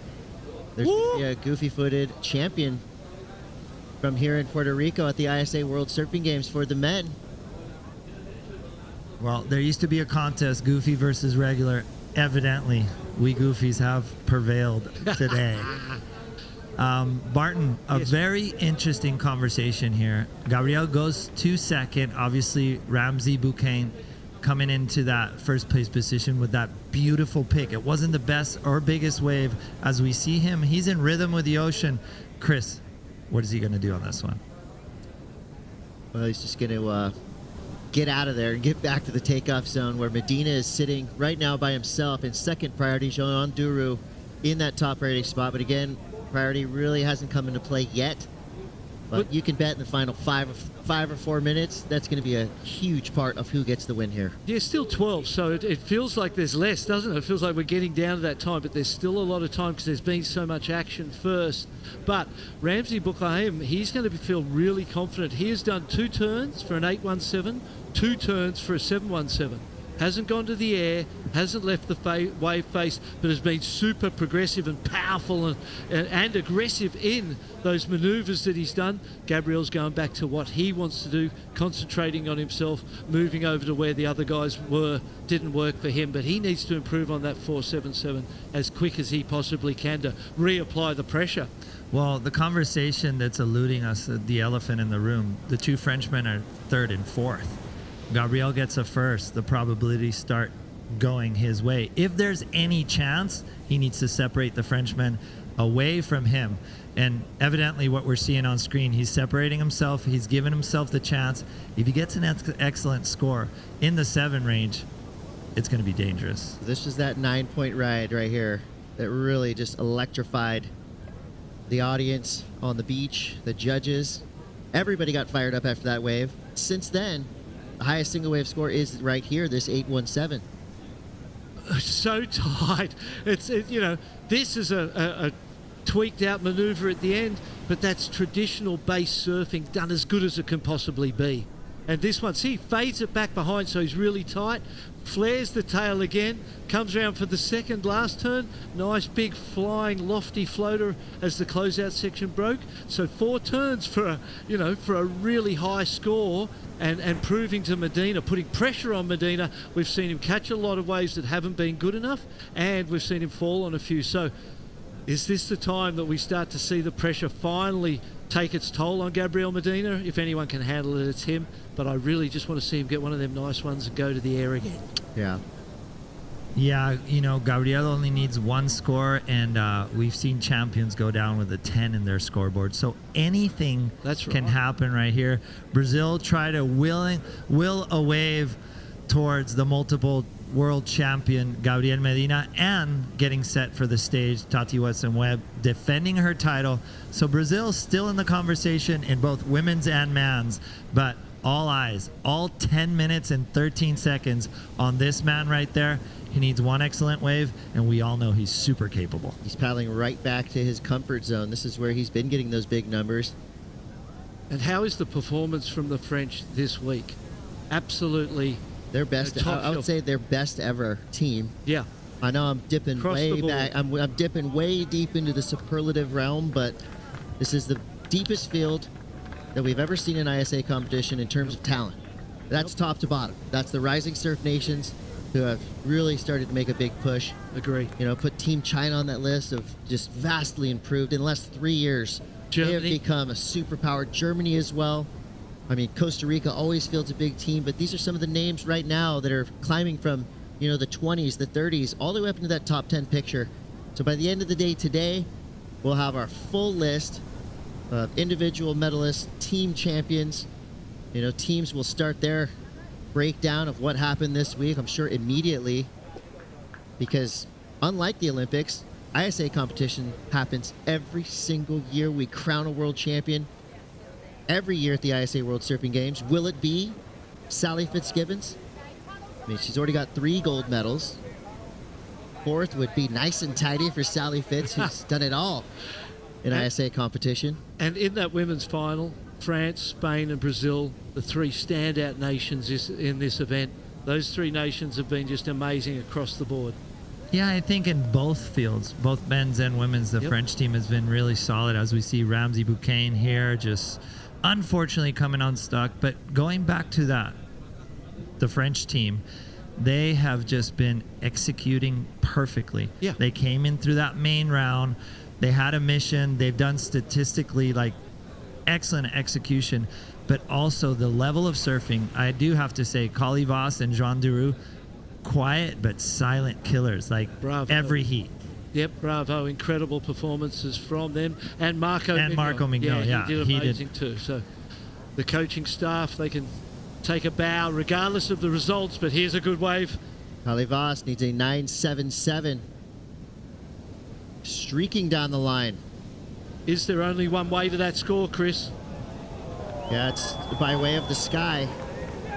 All right, so first part of the wave, not too wild. Second part of the wave went nuts. Kali Voss takes to the air. Definitely going to delete that 5.57, I'm sure. And Medina has taken a long time to replace that 4.77, and the longer it goes, the more the pressure mounts. I mean, we know he can handle. He's emotionally unflappable, but he's just doing his thing. And at some point, I feel like competing is important too, and putting pressure on your opponents while you sit wide and let them do their thing. They're just all getting waves and building momentum, and although they haven't quite caught him yet, as we see the replay of the moment on that wave of importance. This kid's got pop and power. He is the complete package. I think this young surfer from France is not only on that list of favorites when you're looking at Paris 2024, but he's got a bright future. Here we go. Medina ramps out right away. Could have another section here on the inside. Placeholder turn, building up speed. Hammers the inside section for Gabriel Medina. There it is, my friends. Patience holds precision. And I have to say, I can't understand how he holds it so well. Like, his nerves, he knew exactly how to play that one. That last turn was very smart, precise, but super powerful. And you know what he's doing? He's matching Ramsey's surfing. He's already gone up to the air. He's already gone excellent. Now he's going to go powerhouse. And now it's time for him to play. 7, and you got the feeling that he did at least that. But the composure that he's got to sit there, like you said, Barton, he probably watched 8 waves ridden just to the left of where he was at. And this kid back on the escalator. Here we go. I think, Chris, it was almost going through that threshold of knowing that he could do it, and I think now he's just freed himself up. Yes. He's going to wait for that score, and this is what's going to free him up. As we see the Frenchman, super solid, goes up in the air again. Okay. Wow. That's going to make it a heat. Calivast now. We're still waiting for his previous wave, which is kind of similar to that one. But now the judges have their work cut out for them. The big scores being calculated in their minds right now. Yeah, 5 minutes on the clock. We're down to the business end. Everyone's going to have scores. We're waiting on Gabriel's and Carly Vass. When we get those scores, we'll know where things are at into the final 4:45, 7.20. The judges are really good at not getting caught up in the emotion of the heat at hand. They score the waves for what they are. You see Kali Vast here. That was brilliant surfing. 7.20. That was, really brilliant at hand, as we see Gabriel going up in the air, going through the section. Nice little turn right here. What's he seeing right here? There's nothing in there. The low road. Somehow he finds this section.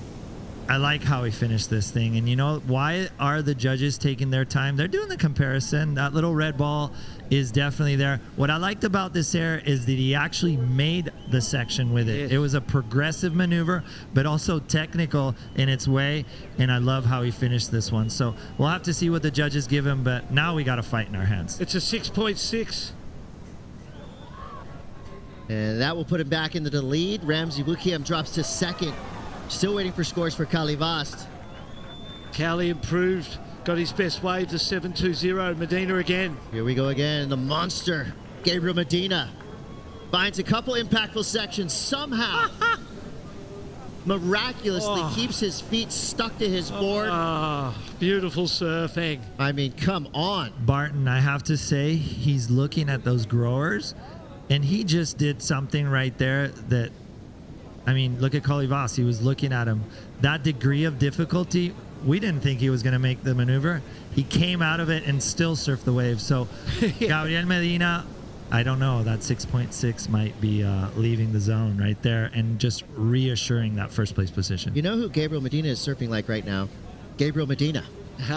Like no one else, eh? Yeah. I mean, he is one kind. John He's obviously rattled the rest of the field.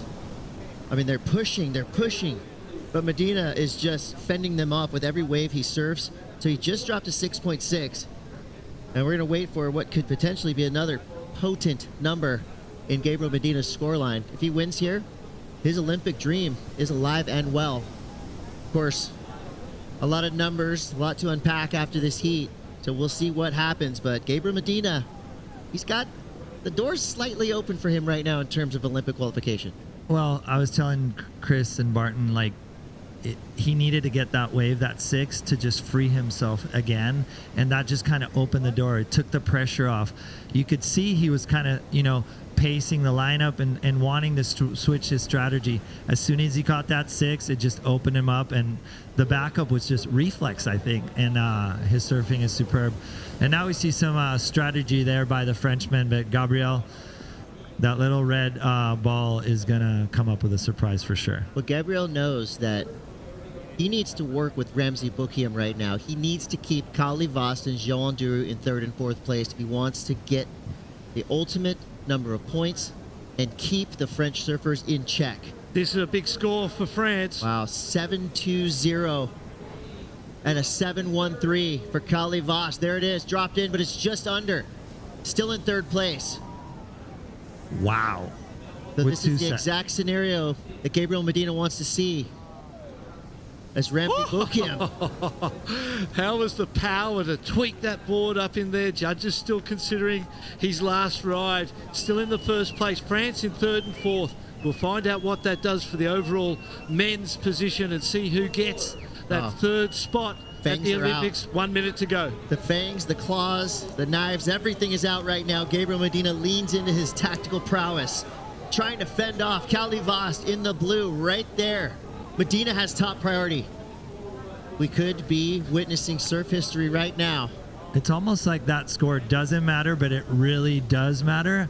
30 seconds remaining. Gabriel definitely, strategizing against Kali Vast, has it, and look at him blocking.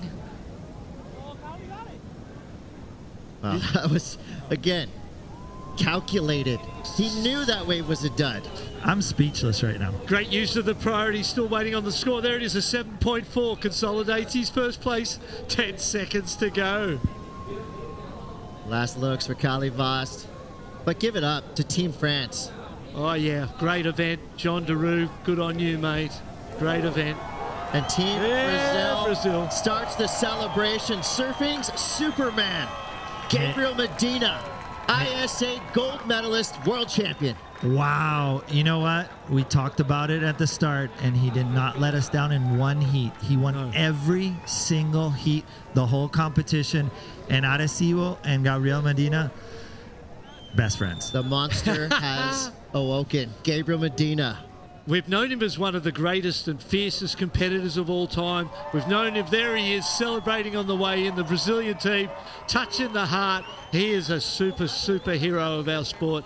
And what a great victory for Brazil, keeping their hopes alive, or his hopes alive, of an Olympic spot. And he's going to remember this one. He tried this one as hard as any title or any contest. And if anybody deserves to be in Tahiti, it's Gabriel Medina. What about Kali Vast? You did mention the Frenchman, John Duru, but Kali Vast, what an event for him. This guy is going to be a threat. He's going to be a problem for the rest of the competitive surfing world for a long time to come.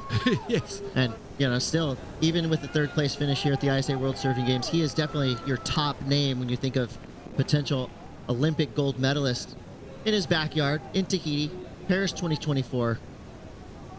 This show is just starting, right? I mean, now we really get to dive in. Does Gabriel Medina potentially get a slot in the Olympics to compete at a wave that he is fearless and ferocious at?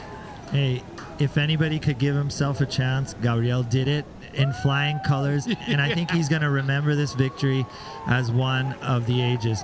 It's really awesome to see how he did it, where he did it, and also he did it for his country. Yeah. This is just a moment of pure elation. Teco Padarat's flexing there, pointing what he's taken over the Brazilian surfing role here, the Federation, and they're going from strength to strength.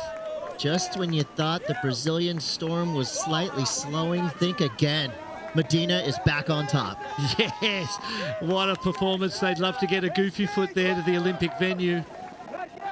And arguably one of the best goofy footers in the world in that wave. So I think history said it. The most difficult contest in Chopo we've ever seen, Gabriel Medina won it. So, and also, we got to give accolades. He literally left it all out there. He left it all out Full there. credit to Ramsey Boukhiam. Even the board. I mean, all class, pure power. I mean, Ramsey is such a great ambassador for surfing, not just from Team Morocco, where he is a hero, but for the entirety of the surfing world. Ramsey does it the right way. Yeah, Morocco's pride and joy. We saw in the piece on him. He's painted up on the side of a building as an Olympian for his country, and what a week he had. Incredible surfing from him. These guys earned a few naps. Yeah, good day for the Googles. That was, I think, a physical test, a mental test, and they all showed a lot of fortitude in so many ways. That's an inspiration right there for all competitive surfers trying to climb up the ranks. Take notes, kids. This is how you do it. You'd imagine that in the back rooms here, they would be calculating, crunching the numbers to see every number. who the winning team is on the male side and whether that man right there gets an Olympic spot. Wow. Well, the stories are going to keep coming through here. As we reset things, we're going to take a very quick break, but don't go anywhere.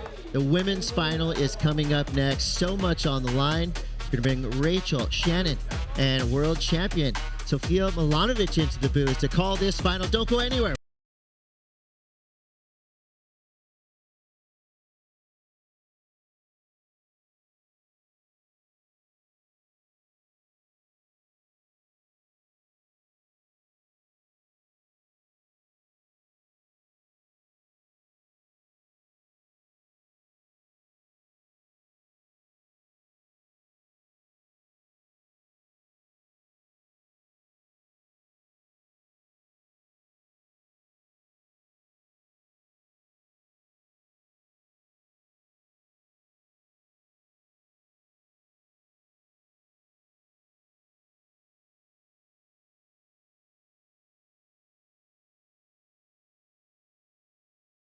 I didn't know if my spot was gonna come, but I just was trying to give my best. If I don't go, like someone else is gonna go, and that's it. You're a team, and I think everyone was in the spirit, so that helps a lot.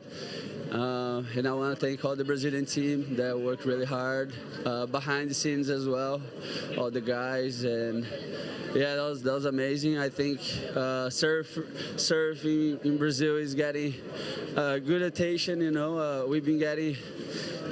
been treating us really well during this event. Treating us like an athlete, professional. We've been getting good training. They give me the support, so we feel special. So I'm really thankful for the opportunity. Parabéns. Anything you want to say back home? Deu nós, caralho! Vambora! Aqui é Brasil. Vamos nessa. Estamos no Tahiti. Obrigado a todos. Obrigado, Gabriel.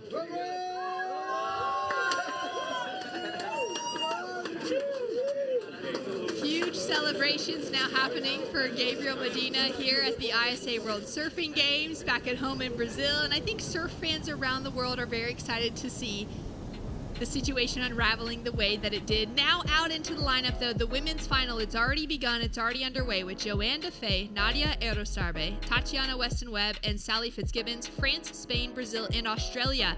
Out in the lineup, looking for those, those kind of opening scenarios in the first 5 minutes. We've already got Joanne Defay sitting out in that leading position. She dropped a 6-point ride on her opening wave. We'll have a look at that in a moment. She's also got a 5.33 that has come through as we were hearing the thoughts and the heart of Gabriel Medina, tearful as he's accepted that position. And Nadia Erostarbe opening up on her first good wave. She's got a 0.37 on the board.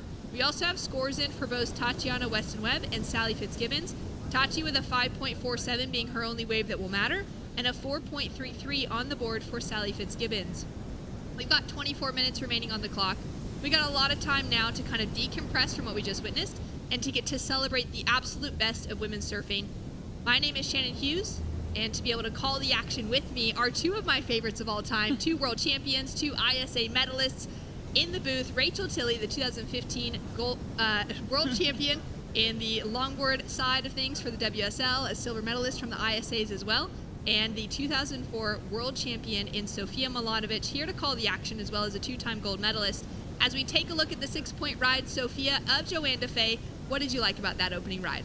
Well, Joanne is such a consistent competitor. You know, she's always getting the scores. She needs to make a good hit. So I think it's going to be an amazing final. There's so much experience in this final. When we see Sally Fitzgibbons in white, wow, couple good turns of Sally from Australia.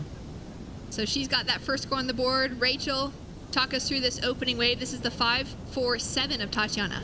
Yeah, on her forehand, looking strong. I like that variety of maneuvers straight off the bat as she looks for that final maneuver and gets it. So that is a great start for Tati as well. Obviously, Joanne getting the largest of that exchange, but Nadia, that one that we saw just before, carving it all the way around. Good use of her rail.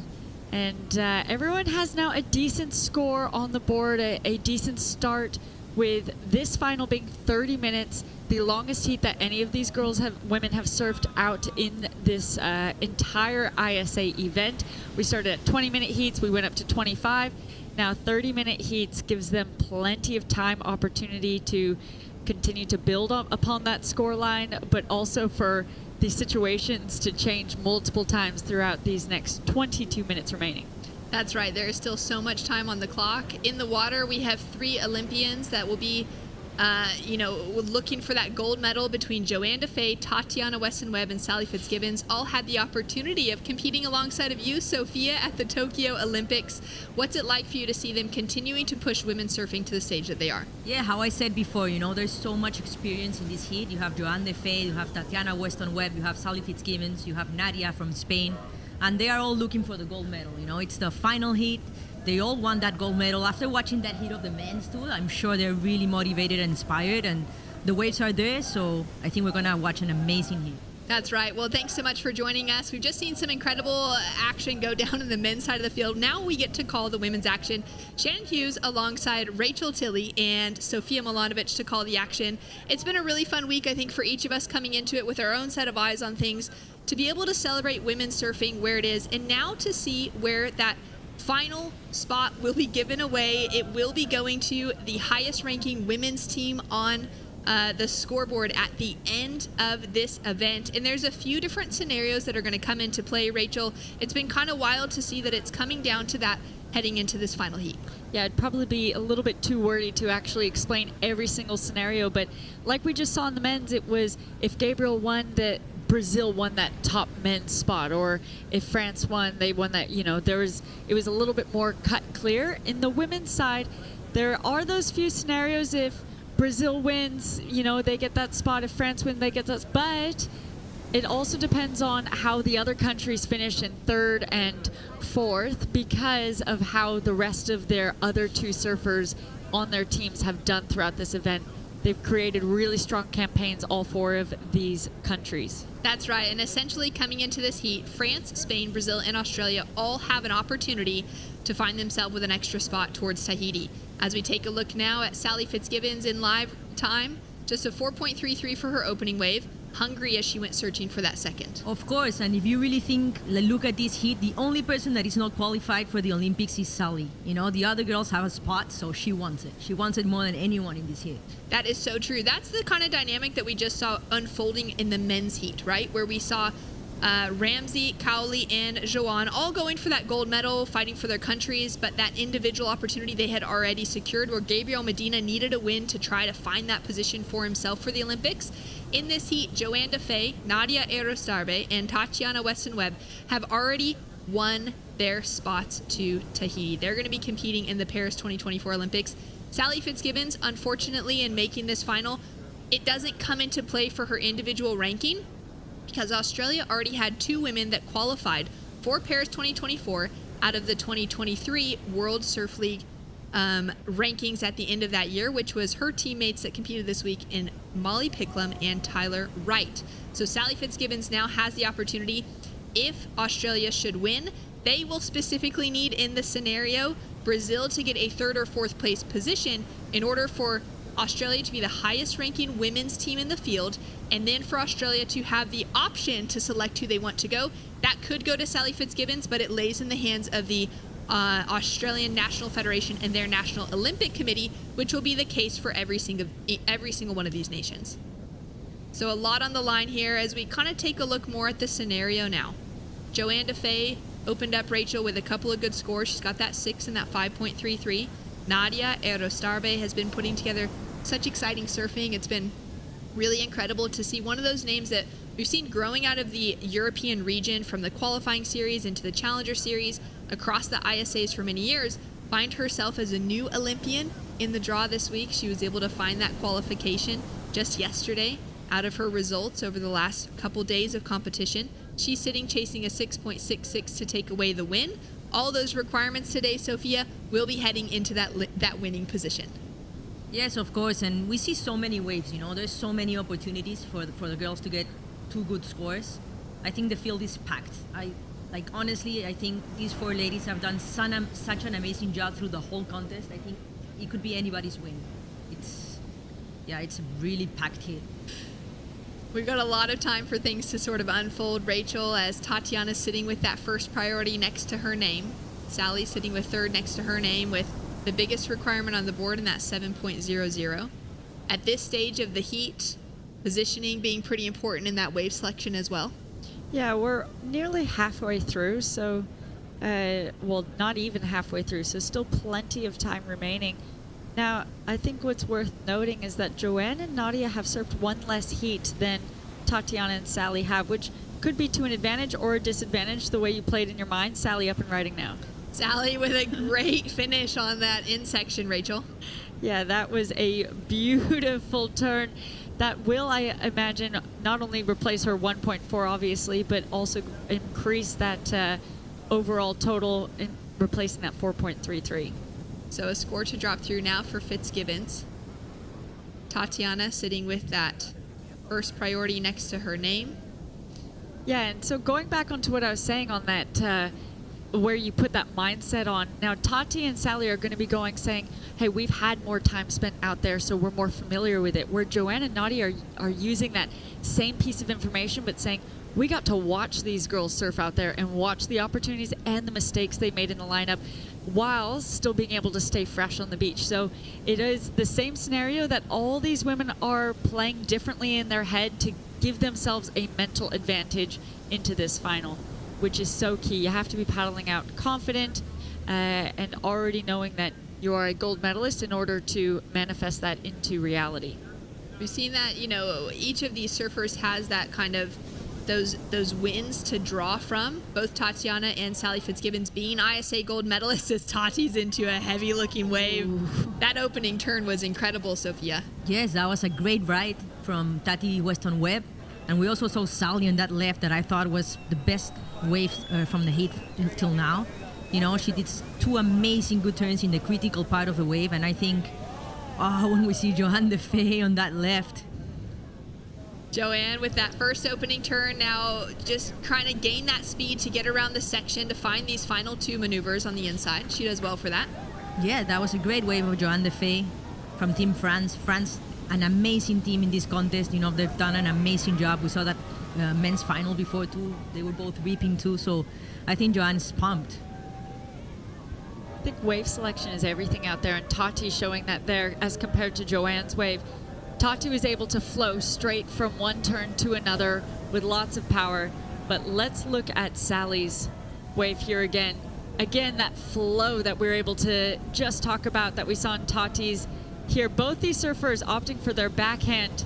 Beautiful opening turn and a critical second turn. That kind of reminds me of Tati at Margaret River as well when the section converges together. Joanne surfing the best to the ability on this wave, but the wave just not offering that same opportunity that we just saw for Sally and Tati on their waves. Now, Sophia, I know that you love the look of Sally's wave. The scores come through as a 6.83 and now has her sitting in that second place position. Yes, when we see Sally looking to this wave, this wave stands up really well. That was a really good turn from Sally Fitzgibbons, and she's on fire, Sally. She for sure wants that 3rd slot. She doesn't know if she's going to get it from Team Australia, but she's going to try her best, to try and get that place for Australia. Well, she's a country woman, she loves representing her country, and even you can see that passion for her. She's looking for an individual gold, but she loves working for her country and trying to just give her country that best opportunity it can, even if it's not going for her. So it'll be. I love seeing that from Sally, and we saw her get that buzzer beater in that women's repechage in order to be here. So she finally found her flow and her spot in the final right in the dying seconds of that last heat. So continuing on with that energy. Yeah, how you said, she loves her country. She tries her best in every wave. She does it for her country, for Australia. She's won, I think, 3 gold medals in ISAs, and she's also won juniors. Yeah. So she has a lot of ISA medals in her house, and she wants another one. She certainly does. As we take a look at Nadia, she's looking for a first in the World Surfing Games. Goes into a heavy section, but she'll take a fall. Looks like that swell is just getting so much more solid out in the water, and we've got another score that's dropped in. Tatiana now with a 6.77. Has her sitting in the leading position. That's changed the situation. Joanne down into second with the 6 and the 5.33 as her opening waves. That last wave of hers, we saw that she just had to kind of jump off and duck out of the section, so she'll remain in that second place. Sally's going to have another score to drop for that single big maneuver. That was a pretty kind of complicated looking face. It wasn't the cleanest. It was a bit meaty and solid coming out at her. So she's looking to improve on a 4.33 to take herself back into that leading spot. And Nadia is now looking for a 7.57 to take herself into that winning position. Quite a few excellent results behind these women in the past for our surfer sitting with first priority, Joanne Defay. She's another one of those that really carries that French flag with so much pride. Every year that she represents at the ISAs, she's going in for the absolute best to represent her nation. She's got those huge victories as well that we've seen from her on the championship tour. Locations, across the calendar. She's been a very well-rounded surfer, Sophia, within the victories, like places like Surf Ranch, places like Fiji, for her as event wins. Put her as a really strong hope for Team France, alongside of her teammate Vahine Fierro for a gold medal at this year's Olympics. Yes, of course. Joanne Defay is such a consistent competitor. She's super smart with every decision she makes in every heat. That's why she's always in the mix for that world title. Usually she's in the top 3, top 5 in the world, and she has a lot of hits under her wing, and she's here to win too. She wants to make Team France proud. That is so true. It's kind of crazy looking at those top 3 spots right now. Tatiana up and riding on a beautiful looking wave. Great wave selection as she goes in for that first carve and flares the tail out. Unfortunately, just falls out of position. Yeah, well, looking for those rights on her backhand, utilizing that, and it looks like you can see, well, you actually can't see her here, but I believe she's surfing almost a different peak down the beach on her own.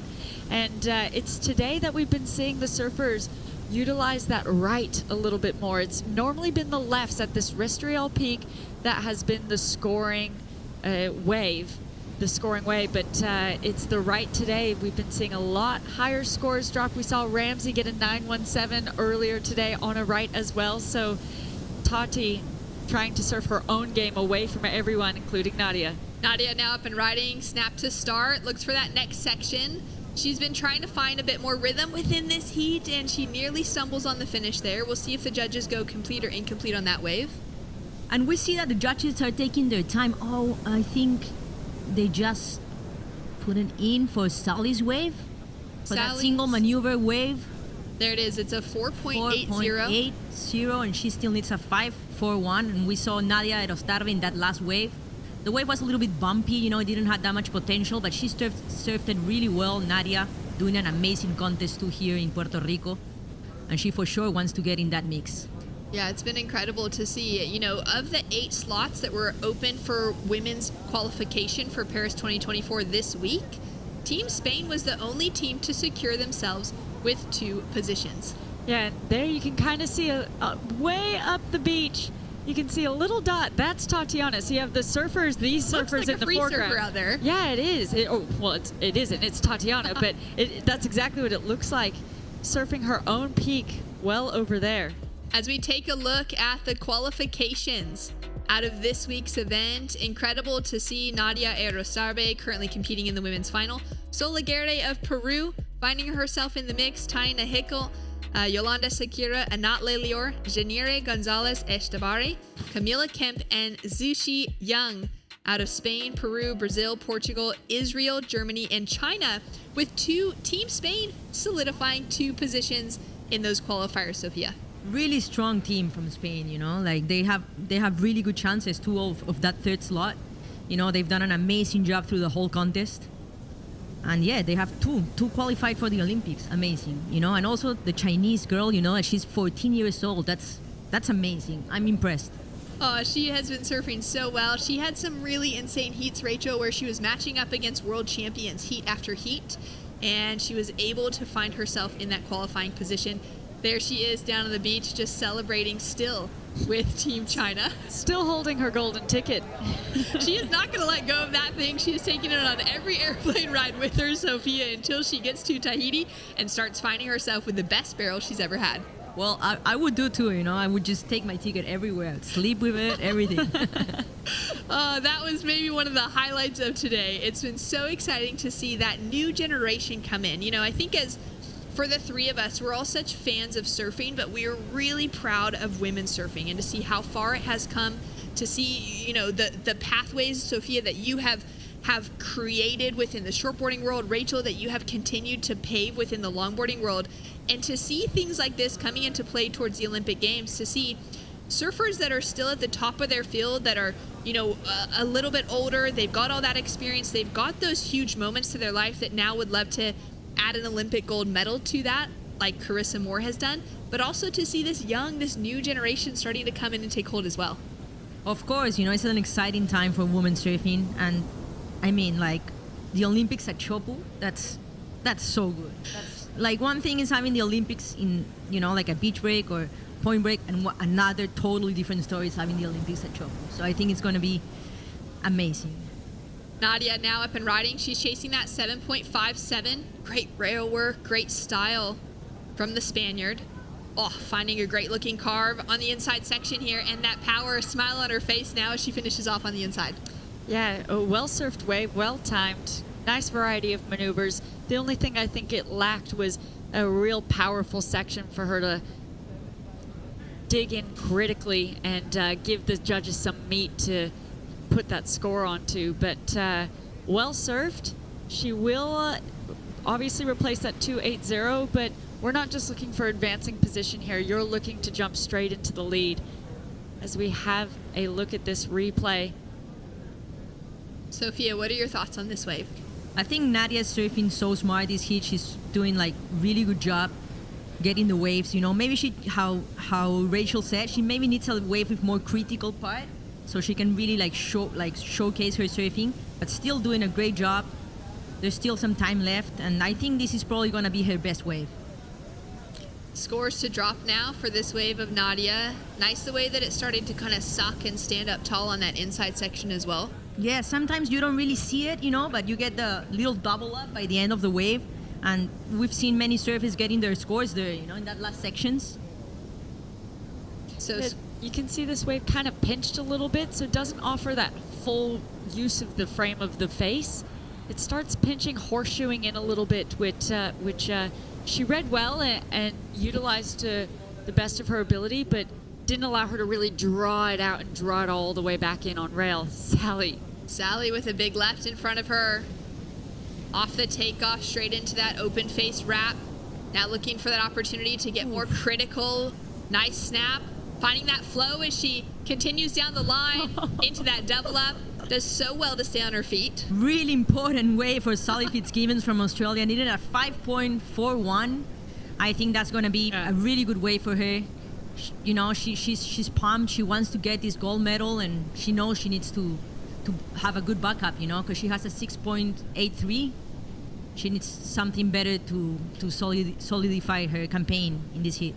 And just as we were comparing Nadia's last wave, you can see the difference on that wave well overhead of Sally. Offered her those 3 critical opportunities to put it on rail and offer that variety of maneuvers, and that's exactly what she did.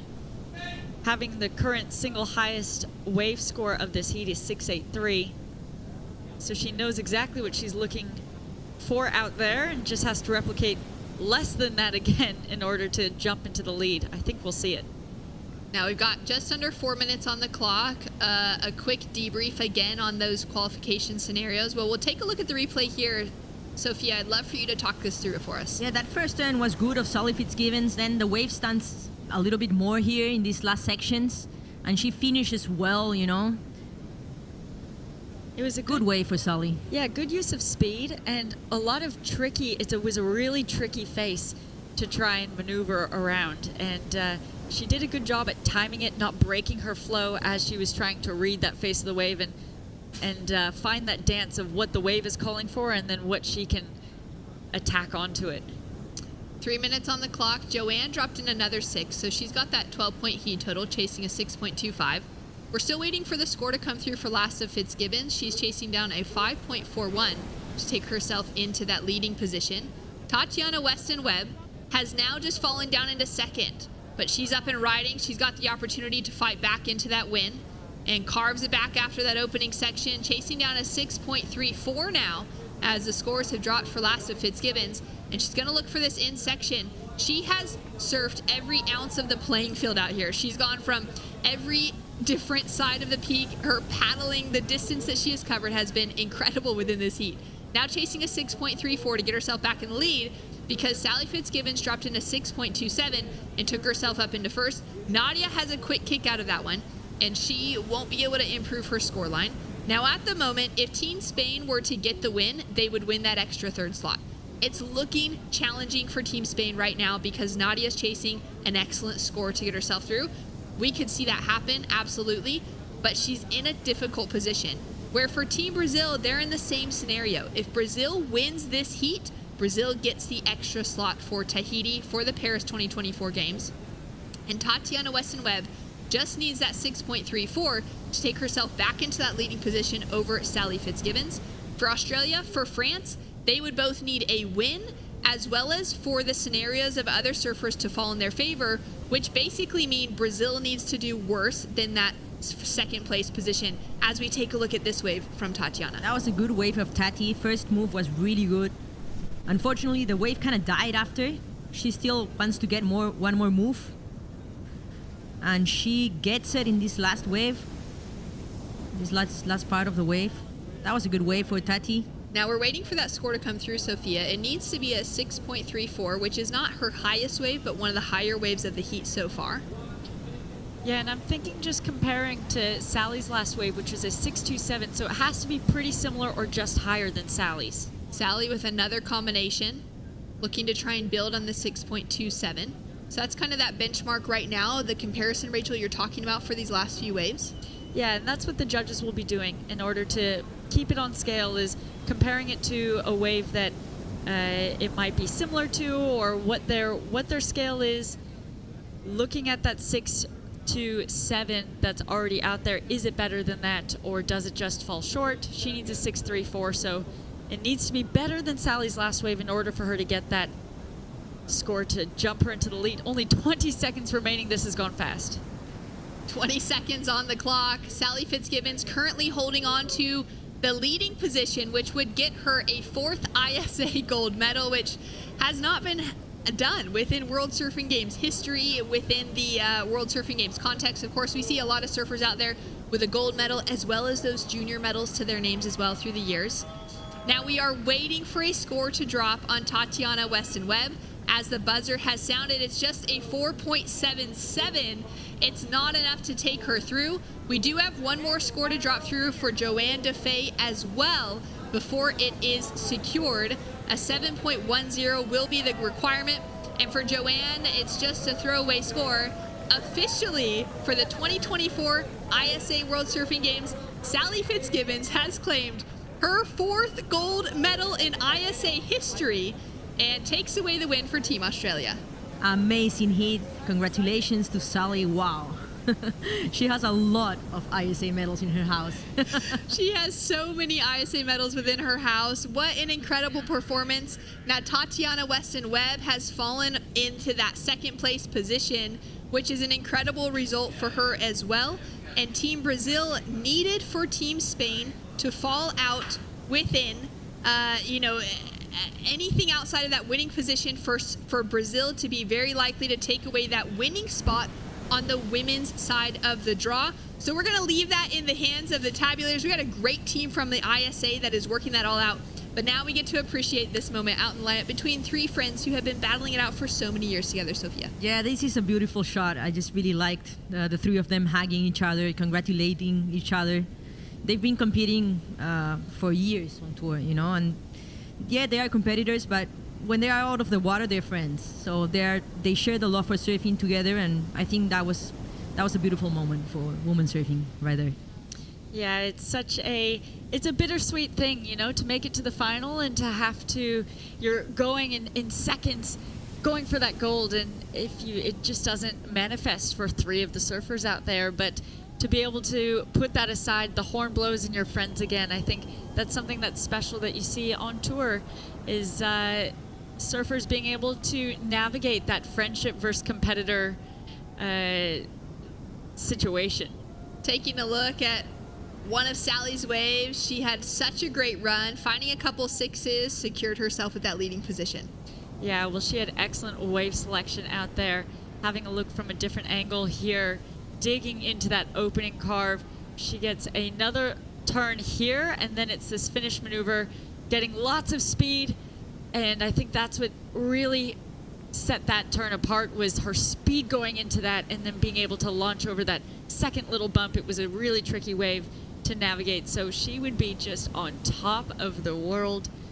I think you can hear in all of our voices right now that we just have big smiles. It's just such an exciting thing to see. We would have been excited for anyone who had won this event, but it's fun to see that for Sally, working her way through that rapid charge round to be here, getting a few buzzer beaters along the way. She worked hard. She worked very hard for that, Sophia, you know, to fall into those rapid charge rounds early, especially knowing that there's so much that was up for grabs this week, not only for that personal best, but the hope for Team Australia with that extra slot. Sally put together such an incredible campaign fighting back from those repos. Yes, I mean, Sally is an athlete, you know, like I was just watching her story also before, and she trains so hard. She's ready for this kind of contest, you know, with a lot of hits, a lot of things in the line. So I think she's ready for it, and she's shown it, you know. Since that first waves, that 6.83, I knew she was going to be hard to beat, and she gets another gold medal for Australia. Incredible on the victory lap in. Now, Sophia, you surfed a few heats against Sally within your career. What's it been like to be able to, you know, compete against a woman who works so hard behind the scenes?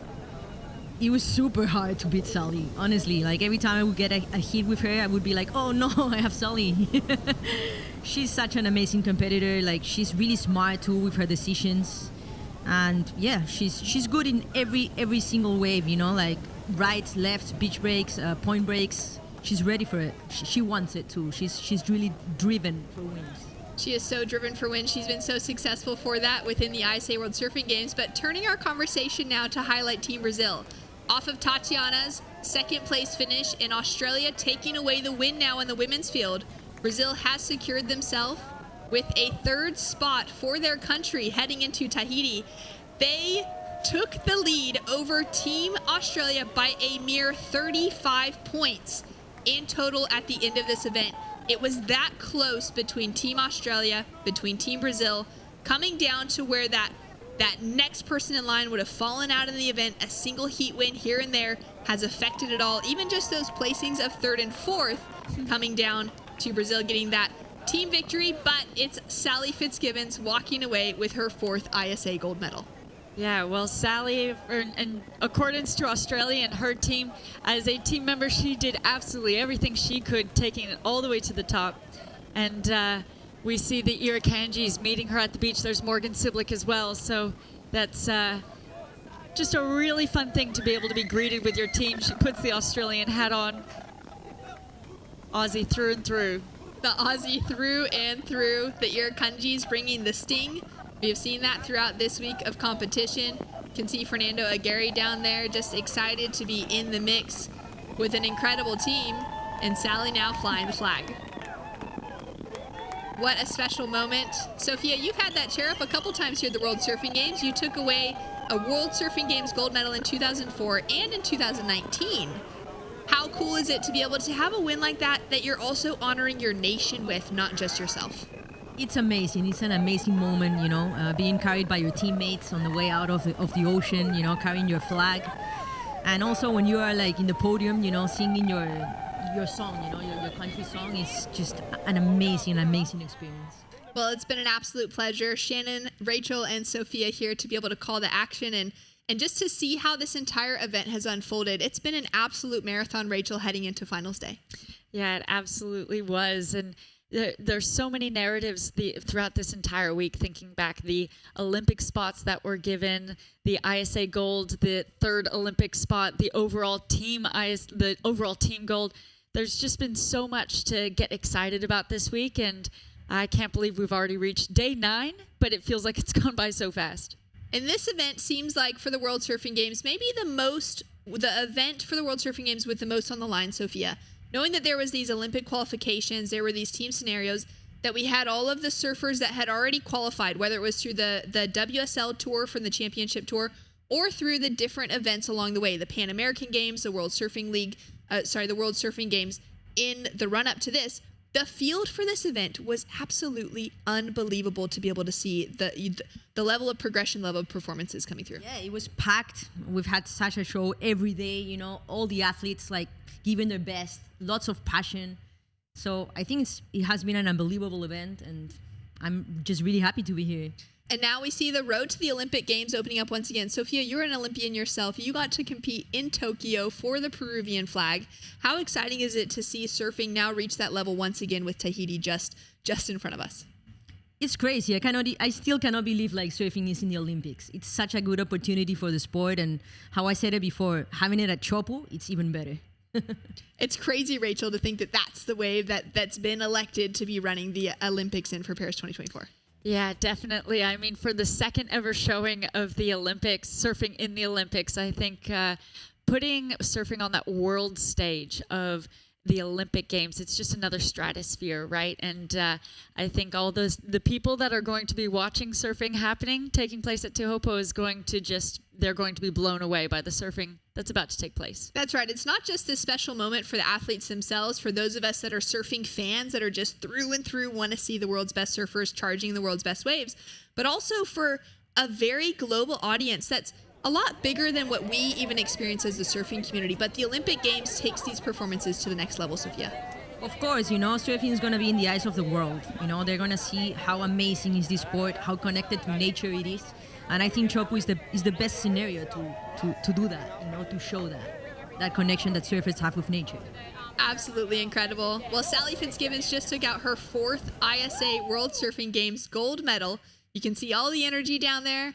And Team Australia feeling very stoked to walk away victorious. Rachel, they've put in a lot of work behind the scenes, a lot of preparation, a lot of heart into their teams moving into this event. And now we officially get to hear from your 4-time ISA gold medalist, Sally Fitzgibbons. That's right, the person with the most championships in ISA history. Sally, number 4, is this the sweetest one of them all? Oh, for sure. Just like being out there with the crew I've surfed with the last however many years of my career and going toe to toe, and they were dropping scores all day, and I just had to keep that belief and trust in my surfing and just trying to get that wave at the right moment at the right time. And it feels amazing. I'm just so proud to be Australian, and everyone back home, I just love you so much. Thanks for the support, and gave it everything. It means a lot. You know, the other day off camera, you were telling me that the first 2 events, this has been a struggle so far with self-confidence and just trust in yourself. Do you think this changes things for the rest of the year for yourself? Oh, it's not a lack of confidence. It's just the beauty of the sport. It's evolved so fast, and I'm so proud of it. And women's surfing's in such a great place. And all these women, they're fighting hard, they're training hard, and they have that deep desire and belief also. And we go out there and we battle, and whoever wins, wins. And it's such a cool group to be a part of, and we're just pushing each other. You got number 4 now. Can we see you go for number 5 next year? Oh, for sure. I love everything about this. This is, my internal world is all about this. The joy, the spirit, the community, and that's why I show up year after year. And I think it's been, my first event was 20 years ago, and I still have just the same amount of excitement and joy to paddle out there and compete for my country. Congratulations, Sally. ISA gold medalist for the 4th time. So excited to see Sally Fitzgibbons with that 4th gold medal, hungry even already to come back again next year to be able to win that 5th, but a really heartfelt moment for her to be able to take away that win for Australia. We don't have any dry eyes here in the booth, and to just be able to see, you know, a girl coming out of a small town on the south coast of Sydney and Doroa, growing to the strength that she has within her surfing performance. Rachel, Sophia, it's been beautiful to witness. Yeah, what a special day to see. I'm so excited for Sally, and she's just such a great role model for the sport, speaks so eloquently, and it's emotional getting to see both her and Gabriel today achieve that dream of winning this contest after a long road there, and the emotion that they carried behind what this gold medal means to them. That's right, and the battle that she put together between her and Joanne and Tatiana, each of them, Sophia, have been so close to winning their very first world title, and it's just been outside that grasp, but they have been the forefront of pushing where women's surfing is right now with that current pack, with that younger generation ahead of them, and I think they're just such incredible role models for the sport. They are amazing role models, you know. I admire all of them, such amazing surfers with so much experience. They've won CTs, they've won QSs, and they've won a lot of ISA medals too, all of them. That's right, they have been extremely well-rounded.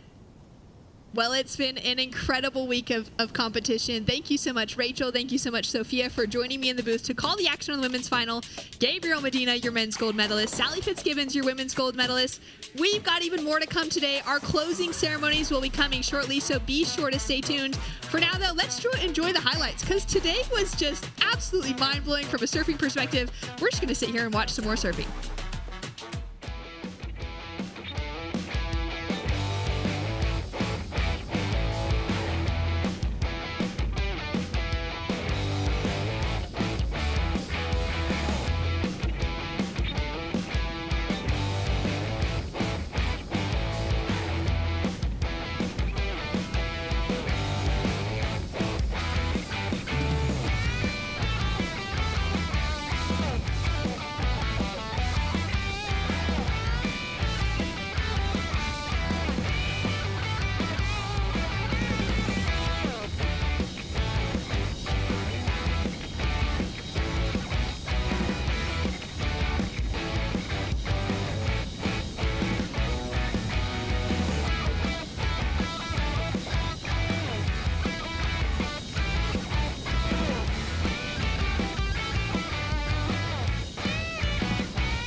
the opening ceremony.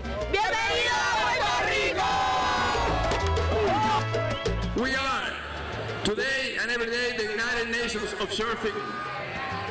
This year we celebrate 60 years. The ISA was founded in Australia in 1964 during the first World Championships.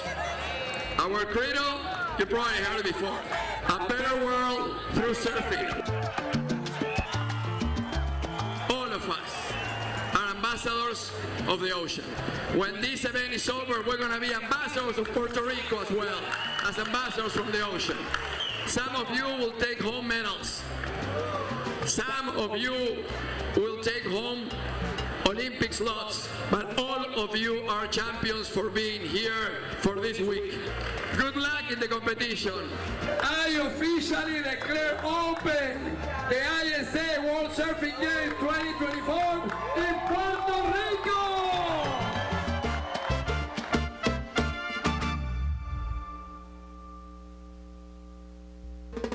It was a spectacular day of competition for the 2024 ISA World Surfing Games here in Puerto Rico.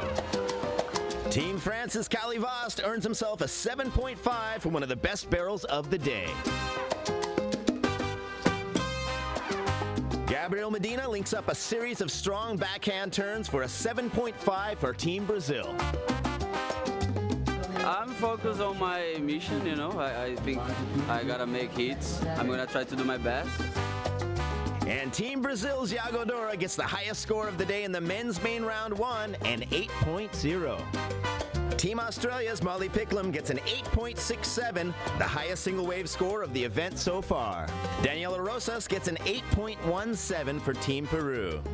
La verdad que es súper nerviosa. Hay un montón de competidoras súper buenas acá. Sé que Perú es un país súper fuerte y sé que tenemos un montón de nivel. Así que en verdad no quiero pensar mucho en eso. Hacerlo hit por hit, estar tranquilas y demostrar un buen surfing.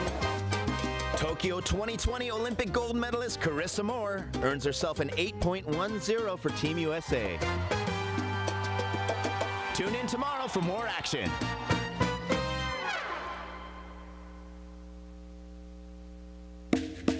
Day 2 of competition here in beautiful Arecibo, Puerto Rico. Team Spain's Nadia Erostarbe with a 7.83. On her backhand, powerful, clean approach. Here we have Team USA's Carissa Moore with an 8.50. You know, the ISA brings a lot of really fun, beautiful energy, which is, I think, what surfing is all about, is the joy and the love. And I feel like, you know, it's pretty cool. Surfing and the ocean connects all of us from all over the world. Team France's Vahini Fierro with a 7.67.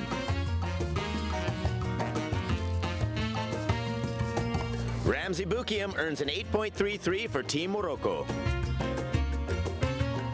It feels amazing. I got the whole beach on my back. My last wave, I let everybody make some noise, and I heard them clearly. So I feel really comfortable in the beginning of the heat. I was a little bit too anxious, so I had to kind of take my time, breathe a little bit, because I was just ready to kill. Team Brazil's Yago Dora with an 8.83. Team USA's John Florence with an 8.17.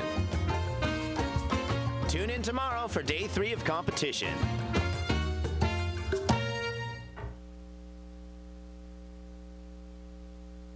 Day 3 of the ISA World Surfing Games in Puerto Rico. Team USA's Caitlin Simmers, 8.17. Puerto Rico's Yolari Carreras with an 8.67. Yeah, se siente súper bien. Agarrar esa bala y un buen score. Súper cool. And rounding out the highest score on the women's side, Spain's Janire Gonzalez Etzabarri, 6.43. The highest score on the men's side, Japan's Connor O'Leary, an 8.67. Venezuela's Keone Lassa, 8.17. I had a hard heat in my first round, and I didn't really surf like I wanted to, because against those guys you really have to do your best, and I think I had the waves, but I probably didn't surf that good, so it felt good to loosen up a little bit in the rapid charge. Had a great heat, so yeah, let's keep it going for the second round. Tune in for day 4 and many more to come here in Puerto Rico. Day 4 of competition for the 2024 ISA World Surfing Games in Puerto Rico saw a full day of repechage rounds. Look at this one, Rachel. Nice opening turn, confident, second turn, even bigger. That is 4 large turns. Spain's Kai Odriozola scored an 8.17. I'm here just gaining experience, and to be here competing with all these big names like Medina, Toledo, Ethan Erwin, and all these guys, it's just amazing, and I don't have any pressure. I just want to learn from these guys and do the best I can. A 7.83 went to Venezuela's Jose Lopez. Rachel Presti from Germany found a 7.87.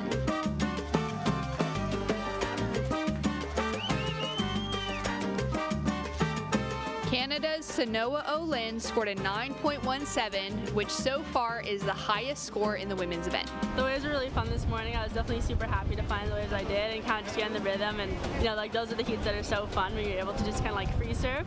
But yeah, it definitely felt good to put a good heat together, especially after like a frustrating heat at Megara the other day.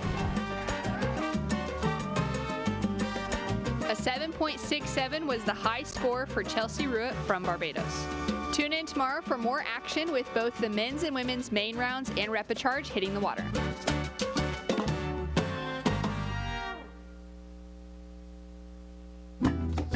Welcome to Day 6 of the 2024 ISA World Surfing Games. Team Australia's Ethan Ewing with an excellent score of 9.17. Great opening carve right there on the backhand, up and over the white water right there. Into the lip line again. And he has just found his momentum on this wave. Yeah, it's very exciting. Steps away, 1 or 2 heats away. I think I work very well under pressure, so I'm very excited. No matter who the opponent is, I'm always going to give it my best. In the men's main round, Gabriel Medina gets an 8.67 for Team Brazil. Joanne Defay with a 7.67 for Team France. Strong carve into the lip once again. Team Japan's former Olympic surfer Shino Matsuda brings a 7.67. That was a really incredible opening turn, Chris. Finding herself on a great looking wave into that first turn, solid. Sticks it for the second.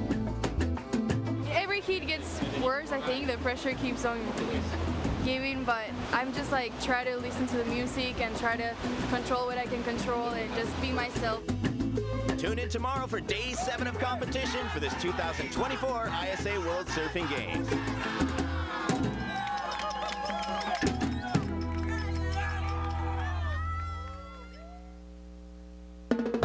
Welcome to competition Day 7 of the 2024 ISA World Surfing Games.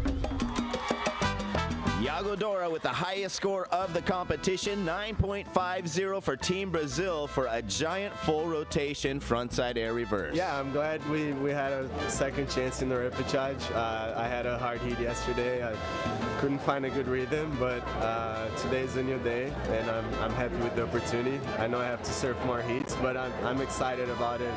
I like surfing a lot, so let's do it. Drives off the bottom, first turn, nice. Wave gets a little weird and funky, but he just powers back into this pocket, pumps over the flat, 1. Then it stands up again, 2, stands up again, here's the third one. Wow, beautiful surfing. This is a good example of that. This is that big number, the 7-8. The size of this one. Solid looking wave for the Chinese competitor as she hooks it into the lip for that opening section. Team Germany's Camilla Kemp, 7.0. It's just a perfect start, but I knew it wasn't enough just to get that 7-point ride. I needed to back it up, and yeah, found a little smaller one. Just got my turns in, and yeah, super stoked to make it. Super important win for me, and let's keep going. Yanire Gonzalez Echevarri gets a 7.0 for Team Spain. Finishing Day 7 of competition, these are the athletes that are qualified for Paris 2024. Okay. Do you speak some French? No, French. No. I think you're going to have to learn something because you're going to the hoop.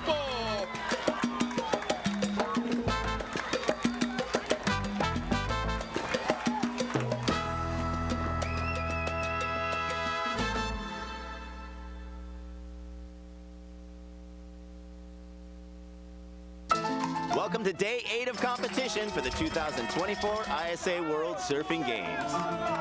The can't ride out. Here goes Yago. Little stall. Off the jump. And more. Yeah, why not?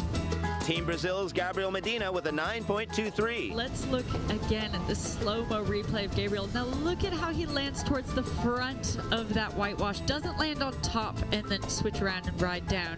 And Andy Creer with 7.83 for Team Spain. Olympics is one of the biggest events for the athletes, and I'm just excited. I can't wait for Olympics. I'm sure I will push my level again, you know. And Tahiti is one of the most beautiful places in the world, so I'm excited to go. Olympic surfer Carissa Moore, 7.67 for Team USA. Anat Lelior for Team Israel, 7.27. Joanne Defay with a 7.67 for Team France. Sure, we are a good team. Everybody is motivated. I think we have a good feelings, you know, in the group, good motivation, and I think I've done like second and third in ISA, so I've never won. So I mean, why not this year?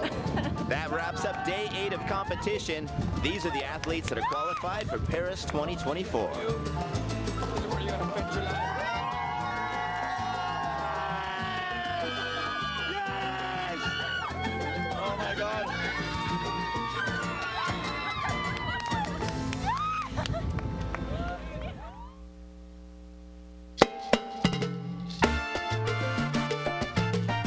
Welcome to the opening ceremony. Bienvenido a Puerto Rico! We are today and every day the United Nations of Surfing. This year we celebrate 60 years. The ISA was founded in Australia in 1964 during the first World Championships. Our credo, you probably heard it before, a better world through surfing. All of us are ambassadors of the ocean. When this event is over, we're going to be ambassadors of Puerto Rico as well, as ambassadors from the ocean. Some of you will take home medals. Some of you will take home Olympic slots, but all of you are champions for being here for this week. Good luck in the competition. I officially declare open the ISA World Surfing Games 2024 in Puerto Rico!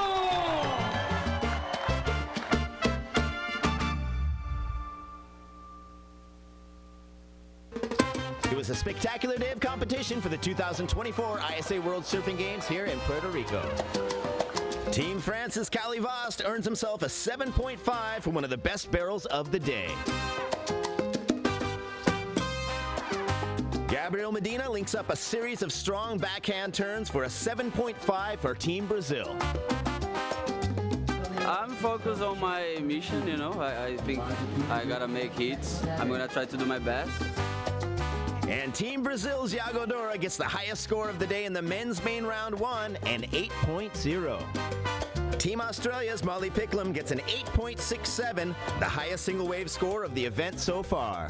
Daniela Rosas gets an 8.17 for Team Peru. La verdad que es que súper nerviosa. Hay un montón de competidoras súper buenas acá. Sé que Perú es un país súper fuerte y sé que tenemos un montón de nivel. Así que en verdad no quiero pensar mucho en eso. Hacerlo hit por hit, estar tranquilas y demostrar un buen surfing. Tokyo 2020 Olympic gold medalist Carissa Moore earns herself an 8.10 for Team USA. Tune in tomorrow for more action.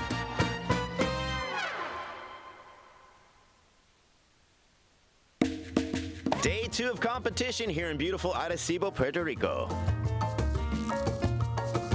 Team Spain's Nadia Erostarbe with a 7.83. On her backhand, powerful, clean approach. Here we have Team USA's Carissa Moore with an 8.50. You know, the ISAs brings a lot of really fun, beautiful energy, which is I think what surfing is all about, is the joy and the love. And I feel like, you know, it's pretty cool. Surfing and the ocean connects all of us from all over the world. Team France's Vahini Fierro with a 7.67.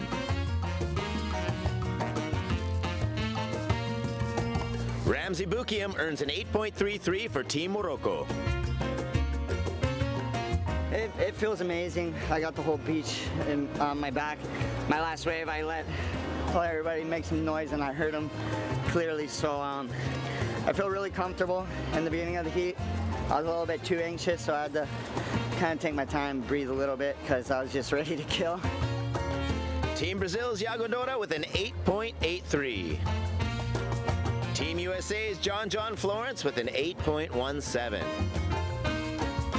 Tune in tomorrow for day 3 of competition.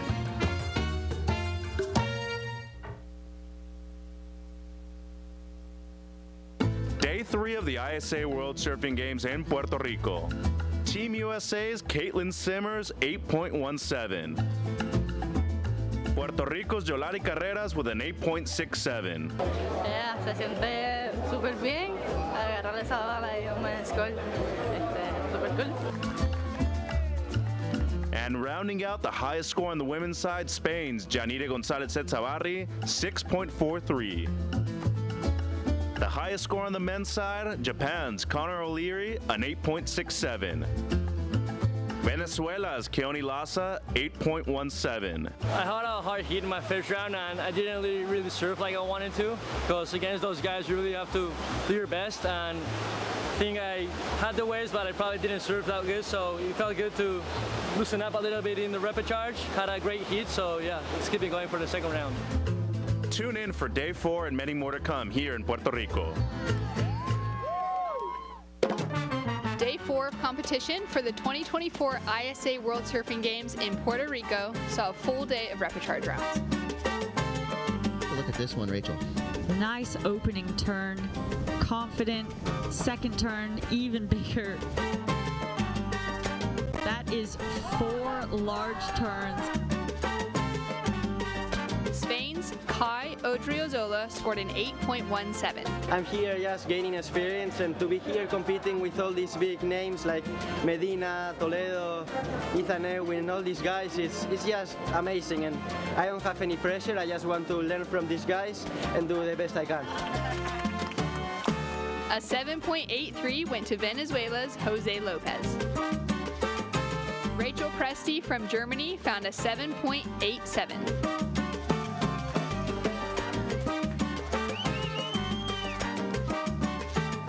Canada's Sanoa Olin scored a 9.17, which so far is the highest score in the women's event. The waves were really fun this morning. I was definitely super happy to find the waves I did and kind of just get in the rhythm. And you know, like those are the heats that are so fun when you're able to just kind of like free surf.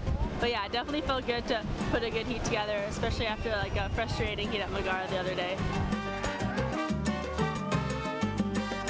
A 7.67 was the high score for Chelsea Ruitt from Barbados. Tune in tomorrow for more action with both the men's and women's main rounds and repechage hitting the water.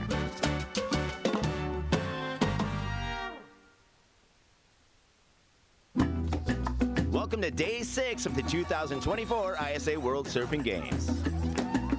Team Australia's Ethan Ewing with an excellent score of 9.17. Great opening carve right there on the backhand, up and over the white water right there. Into the lip line again. And he has just found his momentum on this wave. Yeah, it's very exciting. Steps away, 1 or 2 heats away. I think I work very well under pressure, so I'm very excited. No matter who the opponent is, I'm always going to give it my best. In the men's main round, Gabriel Medina gets an 8.67 for Team Brazil. Joanne Defay with a 7.67 for Team France.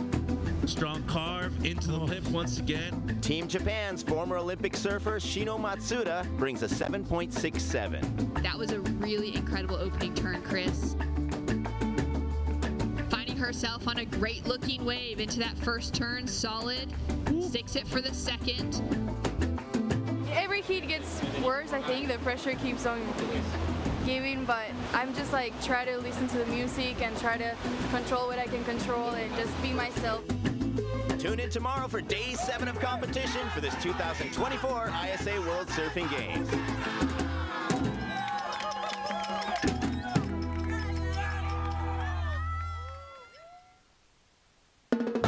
Welcome to competition day 7 of the 2024 ISA World Surfing Games.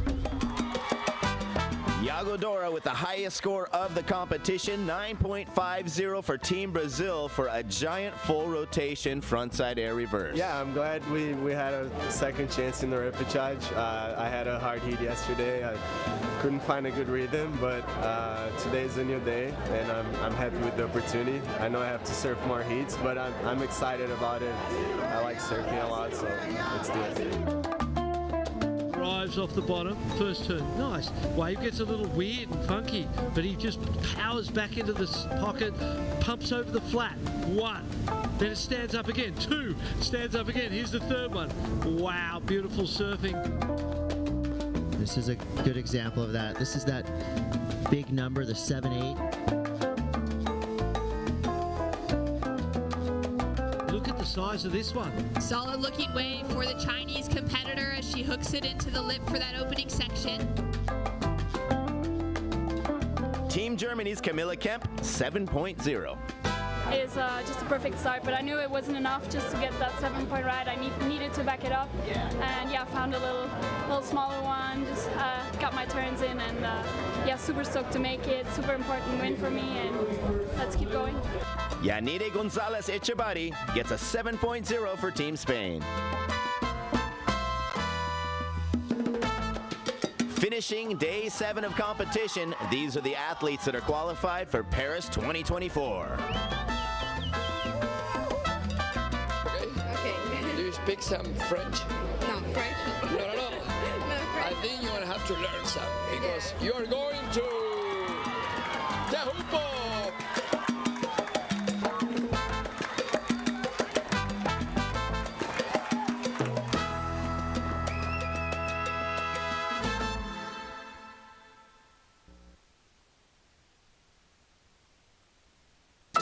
Welcome to day 8 of competition for the 2024 ISA World Surfing Games. The can't ride out. Here goes Yago. Little stall. Off the jump. And more. Yeah, why not?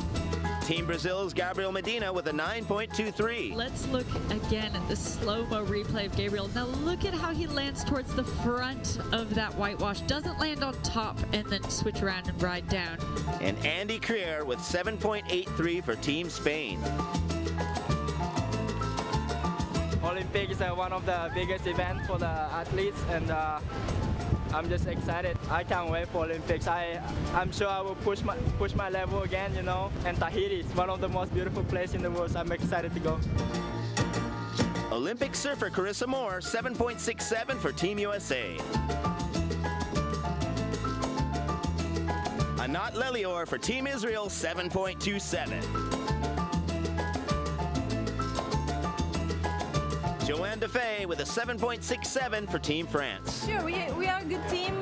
Everybody is motivated. I think we have a good feelings, you know, in the group, good motivation, and I think I've done like 2nd and 3rd in ISA, so I've never won, so I mean, why not this year? That wraps up day 8 of competition. These are the athletes that are qualified for Paris 2024.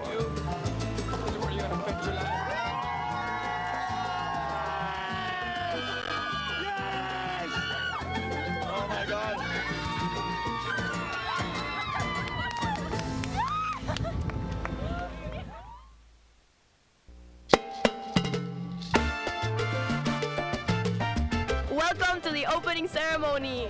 Bienvenido a Puerto Rico! We are today and every day the United Nations of Surfing. This year we celebrate 60 years. The ISA was founded in Australia in 1964 during the first World Championships. Our credo, you probably heard it before, a better world through surfing. All of us are ambassadors ambassadors of the ocean. When this event is over, we're going to be ambassadors of Puerto Rico as well, as ambassadors from the ocean. Some of you will take home medals.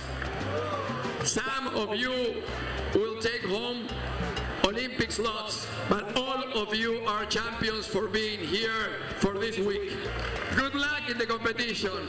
I officially declare open the ISA World Surfing Games 2024 in Puerto Rico!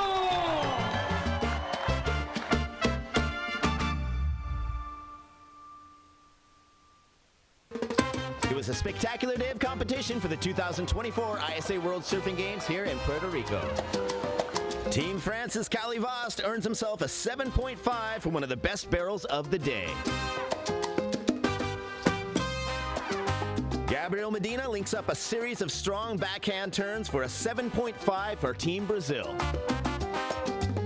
I'm focused on my mission, you know. I think I gotta make hits. I'm gonna try to do my best.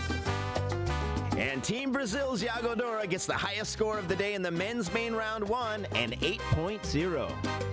Team Australia's Molly Picklam gets an 8.67, the highest single wave score of the event so far. Daniela Rosas gets an 8.17 for Team Peru. La verdad que es que súper nerviosa, hay un montón de competidoras súper buenas acá, sé que Perú es un país súper fuerte y sé que tenemos un montón de nivel, así que en verdad no quiero pensar mucho en eso, hacerlo hit por hit, estar tranquilas y demostrar un buen surfing.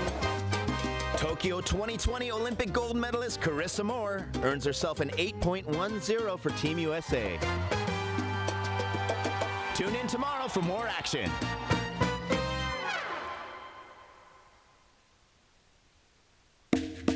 Day 2 of competition here in beautiful Arecibo, Puerto Rico. Team Spain's Nadia Erostarbe with a 7.83. On her backhand, powerful, clean approach. Here we have Team USA's Carissa Moore with an 8.50. You know, the ISAs brings a lot of really fun, beautiful energy, which is, I think, what surfing is all about, is the joy and the love. And I feel like, you know, it's pretty cool. Surfing and the ocean connects all of us from all over the world. Team France's Vahine Fierro with a 7.67.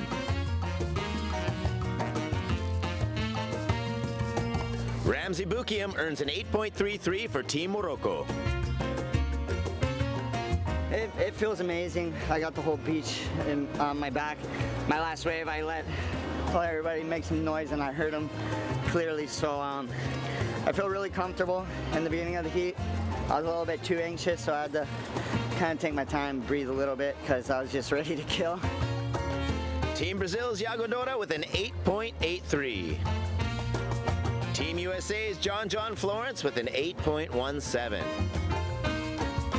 Tune in tomorrow for Day 3 of competition.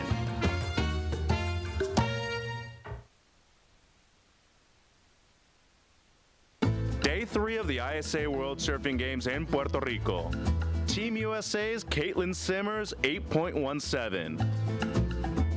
Puerto Rico's Yolari Carreras with an 8.67.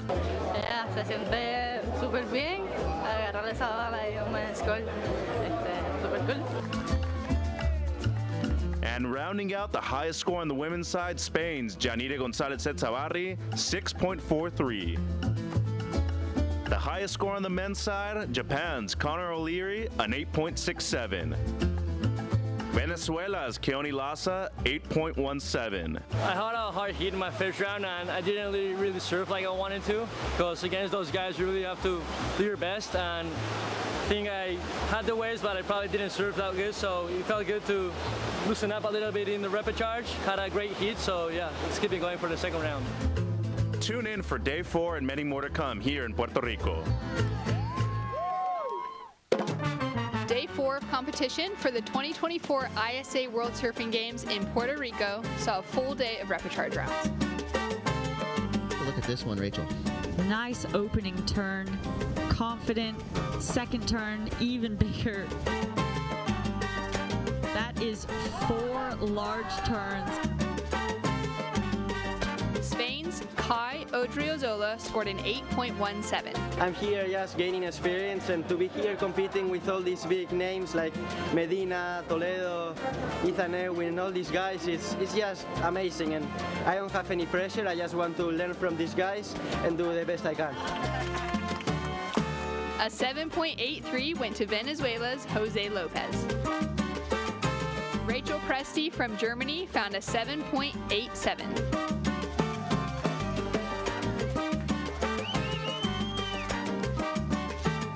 Canada's Sanoa Olin scored a 9.17, which so far is the highest score in the women's event. The waves were really fun this morning. I was definitely super happy to find the waves I did and kind of just get in the rhythm. And like those are the heats that are so fun when you're able to just kind of like free surf.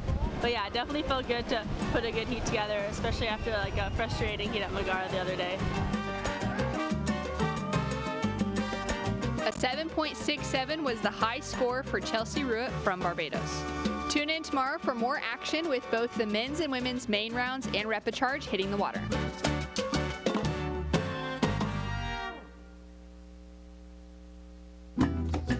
Welcome to Day 6 of the 2024 ISA World Surfing Games. Team Australia's Ethan Ewing with an excellent score of 9.17. Great opening carve right there on the backhand, up and over the white water right there. Into the lip line again. And he has just found his momentum on this wave. Yeah, it's very exciting. Steps away, 1 or 2 heats away. I think I work very well under pressure, so I'm very excited. No matter who the opponent is, I'm always going to give it my best. In the men's main round, Gabriel Medina gets an 8.67 for Team Brazil. Joanne Defay with a 7.67 for Team France. Strong carve into the lip once again. Team Japan's former Olympic surfer Shino Matsuda brings a 7.67. That was a really incredible opening turn, Chris. Finding herself on a great looking wave into that first turn, solid. Sticks it for the second. Every heat gets worse, I think. The pressure keeps on giving, but I'm just like try to listen to the music and try to control what I can control and just be myself. Tune in tomorrow for Day 7 of competition for this 2024 ISA World Surfing Games.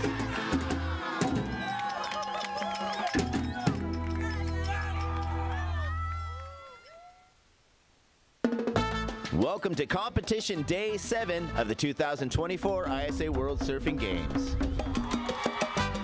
Yago Dora with the highest score of the competition, 9.50 for Team Brazil for a giant full rotation frontside air reverse. Yeah, I'm glad we had a second chance in the repechage. I had a hard heat yesterday. I couldn't find a good rhythm, but today's a new day, and I'm happy with the opportunity. I know I have to surf more heats, but I'm excited about it. I like surfing a lot, so let's do it. Drives off the bottom, first turn, nice. Wave gets a little weird and funky, but he just powers back into the pocket, pumps over the flat, 1. Then it stands up again, 2, stands up again, here's the third one. Wow, beautiful surfing. This is a good example of that. This is that big number, the 7-8.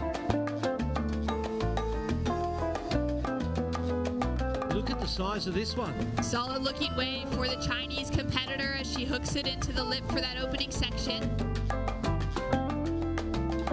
Team Germany's Camilla Kemp, 7.0.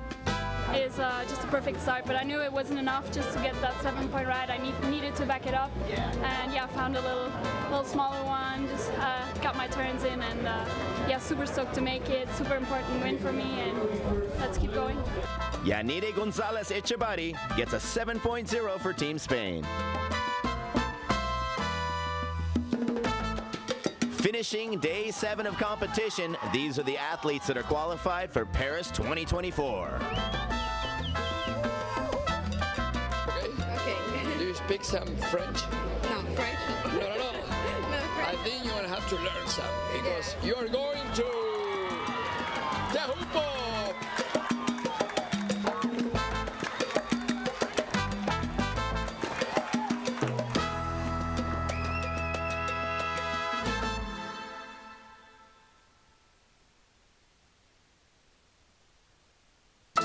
Welcome to day 8 of competition for the 2024 ISA World Surfing Games. The can't ride out. Here goes Yago. Little stall. Off the jump. And more. Yeah, why not? Team Brazil's Gabriel Medina with a 9.23. Let's look again at the slow-mo replay of Gabriel. Now look at how he lands towards the front of that whitewash. Doesn't land on top and then switch around and ride down. And Andy Creer with 7.83 for Team Spain. Olympics is one of the biggest events for the athletes, and I'm just excited. I can't wait for Olympics. I'm sure I will push my level again, you know. And Tahiti is one of the most beautiful places in the world, so I'm excited to go. Olympic surfer Carissa Moore, 7.67 for Team USA. Anat Lelior for Team Israel, 7.27. Joanne Defay with a 7.67 for Team France. Sure, we are a good team. Everybody is motivated. I think we have a good feelings, you know, in the group, good motivation, and I think I've done like second and third in ISA, so I've never won, so I mean, why not this year? That wraps up day 8 of competition. These are the athletes that are qualified for Paris 2024.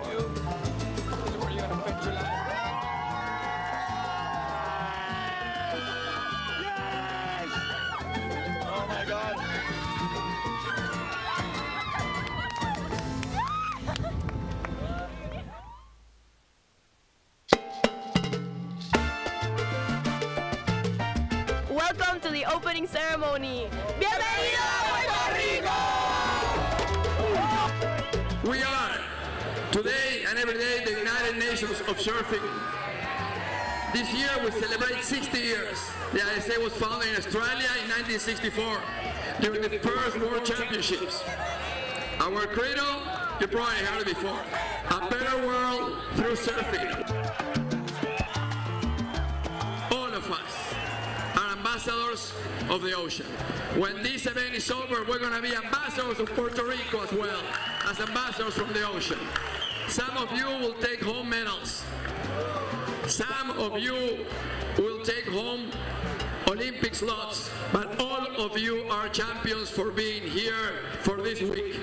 Good luck in the competition. I officially declare open the ISA World Surfing Games 2024 in Puerto Rico!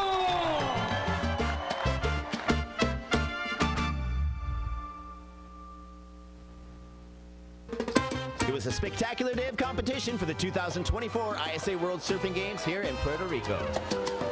Team France's Cali Vost earns himself a 7.5 for one of the best barrels of the day. Gabriel Medina links up a series of strong backhand turns for a 7.5 for Team Brazil. I'm focused on my mission, you know. I think I gotta make hits. I'm gonna try to do my best. And Team Brazil's Yago Dora gets the highest score of the day in the men's main round 1, an 8.0. Team Australia's Molly Picklam gets an 8.67, the highest single wave score of the event so far. Daniela Rosas gets an 8.17 for Team Peru. La verdad que es que súper nerviosa. Hay un montón de competidoras súper buenas acá. Sé que Perú es un país súper fuerte y sé que tenemos un montón de nivel. Así que en verdad no quiero pensar mucho en eso. Hacerlo hit por hit, estar tranquilas y demostrar un buen surfing. Tokyo 2020 Olympic gold medalist Carissa Moore earns herself an 8.10 for Team USA. Tune in tomorrow for more action.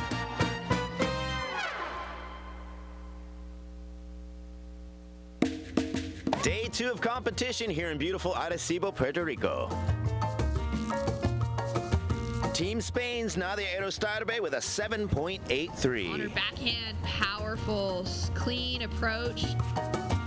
Here we have Team USA's Carissa Moore with an 8.50.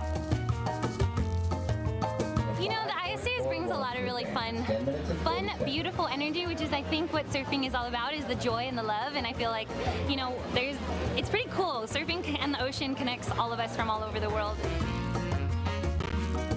Team France's Vahini Fierro with a 7.67.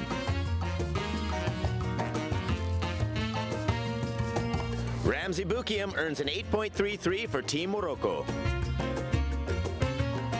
It feels amazing. I got the whole beach on my back. My last wave, I let everybody make some noise and I heard them clearly. So I feel really comfortable in the beginning of the heat. I was a little bit too anxious, so I had to kind of take my time, breathe a little bit, because I was just ready to kill. Team Brazil's Yago Dora with an 8.83. Team USA's John Florence with an 8.17. Tune in tomorrow for day 3 of competition.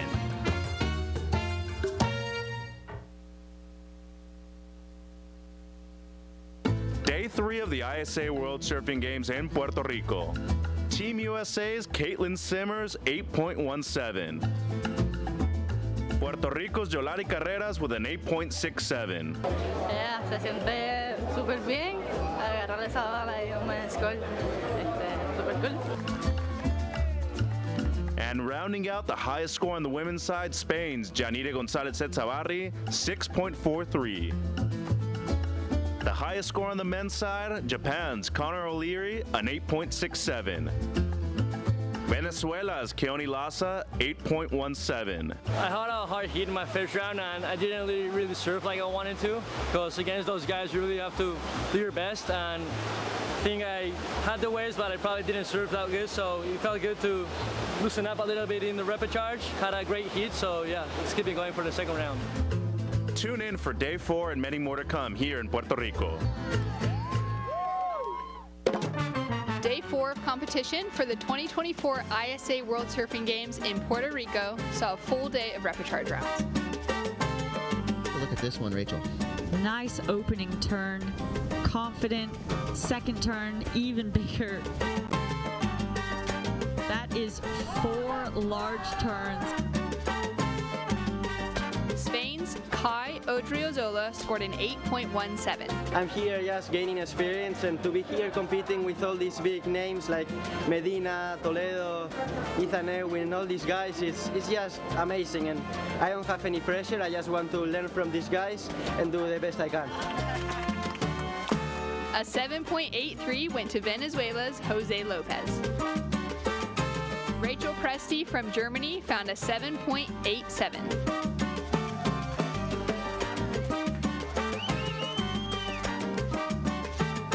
Canada's Sanoa Olin scored a 9.17, which so far is the highest score in the women's event. The waves were really fun this morning. I was definitely super happy to find the waves I did and kind of just get in the rhythm, and like those are the heats that are so fun when you're able to just kind of like free surf.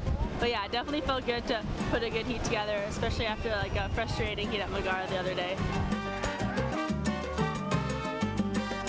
A 7.67 was the high score for Chelsea Ruitt from Barbados. Tune in tomorrow for more action with both the men's and women's main rounds and rapid charge hitting the water.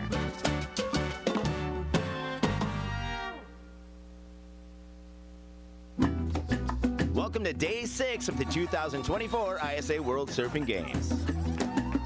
Team Australia's Ethan Ewing with an excellent score of 9.17. Great opening carve right there on the backhand, up and over the white water right there. Into the lip line again. And he has just found his momentum on this wave. Yeah, it's very exciting. Steps away, 1 or 2 heats away. I think I work very well under pressure, so I'm very excited. No matter who the opponent is, I'm always going to give it my best. In the men's main round, Gabriel Medina gets an 8.67 for Team Brazil. Joanne Defay with a 7.67 for Team France. Strong carve into the lip once again. Team Japan's former Olympic surfer Shino Matsuda brings a 7.67. That was a really incredible opening turn, Chris. Finding herself on a great looking wave into that first turn, solid. Sticks it for the second. Every heat gets worse, I think. The pressure keeps on giving, but I'm just like try to listen to the music and try to control what I can control and just be myself. Tune in tomorrow for day 7 of competition for this 2024 ISA World Surfing Games.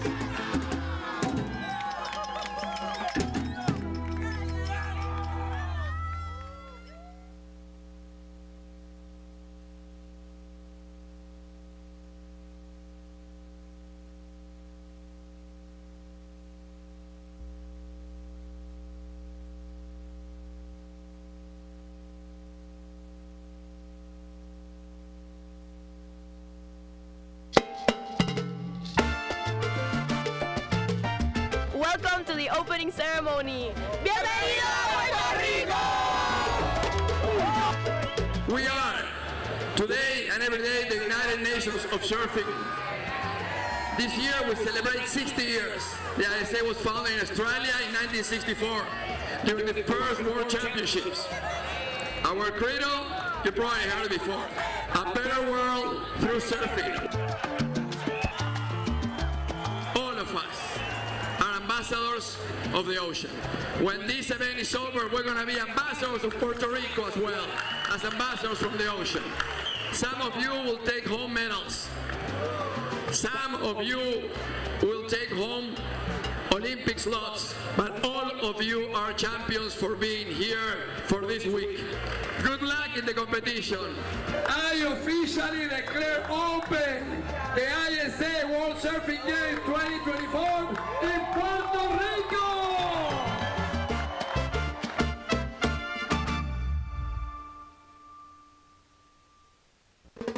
It was a spectacular day of competition for the 2024 ISA World Surfing Games here in Puerto Rico.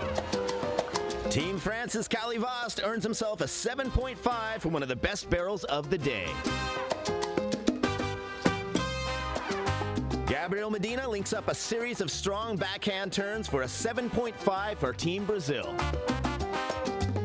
I'm focused on my mission, you know. I think I gotta make hits. I'm gonna try to do my best. And Team Brazil's Yago Dora gets the highest score of the day in the men's main round 1, an 8.0. Team Australia's Molly Picklam gets an 8.67, the highest single wave score of the event so far. Daniela Rosas gets an 8.17 for Team Peru.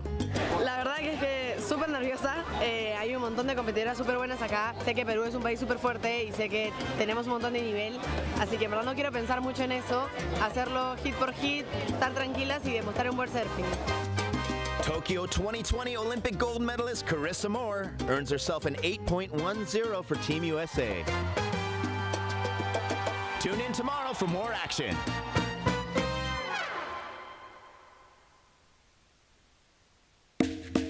Day 2 of competition here in beautiful Arecibo, Puerto Rico. Team Spain's Nadia Erostarbe with a 7.83. On her backhand, powerful, clean approach. Here we have Team USA's Carissa Moore with an 8.50. You know, the ISAs brings a lot of really fun, beautiful energy, which is, I think, what surfing is all about, is the joy and the love. And I feel like, you know, it's pretty cool. Surfing and the ocean connects all of us from all over the world. Team France's Vahine Fierro with a 7.67.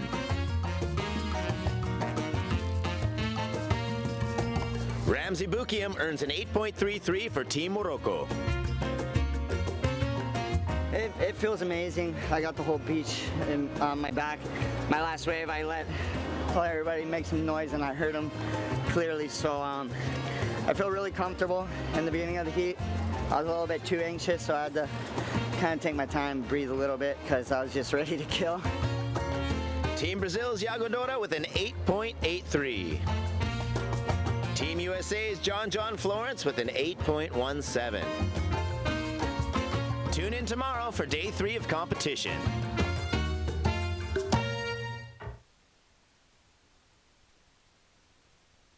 Day 3 of the ISA World Surfing Games in Puerto Rico. Team USA's Caitlin Simmers, 8.17. Puerto Rico's Yolari Carreras with an 8.67. Yeah, se siente súper bien agarrar esa bala y un buen score. Súper cool. And rounding out the highest score on the women's side, Spain's Janire González Etzabarri, 6.43. The highest score on the men's side, Japan's Connor O'Leary, an 8.67.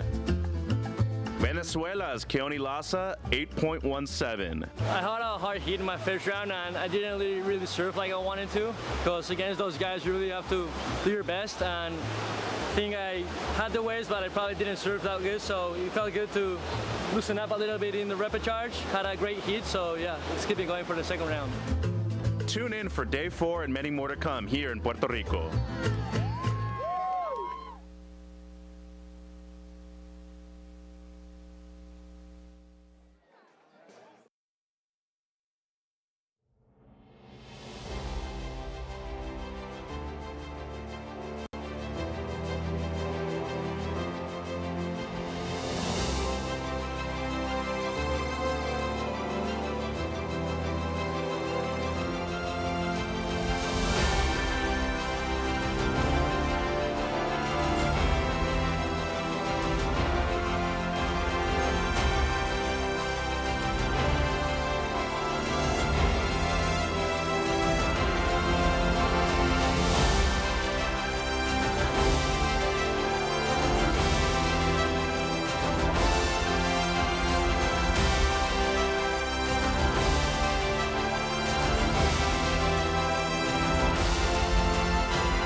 gentlemen, welcome to the official closing ceremony of the 2024 ISA World Surfing Games. All of the countries and athletes present have given their best effort, and it is with great pleasure that the ISA welcomes you all here. Damas y caballeros, bienvenidos a la ceremonia oficial de clausura de los ISA World Surfing Games 2024. Todos los países y atletas presentes han dado un gran esfuerzo en esta competencia y de parte de la ISA es un placer darles la bienvenida y tenerlos a todos aquí. We would like to welcome and introduce the following dignitaries on stage today. Nos gustaría darle la bienvenida y presentar a los siguientes dignatarios presentes con nosotros aquí en el escenario. The President of the ISA, Mr. Fernando Aguirre. El presidente de la ISA, el señor Fernando Aguirre. The President of the Local Organizing Committee and IOC member, Mr. Richard Carrion. El presidente y miembro del COI, señor Richard Carrion. The Mayor of Arecibo, Mr. Carlos Ramirez Irizarry. El alcalde de Arecibo, señor Carlos Ramírez Irizarry. And now it is my privilege to present the ISA President, Fernando Aguirre, who will say a few words on behalf of the ISA. Ahora tenemos el placer de presentar al presidente de la ISA, Fernando Aguirre, quien compartirá con ustedes un mensaje de parte de la ISA. Hola. Oh, come on. Hola. Hola Puerto Rico. Hola al mundo. Hello Puerto Rico. Hello to the world. Qué día increíble, qué semana increíble, qué campeonato increíble. What an incredible day, week, and championship. I'm going to make it very easy, very short. We're living in hours, but we will never forget you. We will never forget Puerto Rico. We will never forget these best World Surfing Games ever. Nos vamos en unas horas, pero nunca nos vamos a olvidar de Puerto Rico y de este increíble y mejor ISA World Surfing Games. Quiero agradecerle al presidente del comité organizador, el señor Richard Carrion. Gracias, Richard. Richard creyó en el surf y aquí vinimos. Y quiero agradecerle al alcalde, por favor, de Arecibo también, un aplauso por recibirnos en esta hermosa, cálida ciudad de Arecibo, en el centro de las olas de Puerto Rico. In a few hours we leave and we go home as ambassadors of Puerto Rico. En unas horas nos vamos como embajadores de Puerto Rico. Our hope is to be back. Nuestra esperanza es regresar.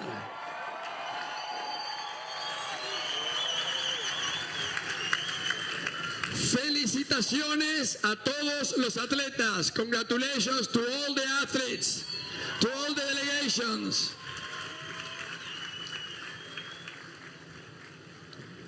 We'll see you in July in Teahupo, in Presence TV or webcast.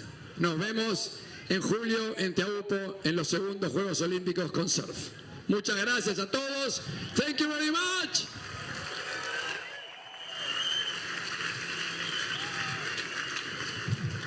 Thank you very much, President Aguirre. Muchas gracias, presidente Aguirre. And now the ISA President, Fernando Aguirre, will present a special gift to our invited dignitaries. Y ahora el presidente de la ISA, Fernando Aguirre, le presentará un regalo especial a nuestros dignatarios. First, to the President of the Local Organizing Committee and IOC member, Mr. Richard Carrion. Primero al presidente del comité de organizadores y miembros del COI, señor Richard Carrion.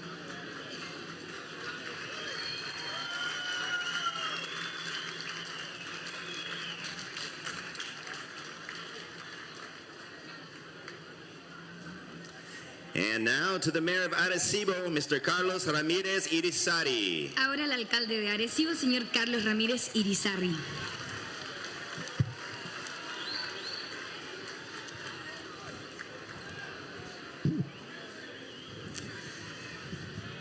And now the ISA President will present a special diploma to the President of the Local Organizing Committee and IOC member, Richard Carrion, that permanently commemorates the sands of the world to the country.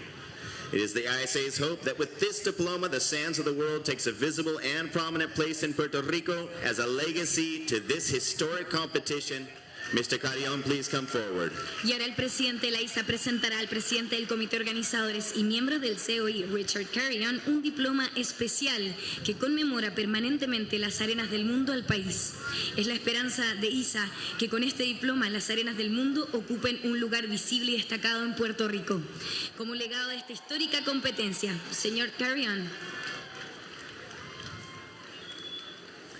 And now the president of the ISA, Fernando Aguirre, accompanied by the president of the local organizing committee and IOC member, Mr. Richard Carrion, will make a special presentation to recognize and honor all the athletes in attendance that have qualified for the Paris 2024 Olympic Games.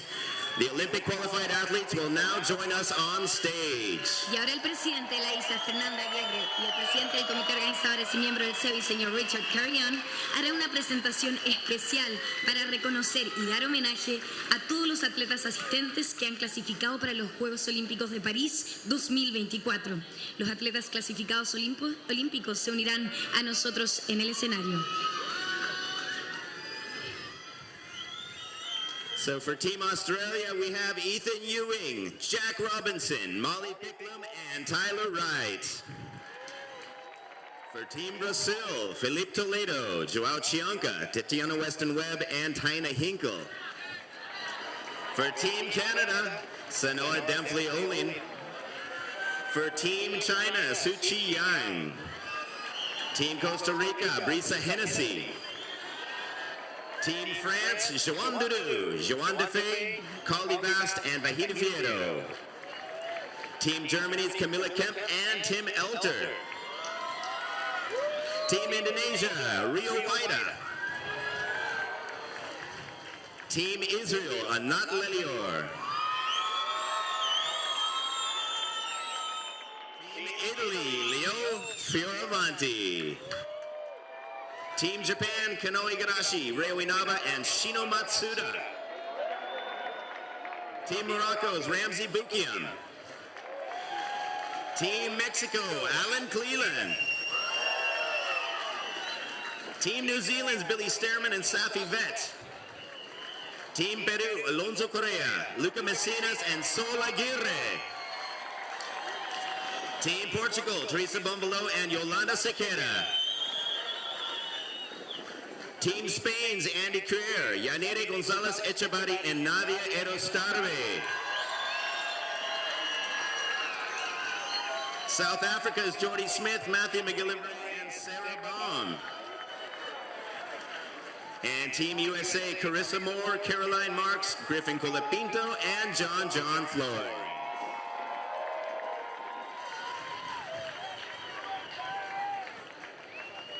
Ladies and gentlemen, we present to you the Paris 2024 Olympian Surfers. Big round of applause. Damas y caballeros, es nuestro honor presentarles surfistas olímpicos de París 2024.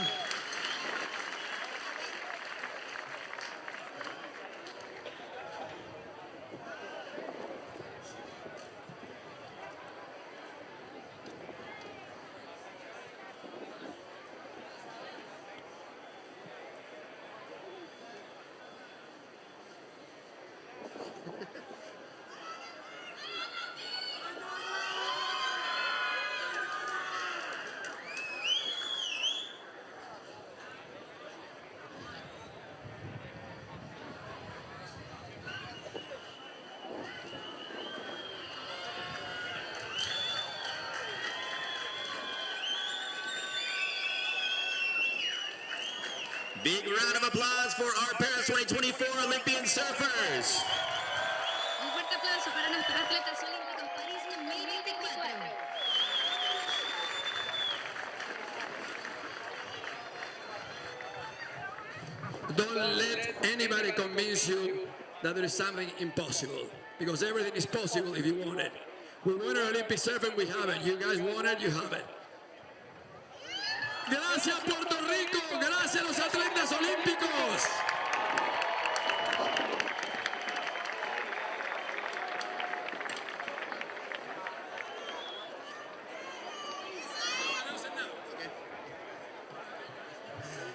So the ISA President, Fernando Aguirre, accompanied by the President of the local organizing committee and IOC member, Mr. Richard Carrion, will now present the overall top-ranked men's and women's teams with a special plaque symbolizing the special qualification spot earned for their country in the Paris 2024 Olympic Games. El presidente de la ISA, Fernando Aguirre, el presidente del comité de organizadores y miembro del COI, señor Richard Carrion, ahora presentará a los más destacados en los equipos de hombres y mujeres con una placa especial simbolizando la clasificación de su lugar obtenido para su país en los Juegos Olímpicos París 2024. And now we present the open men's team that accumulated the most points during these World Surfing Games, earning their country an extra spot in the Paris 2024 Olympic Games. Join us in congratulating Team Brazil. Y ahora presentaremos al equipo Open Hombres que acumuló la mayor cantidad de puntos durante los Juegos Mundiales de Surf, ganando para su país un lugar extra en los Juegos Olímpicos de París 2024, el equipo de Brasil. ¡Felicidades!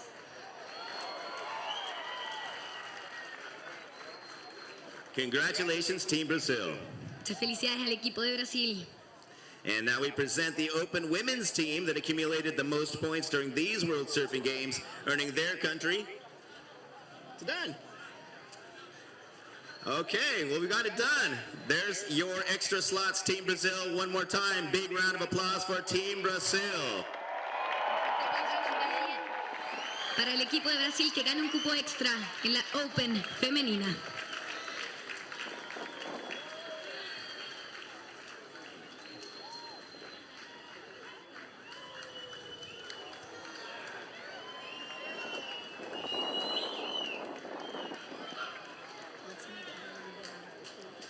All right, thank you very much, Olympians.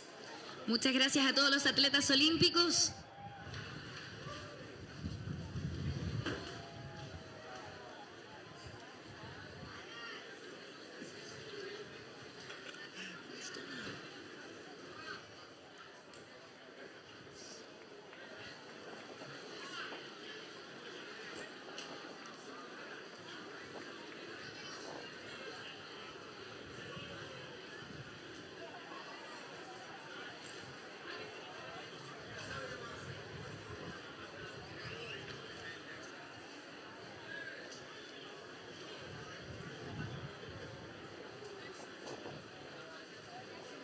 Let's now welcome the medalists of the Open Men. Ahora le damos la bienvenida a los medallistas de Open Hombres. The medals will be presented by the president of the local organizing committee and IOC member, Mr. Richard Carrion, and the ISA president, Fernando Aguirre. Las medallas serán presentadas por el presidente del comité organizadores y miembro del COI, señor Richard Carrion, y el presidente de la ISA, señor Fernando Aguirre. The copper medalist representing Team France, Joan Dudu. Medallista de cobre en representación de Francia, Joan Dora.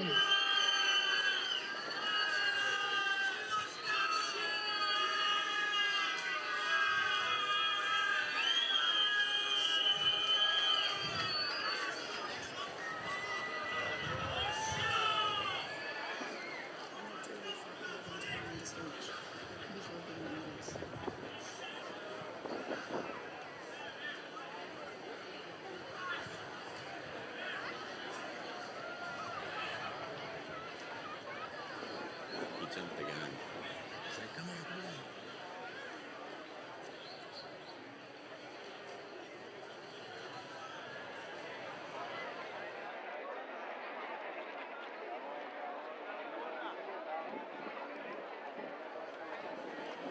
So the bronze medalists.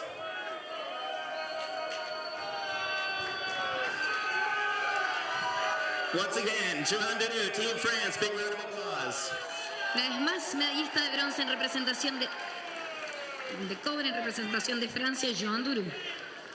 And the bronze medalist representing Team France, Caoli Bast. Medallista de bronce en representación de Francia, Caoli Bast.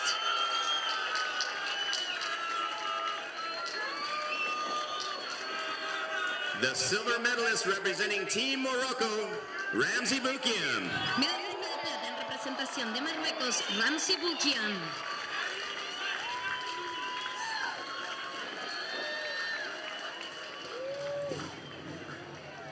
And the gold medalist and ISA World Surfing Games champion representing Team Brazil, Gabriel Medina. Campeón de los ISA World Surfing Games en representación de Brasil, Gabriel Medina.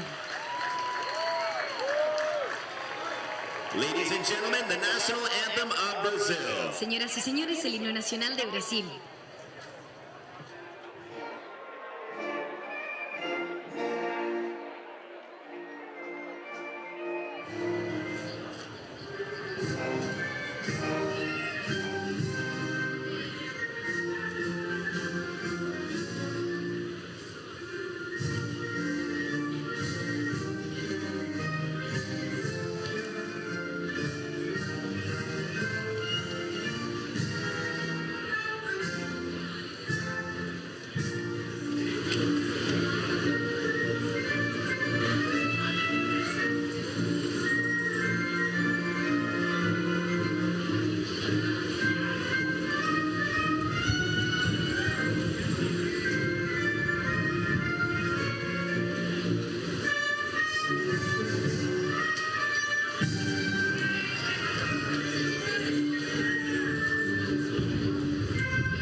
Thank you very much, Open Men's.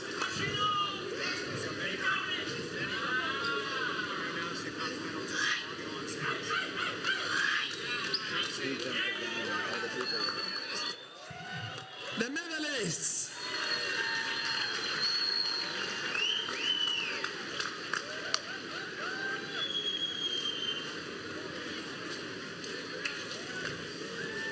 All right, thank you very much, Open Men's Division. Muchas gracias a la división de Open masculina. Now let's all welcome the medalists of the Open Women's Division.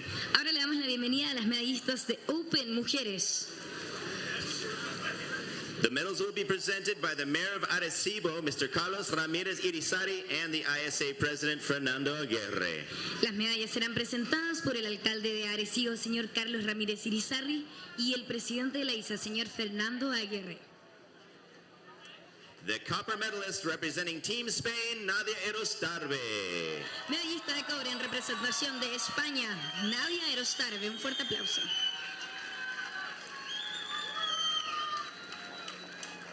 The bronze medalist representing Team France, Joanne Defay. Medallista de bronce en representación de Francia, Joanne Defay.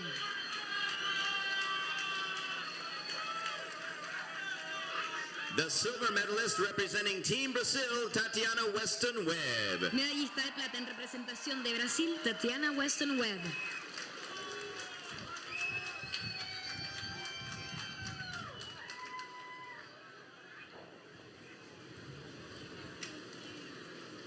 And the gold medalist and ISA World Surfing Games champion representing Team Australia, Sally Fitzgibbons. Medallista de oro y campeona de las ISA World Surfing Games en representación de Australia, Sally Fitzgibbons.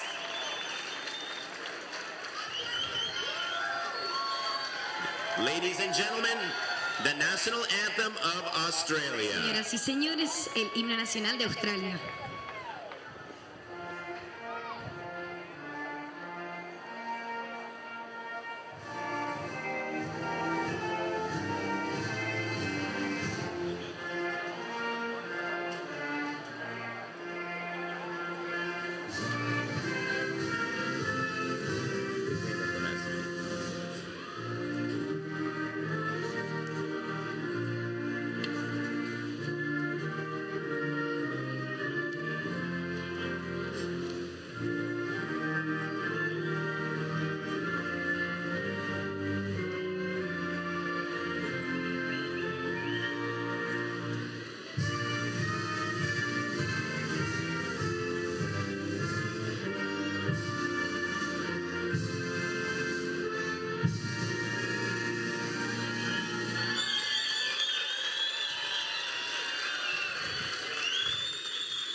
Big round of applause for our Open Women's finalists. Fuerte aplauso para nuestras medallistas en Open femenino.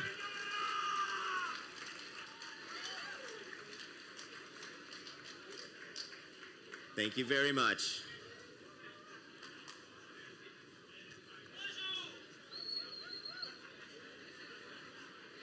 And now we present the final ranking of the 2024 ISA World Surfing Games. Y ahora presentamos el ranking final de las ISA World Surfing Games 2024. In 55th place, Switzerland with 81 points. In 54th place, Chinese Taipei with 128 points. 53rd was Sweden with 144 points. 52nd was Belgium, 160 points.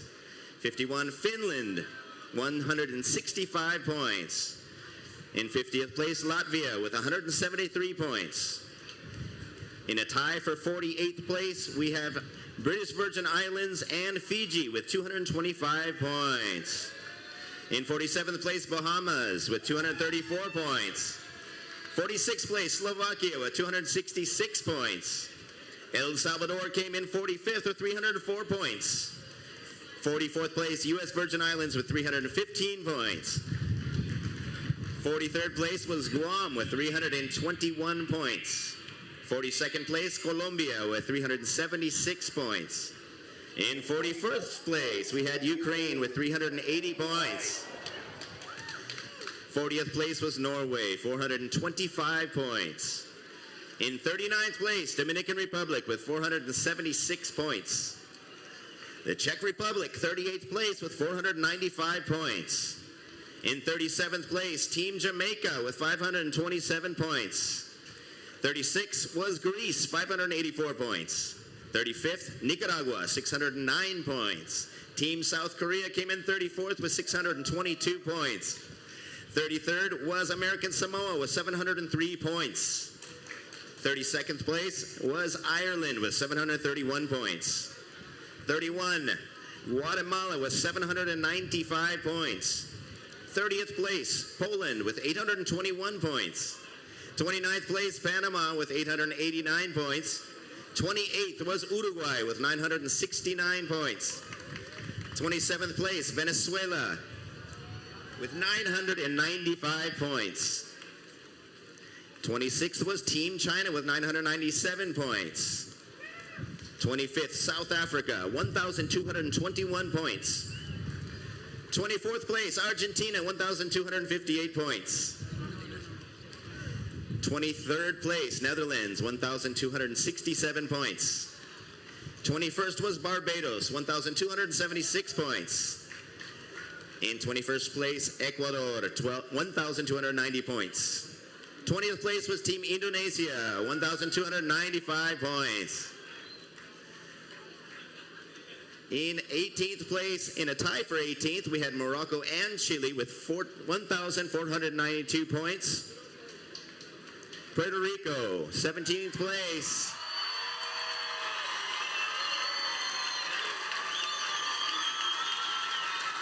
One more time, Puerto Rico, 17th place. With 1,523 points. Felicidades. In 16th place, we had New Zealand with 1,531 points. 15th place was Israel with 1,590 points. Team Mexico came in 14th with 1,675 points. 13th place was Great Britain, 1,678 points. Team Italy was 12th, 1,684 points.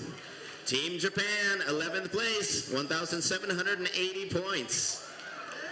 10th place was Costa Rica with 1,793 points. In 9th place, Team Canada, 1,960 points.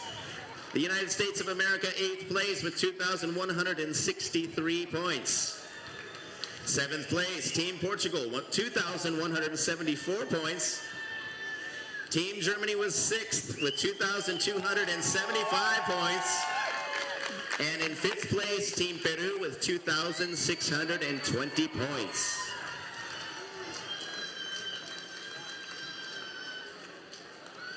And now the copper medals will be presented by the ISA President Fernando Aguirre and the Mayor of Arecibo, Mr. Carlos Ramírez Irizarry. Ahora las medallas de cobre serán entregadas por el presidente de la ISA, señor Fernando Aguirre, y el alcalde de Arecibo, el señor Carlos Ramírez Irizarry.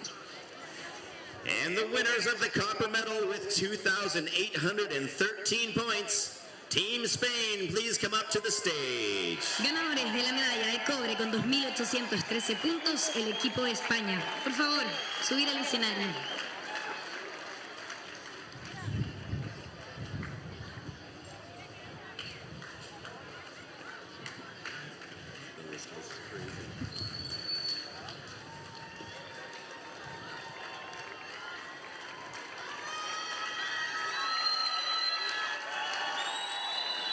Big round of applause for Team Spain.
Thank you very much, Team Spain.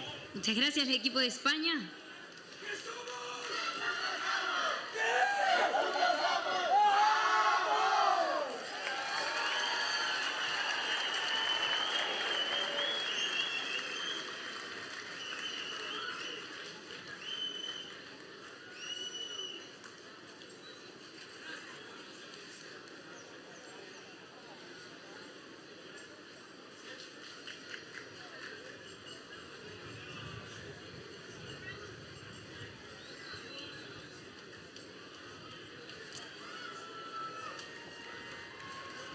And now the bronze medals will be presented by the President of the ISA, Mr. Fernando Aguirre, and the Mayor of Arecibo, Mr. Carlos Ramírez Irizarry. Ahora las medallas de bronce serán entregadas por el presidente de la ISA, Fernando Aguirre, y el alcalde de Arecibo, señor Carlos Ramírez Irizarry. And the winners of the bronze medal with 2,895 points, Team Australia, come up to the stage. Ganadores de la medalla de bronce con 2.895 puntos, el equipo de Australia. Por favor, bienvenidos al escenario.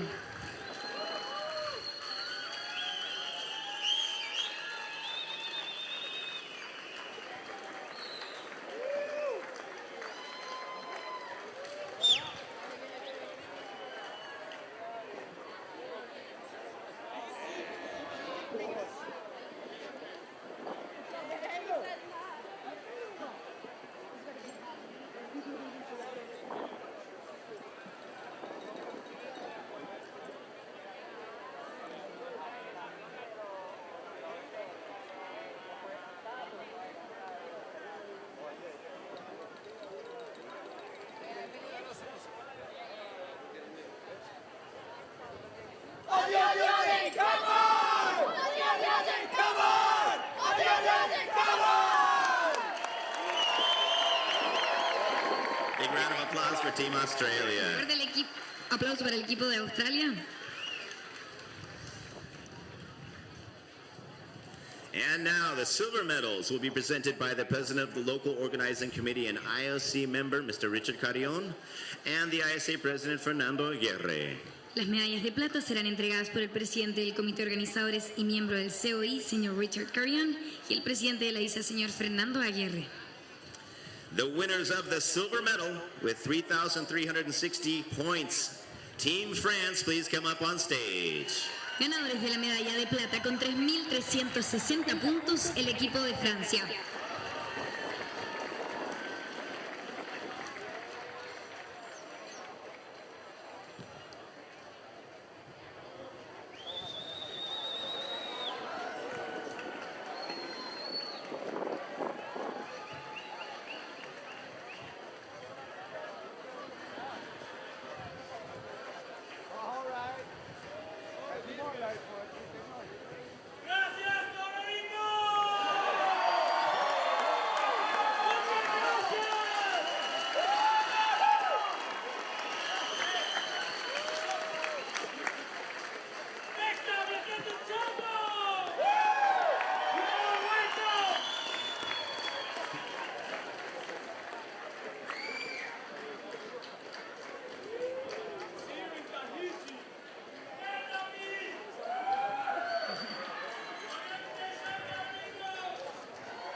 Big round of applause for Team France.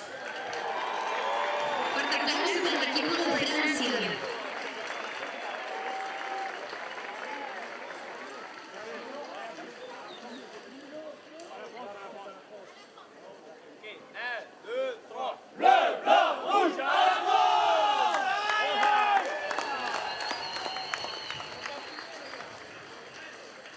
Thank you very much, Team France.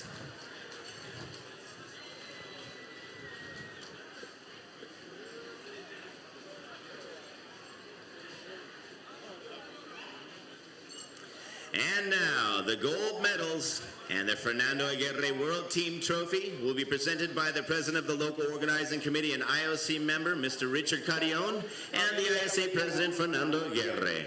Ahora las medallas de oro y el trofeo mundial Fernando Aguirre serán entregados por el presidente del comité organizadores y miembro del COI, señor Richard Carrion, y el presidente de la ISA, el señor Fernando Aguirre. The winners of the gold medal and the Fernando Aguirre World Team Trophy with 3,696 points and the new World Team Champion for the 2024 ISA World Surfing Games, Team Brazil, please come up on stage. Ganadores de la medalla de oro y el trofeo del equipo mundial Fernando Aguirre con 3.696 puntos. Y el nuevo campeón del equipo mundial de la ISA World Surfing Games 2024, el equipo de Brasil.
And now the national anthem of Brazil.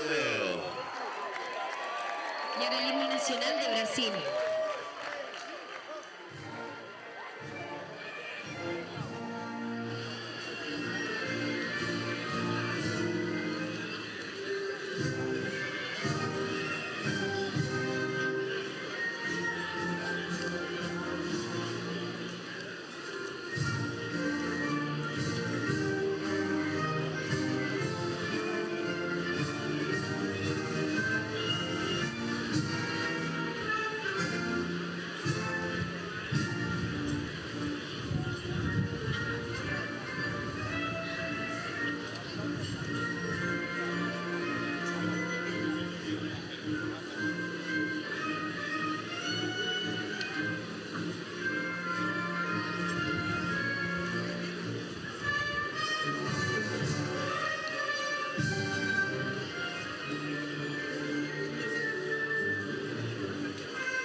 Congratulations and muito parabéns, Team Brazil. Felicidades al equipo de Brasil.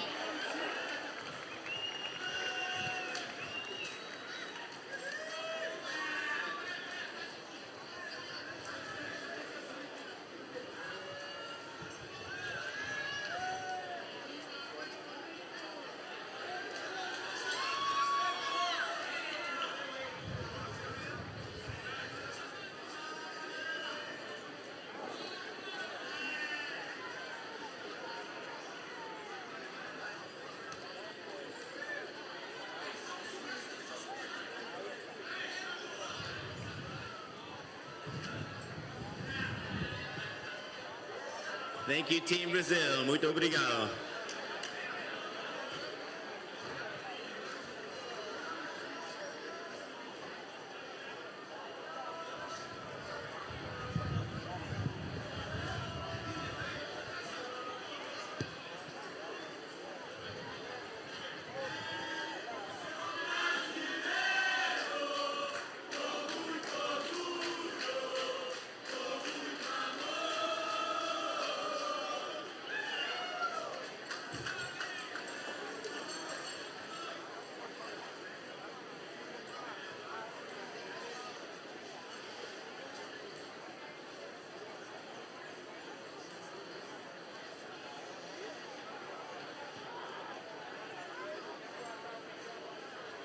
And now the ISA President, Mr. Fernando Aguirre, will officially declare closed the 2024 ISA World Surfing Games. Ahora el presidente de la ISA, señor Fernando Aguirre, declarará oficialmente cerrados los ISA World Surfing Games 2024.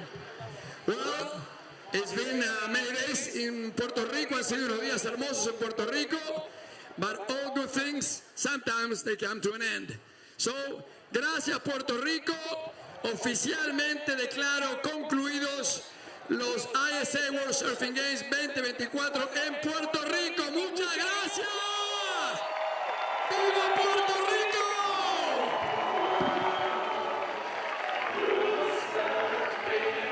And this is the ISA song, A Better World Through Surfing.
Puerto Rico, we call ourselves Boricua, a unique name honoring our island heritage and the vibrant spirit of our people. When you bask in the warmth of our beaches, when you taste the love in our food, when you embrace the call of our adventures, you'll find that spirit in yourself. Dare to live every moment. Live Boricua.